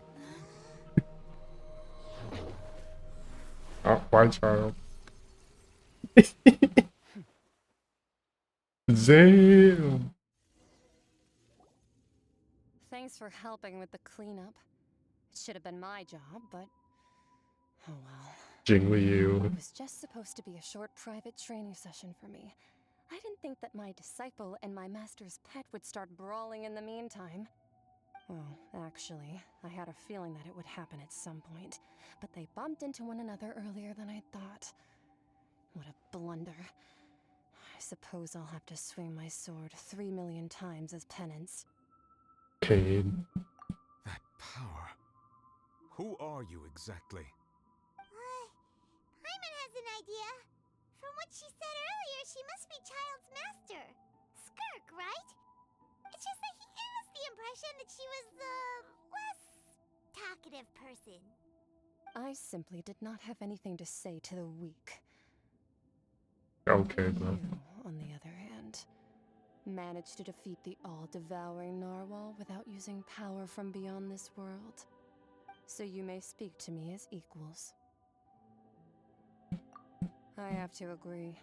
It's a strange use of a planet's primordial waters just to raise an all-devouring Narwhal. That kind of power is wasted on it. It's not cooperative. It eats too much. And I have more important things to do with my time than pet sitting. The only thing that creature has going for it is its looks. All in all, it fails as a pet. Miss Skirk? I think you might have missed the point. The point being? Well, being that this pet almost destroyed an entire nation. You keep that shit in check, bro. So what sort of person is your master? Well, child's master's master. Wait, is that right? Yes. Right. So you don't know him. Sorry, I assumed you did. His name is Sertologi. Ooh. I am unfamiliar with that name. Huh. So Master isn't sufficiently famous. How should I describe him then? Have you heard of the name The Fowl? The Fowl? Still nothing? Well, how about the Visionary? Vetterfulnir then? Or Gold Rhine-Daughter? Ooh, that one we've heard. Rhine-Daughter's part of the Hexen Circle. She's Albedo's mom, right? Oh, so you do know that name. To be honest, I also heard all of those names and titles from my master. I don't actually know them either. But I suppose you understand now, yes? My master is likely a similar sort to Rhine-Daughter. They are both pursuing some form of perfection. Wait, didn't you also mention a visionary person? Paimon didn't quite catch their name. Actually, never mind that. I believe it expedient to inform you that the all-devouring narwhal used up nearly all its strength fighting you. Such roiling hydro energies will prove difficult for the planet's deep seas to digest. As such, the Fontaine back on the surface has most likely been thrown into chaos. Oh, this is a Honkai In Impact other third words, character. the prophecy that you've been fretting over should now be in full swing.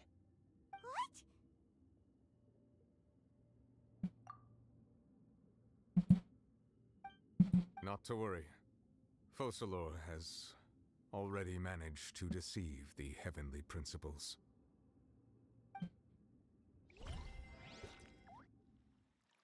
In the end, the people will all be dissolved into the waters, and only Farina will remain, weeping on her throne.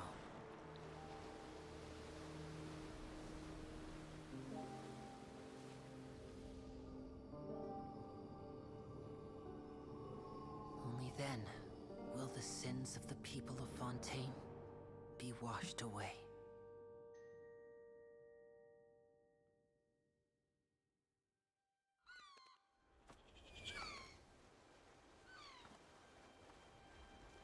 Bro.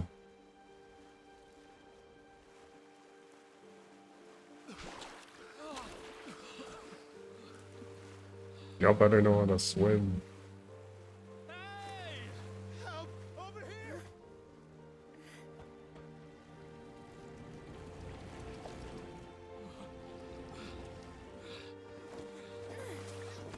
Oh, thank God they know how to swim.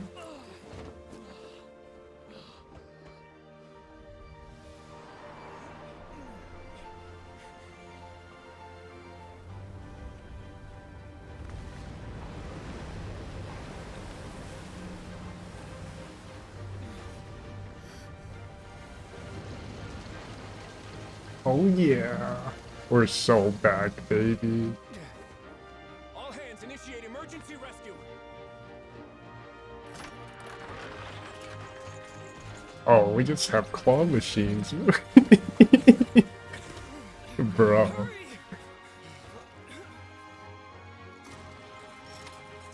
This is sick.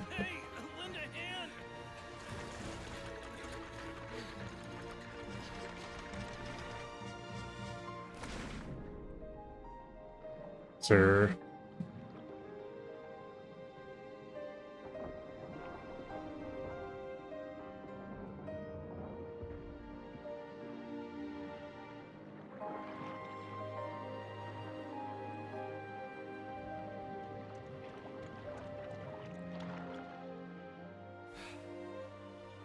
Look, the water's receding.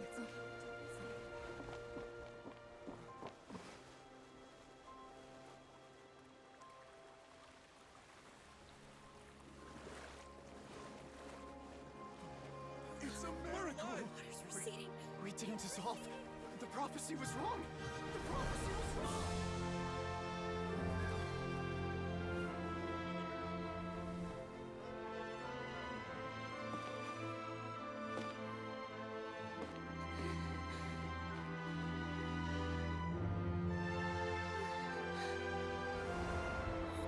Are you alright? We're safe. The prophecy was wrong.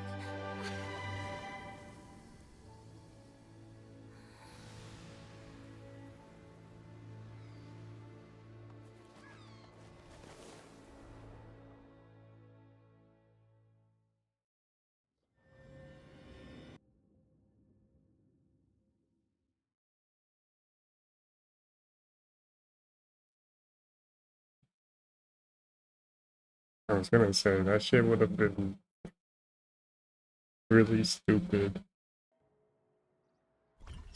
Because if we couldn't do anything about it, Renewed. The Spirit of Rasula attacks post-disaster rebuilding. I recently visited Poisson to meet with Miss Navia, spokesperson of the Spirit of Rasula, and we spoke about Poisson's present and future. Old soil can still give birth to new bloom, Miss Navia stated. Hope is like seeing a small cookie when you're starving late at night. You just need a little of it. Skyship Winglet, lunar brain of the Fontaine Research Institute. The various disputes that have arisen on account of Mr. Edwin have suddenly become a shield over the Institute, with Jurier turning out to be a once-overlooked hidden gem.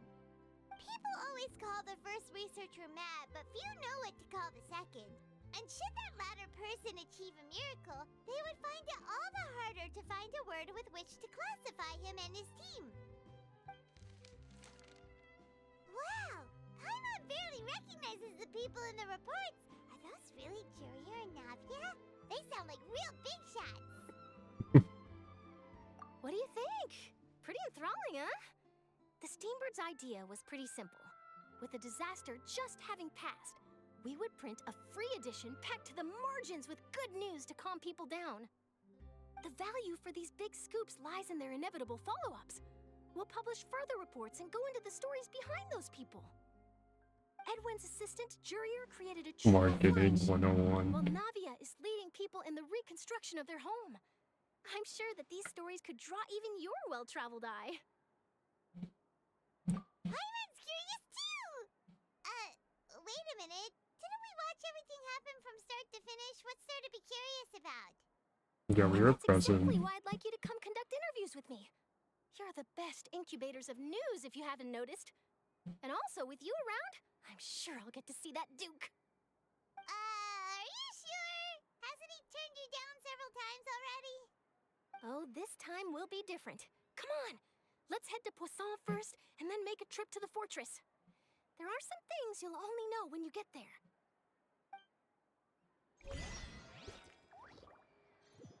Hey.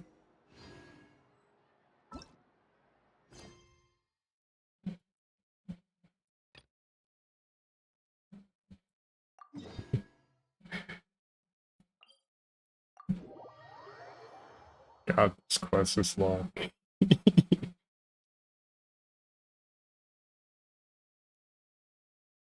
Well, the title of this quest is literally called Finale, so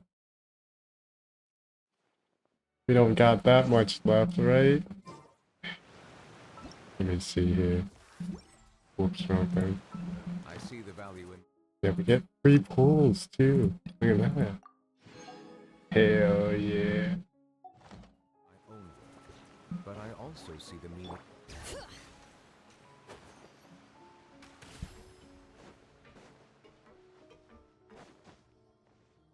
Come on.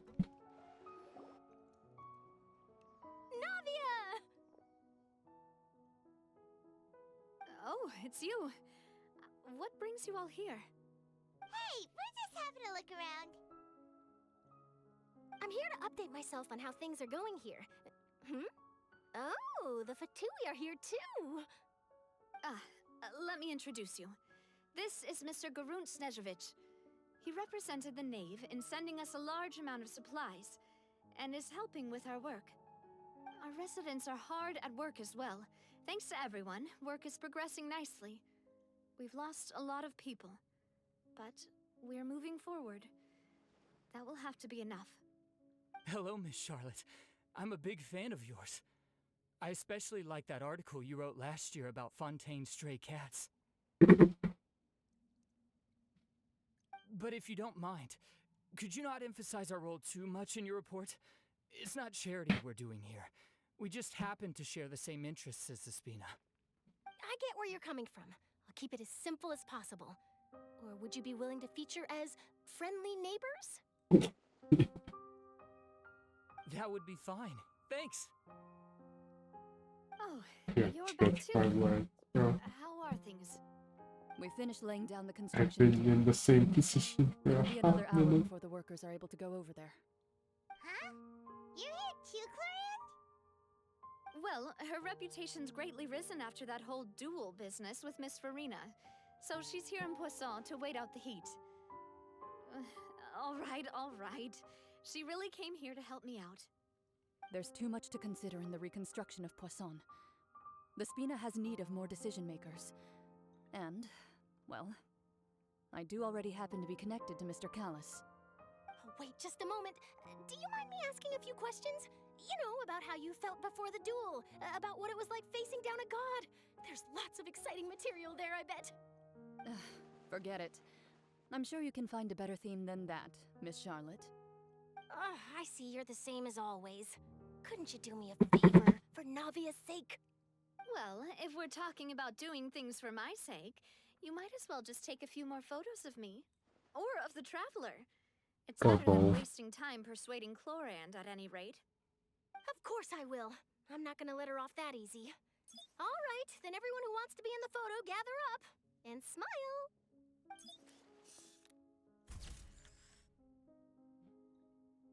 How did it go? Was it a good shot? Did Paimon look cute in it? Not bad. Your addition really helped the composition of the picture. All right, hang on a moment. Let me snap a few more shots.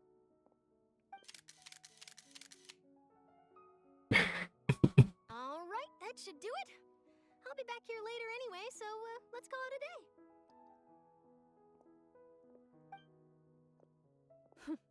You're very quick. Speed is of the essence when it comes to the news, and freshness is the key. Also, not to brag, but I'm pretty good at building connections. Who knows? I might eventually get that interview with you after all, Miss Chlorand. Wow, you really do have that never say die spirit. I'm impressed. I'll hazard a guess that this is how you got that interview at the Fortress of Maripede. Whoa, you're well informed. Let me make a guess too. I asked Sijuin who told Monsieur Nervillette, and he told you, right? That's a very complete information chain. All Monsieur Neuvillette asked me was, when did the fortress become so friendly towards the media? I told him that it was best not to speak too soon. There's no guarantee that Ridesley will make a personal appearance. You're right. I've got to treasure every moment I have with them. In which case, I'll be making a move first. Stay safe now. And tell me if you hear anything interesting. I'll treat you to afternoon tea in exchange. Yay.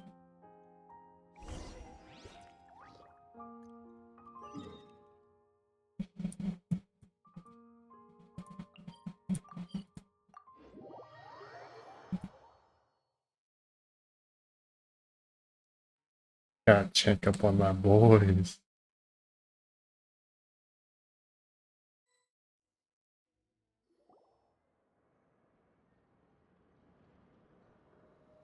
Wow, guess we're here again, huh? There's a real nostalgic feeling to this place. Looks like you've been missing us. Something like that. Duke! Did you come all the way to the entrance to greet us?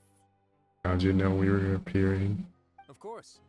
I'm here to welcome you and our dear Miss Charlotte, whom our good head nurse recommended to me. It's an honor to finally meet the much-rumored Duke. Thank you for consenting to my visit to the fortress, sir. No need to thank me. But that said, I shouldn't be the focus of your interview. I trust you recall our agreement?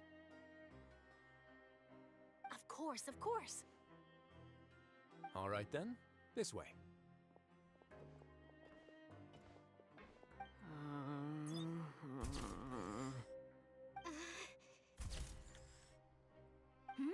Hey, no need to be so nervous.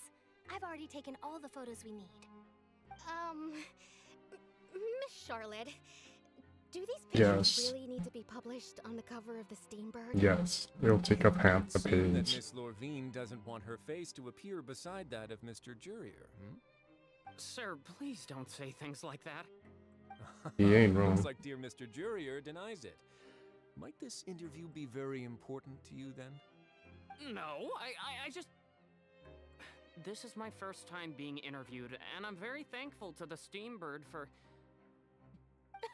Now, I might not look it, but I actually did meet Mr. Edwin once. And I'll be honest, I enjoyed chatting with you more. You've definitely got more of that genius vibe going on. The boat that brought about a miracle, the ark that saved the people. Why, you recreated a myth back there, like an emissary of legend. Still, if I might ask, where's that flying ship now? Huh. Looks like Charlotte's trying to get herself another exclusive scoop. I have to apologize, but that ship is presently in the bowels of our factory. I'm afraid it won't be easy for you to get a shot of it. So sad. Really? Well, then in that case, could I have an interview with you to make up for that loss?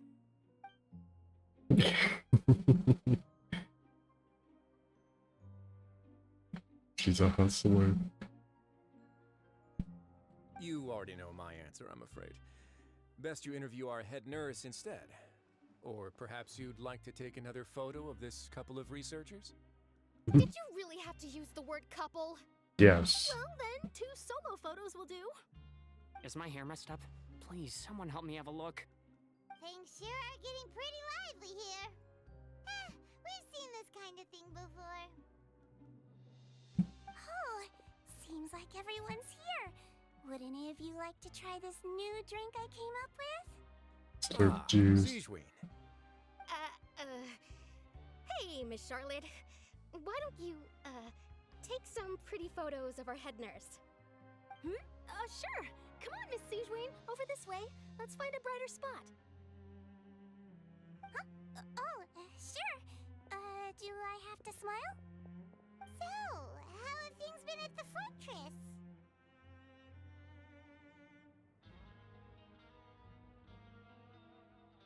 Same old, as you can see. Fontaine's undergone some changes, but this place is still more or less the same. Other than that flying ship, it got a tad too much attention, I think. That's Nah. why I decided to let the interview go through. We should direct more public opinions toward the behind-the-scenes heroes. Am I right, Mr. Jurier? Miss Lorvine? You're too kind, sir. I believe that you too should have your day in the sun. Not that you would want that, which is a pity. I'll just leave the spotlight to you two.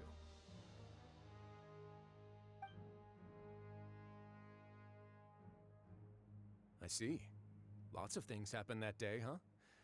Anyway, regarding that Harbinger, I'm not sure you remember, but his 3 young followers are still waiting for his return. He sure did win them over, huh? Yes. I'll tell them that there's good news and bad news.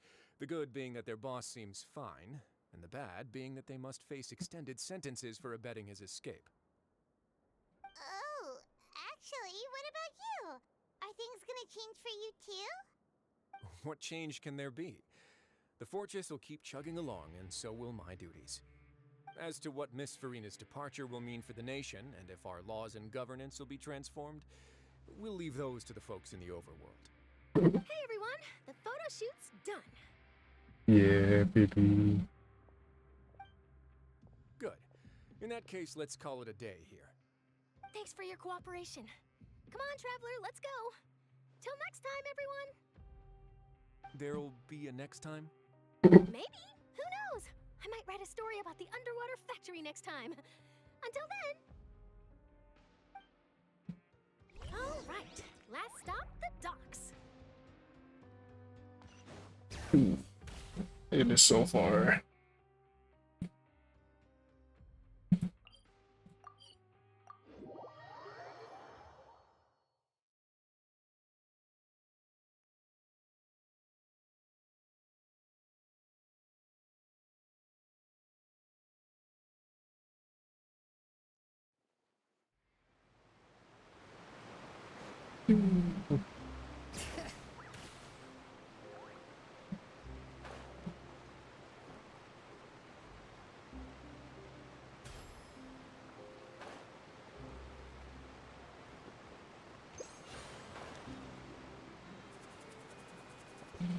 Well, look who we have here.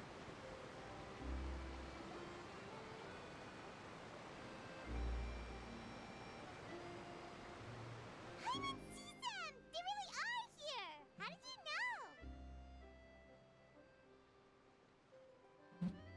know? Navia mentioned that she stayed in touch with Linny and the others after working together. Apparently, they've been at the docks distributing these strange pockets the whole time since. Traveler, Paimon. Ah, and Miss Charlotte, too. Would you like a magic pocket? What sort of gadget is it? It's a wondrous bag that can be used to carry many things. The water level has returned to normal, but if you see any of your things floating around, you can use this to carry them. Or you could trick a friend into doing it for you. Trick a friend? I wonder which of my friends would fall for that.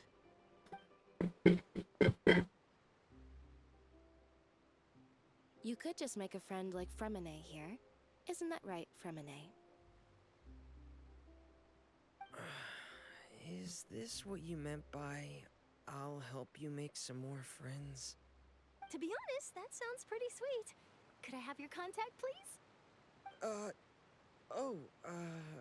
Sure. Please, write down my address. Lynette sure is working hard to help Fremine socialize. Yay. He was the one who proposed doing this. He even wants to assist in our magic shows.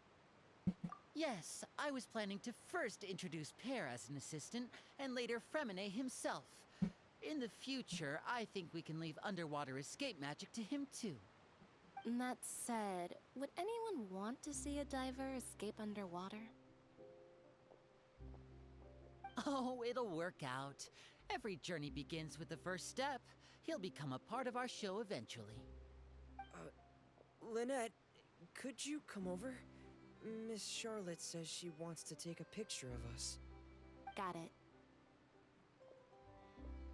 My, that Charlotte is rather perceptive. She got rid of everyone the moment she realized I had something to say to you. So, how have things been, Traveler?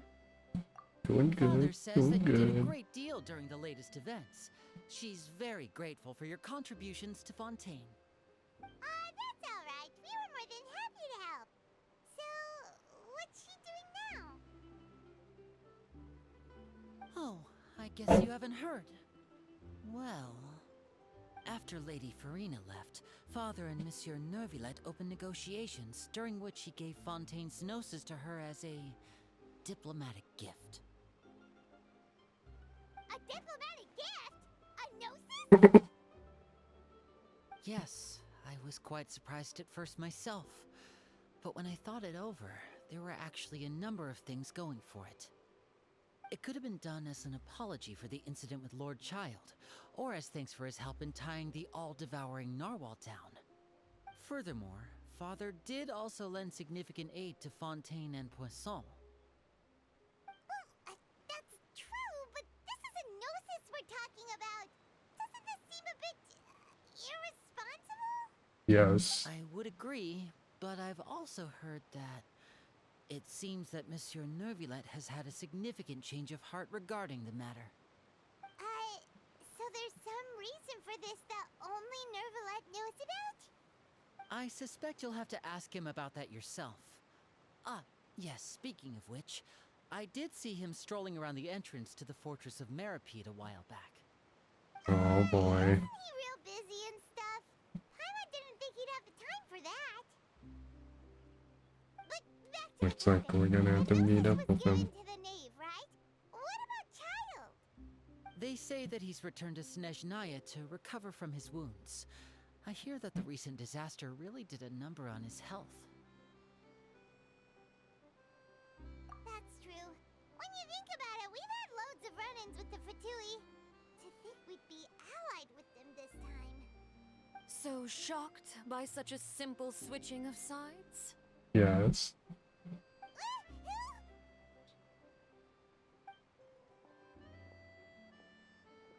Father! Well, well, what do you know? Come to the docks to see how my children are doing and meet the traveler by chance. Please do not pay my accomplishments in Fontaine too much mind. I would have done them regardless. Are you going to take the Gnosis back to Snezhnaya? That is our duty as harbingers, yes. Don't be too preoccupied with sides. The goal of the Fatui concerns not a single place or person, but the entire world. With such a grand goal in mind, it is inevitable that we must wear many masks. Switching my masks is something I've always done. Well, that depends on many things. No one truly knows what the future holds. What good is honesty if you can't rely on it forever? As for you, I very much look forward to our next collaboration. Good things cannot be achieved alone, and you've proved yourselves to be great partners. The lighting looks so cursed because of my night shift. Alright. I'll remember to return it. Thank you for keeping it safe for him this entire time. And that's a wrap for me. Huh? You're... A big jump scare. Greetings, Miss Journalist. Hello. If I'm not mistaken, there are diplomatic channels I'll need to report to take a photo of you. That is correct. So forgive me, but I will not be able to serve as a subject in your article. However, feel free to write as much as you'd like about our dear magicians and our upcoming rookie talent. I will. The sea breeze is quite pleasant. I shall continue my walk while the weather remains so agreeable. Farewell. Farewell, Father. Oh, she has such an intimidating presence. I didn't even dare to take a picture. Thankfully, I've already wrapped up all my pre-scheduled interviews. Thank you all. This'll be more than enough for me to write about, I'm sure. Don't be too nervous. Why don't you take a magic pocket before you go? Here, Traveler, Paimon, you take Yay. one. To move things about? That's right.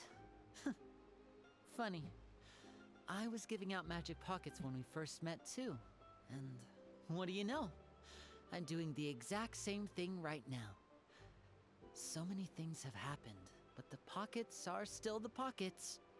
I guess this must be life. We will all follow our own paths, and serendipity will lead you to your fated friends. All right then. We'll be handing out pockets in some other districts later, so we'll get going now. Have a good day, you two.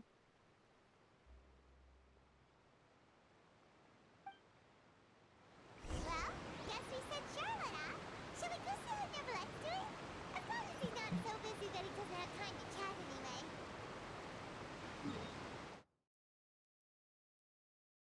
Let's go check up on him. Is there no teleporter? There's no teleporter. Yes, sir.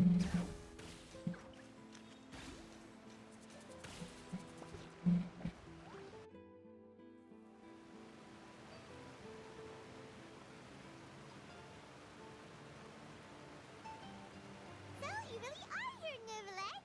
Paimon didn't think you were going to have free time this hour of the day. Really? Oh, I suppose you must have met Mr. Linney. He took the time to greet me earlier when he passed this way. In any case, you came at a good time. I was just considering reaching out to you to set up a meeting, so I may explain some things that I haven't had the time to before. Aw, Paimon's glad that you remembered. Thank you for keeping us on your mind, what with you being busy and all. Alright, let's have it then. How was Fontaine actually saved? The whole business is still quite the mystery to us. It is strange how words can often leave a bitter taste in the mouth when it finally comes time to say them out loud.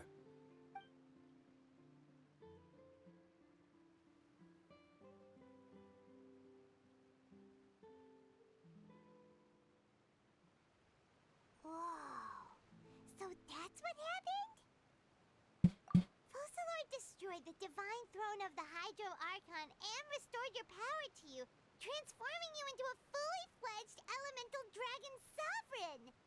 But Paimon still doesn't quite get what you did to save the Fontanians from dissolving. For me, the authority of the ancient dragons refers to absolute control over the hydro element. Fontanians were incomplete humans born of Egeria's use of the power of the primordial sea, with constitutions similar to that of mimics. But so long as those primordial energies remain within them, I could use the ancient dragon's authority to grant them true blood, after the fashion in which life was first brought into being on this planet.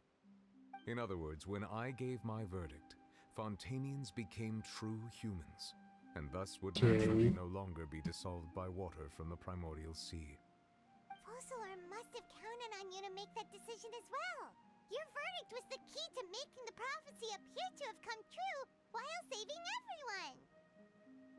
Yeah, and in a manner of speaking, Fossilor finally managed to fulfill the original Hydro Archon's wish to turn Oceanids into real people too.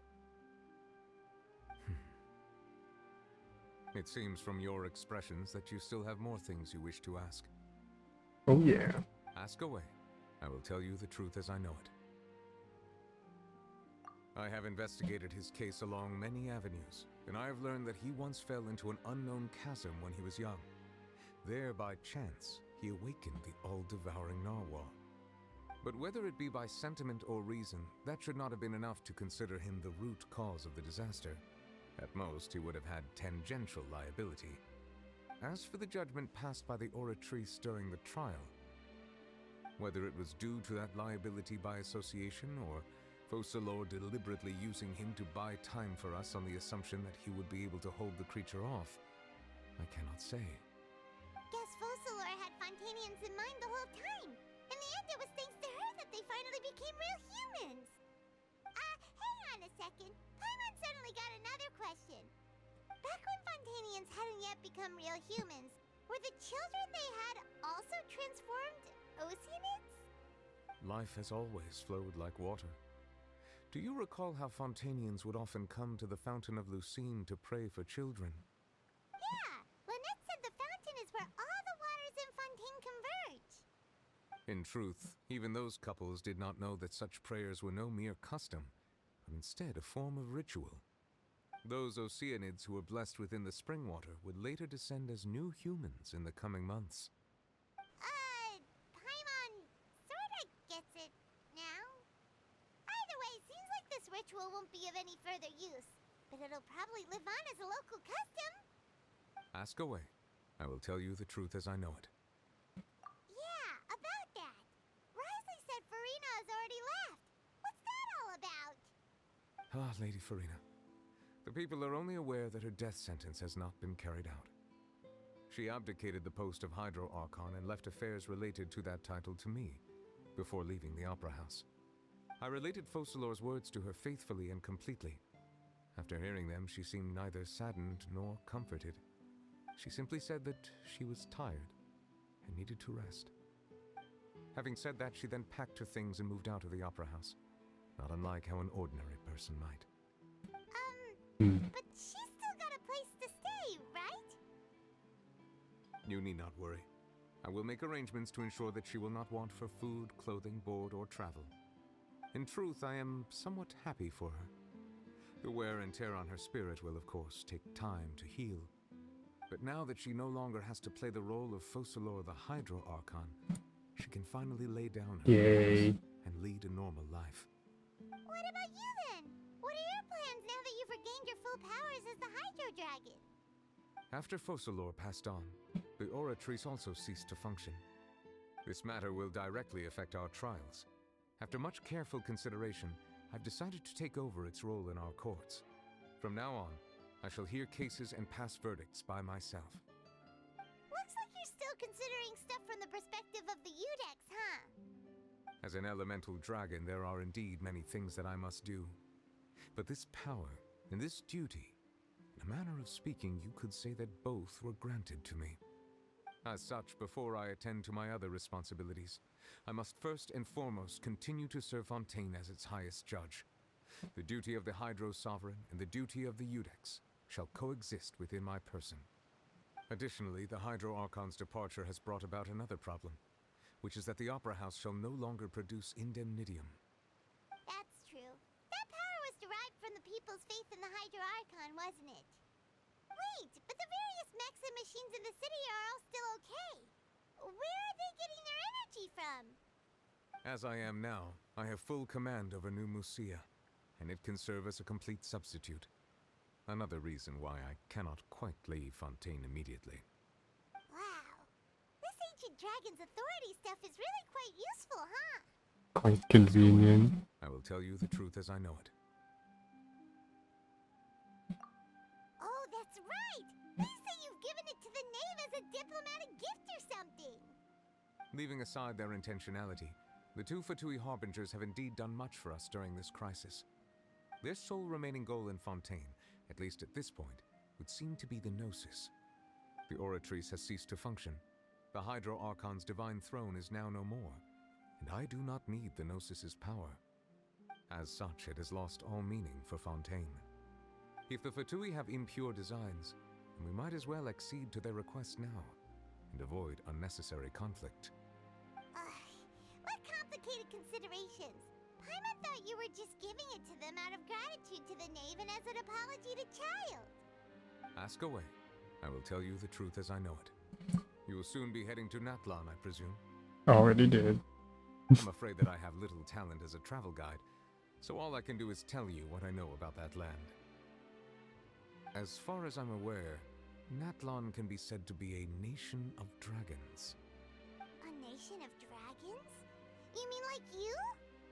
No, I suspect that I would not find myself welcome there. Unlike ancient dragons such as myself, the dragons of Natlan have undergone long years of development and evolution. Large numbers of them have entered a form of coexistence with humanity. Natlan is also the nation of war. War ravages those lands like an undying flame. There is one other piece of information I got incidentally from my negotiations with the Knave that I believe may be useful to you. The Harbinger known as the Captain has thrown his hat into the endless ring of war. The Captain. Sounds like a real tough customer. Seriously, everywhere you look, there's a Fatui Harbinger doing their thing. I suggest that you fully prepare yourself before going to Natlan. In the meantime, Fontaine's doors will always be open to you. Yay. Ask away. I will tell you the truth as I know it. Hang on a sec. Paimon's still got a question about the Gnosis. When we spoke to Linny earlier, he mentioned that your attitude towards giving away the Gnosis had clearly changed. We guessed that there might be some reason for it that only you were aware of. No wonder the House of the Hearth is the Fatui's intelligence division. They are certainly sharp. So regarding this specific issue, I was just getting ready to share something with you. What is it? In truth, I exchanged some further words with that lady named Skirk after sending you two back to the surface. It went something like this.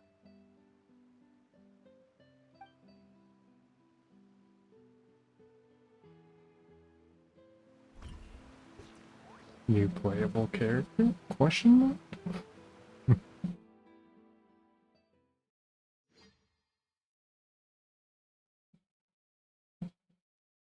We'll see, we'll see. We're going to head topside to see what's going on. You hurry over soon as well, all right, Nervalet? What next?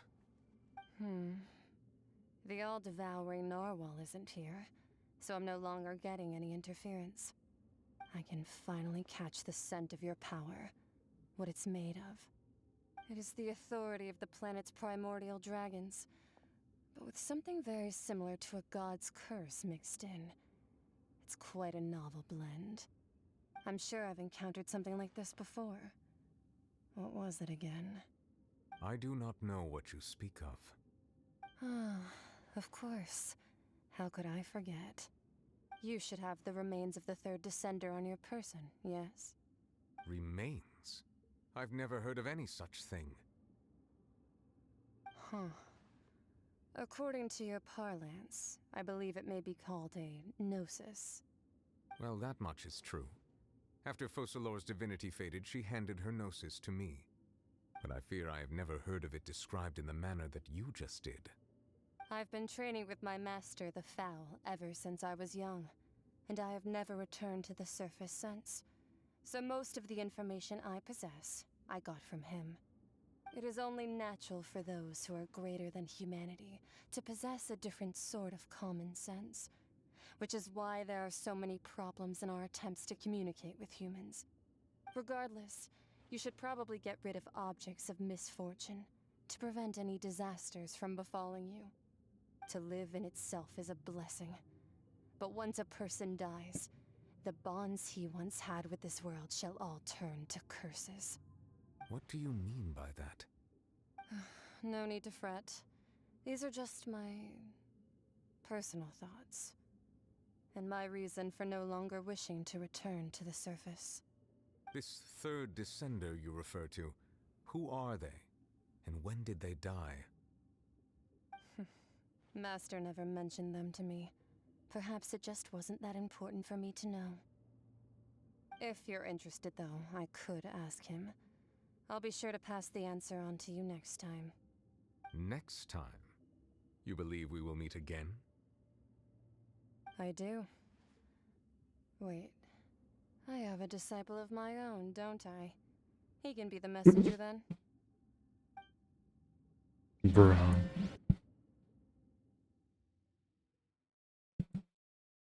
What she told me. Whether it would prove useful or not, I wanted to pass that information on to you. The remains of the third descender? So that's what the Gnosis actually are. Paimon just thought they looked like chess pieces. How could they be a person's remains? All the same, assuming that there was no misunderstanding or special metaphor at play, that is what she meant to say. And she said that it would bring misfortune and that you should check it, which is why you gave it to the Fatui.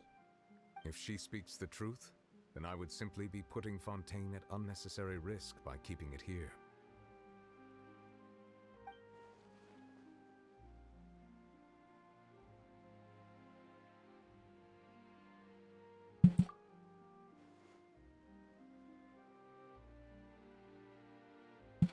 I guessed that you might already be familiar with this concept, but I did not expect you to be one of them. That means that the Gnosis, which are exceedingly element-compatible and can even enhance elemental abilities, do indeed come from the third descender. I wonder, does your body also possess similar properties? Like being able to use elemental powers without a vision. That does sort of count as special compatibility, right? No, let's not think about this stuff right now. It just feels creepy. Comparing the Traveler to the dead third descender and all. That's what you say, but this topic still feels like bad luck. Real. Once Child recovers, let's get some more answers out of him. Or go look for his master and get the answers that way.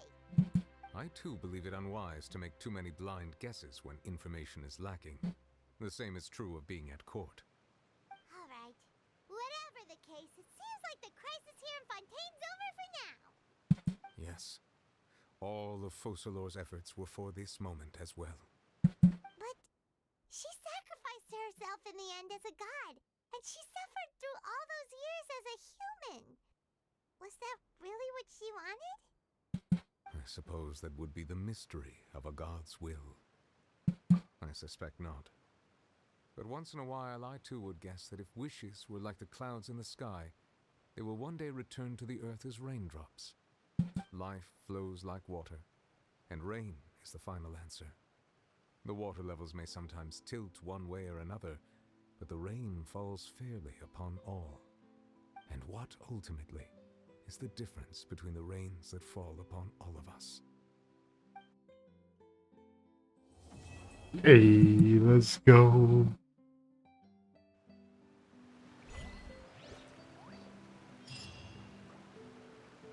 Yeah. Wait, what? Got a new quest? Oh, we do. So that's gonna be for another video. Recorded for over 5 hours. Holy.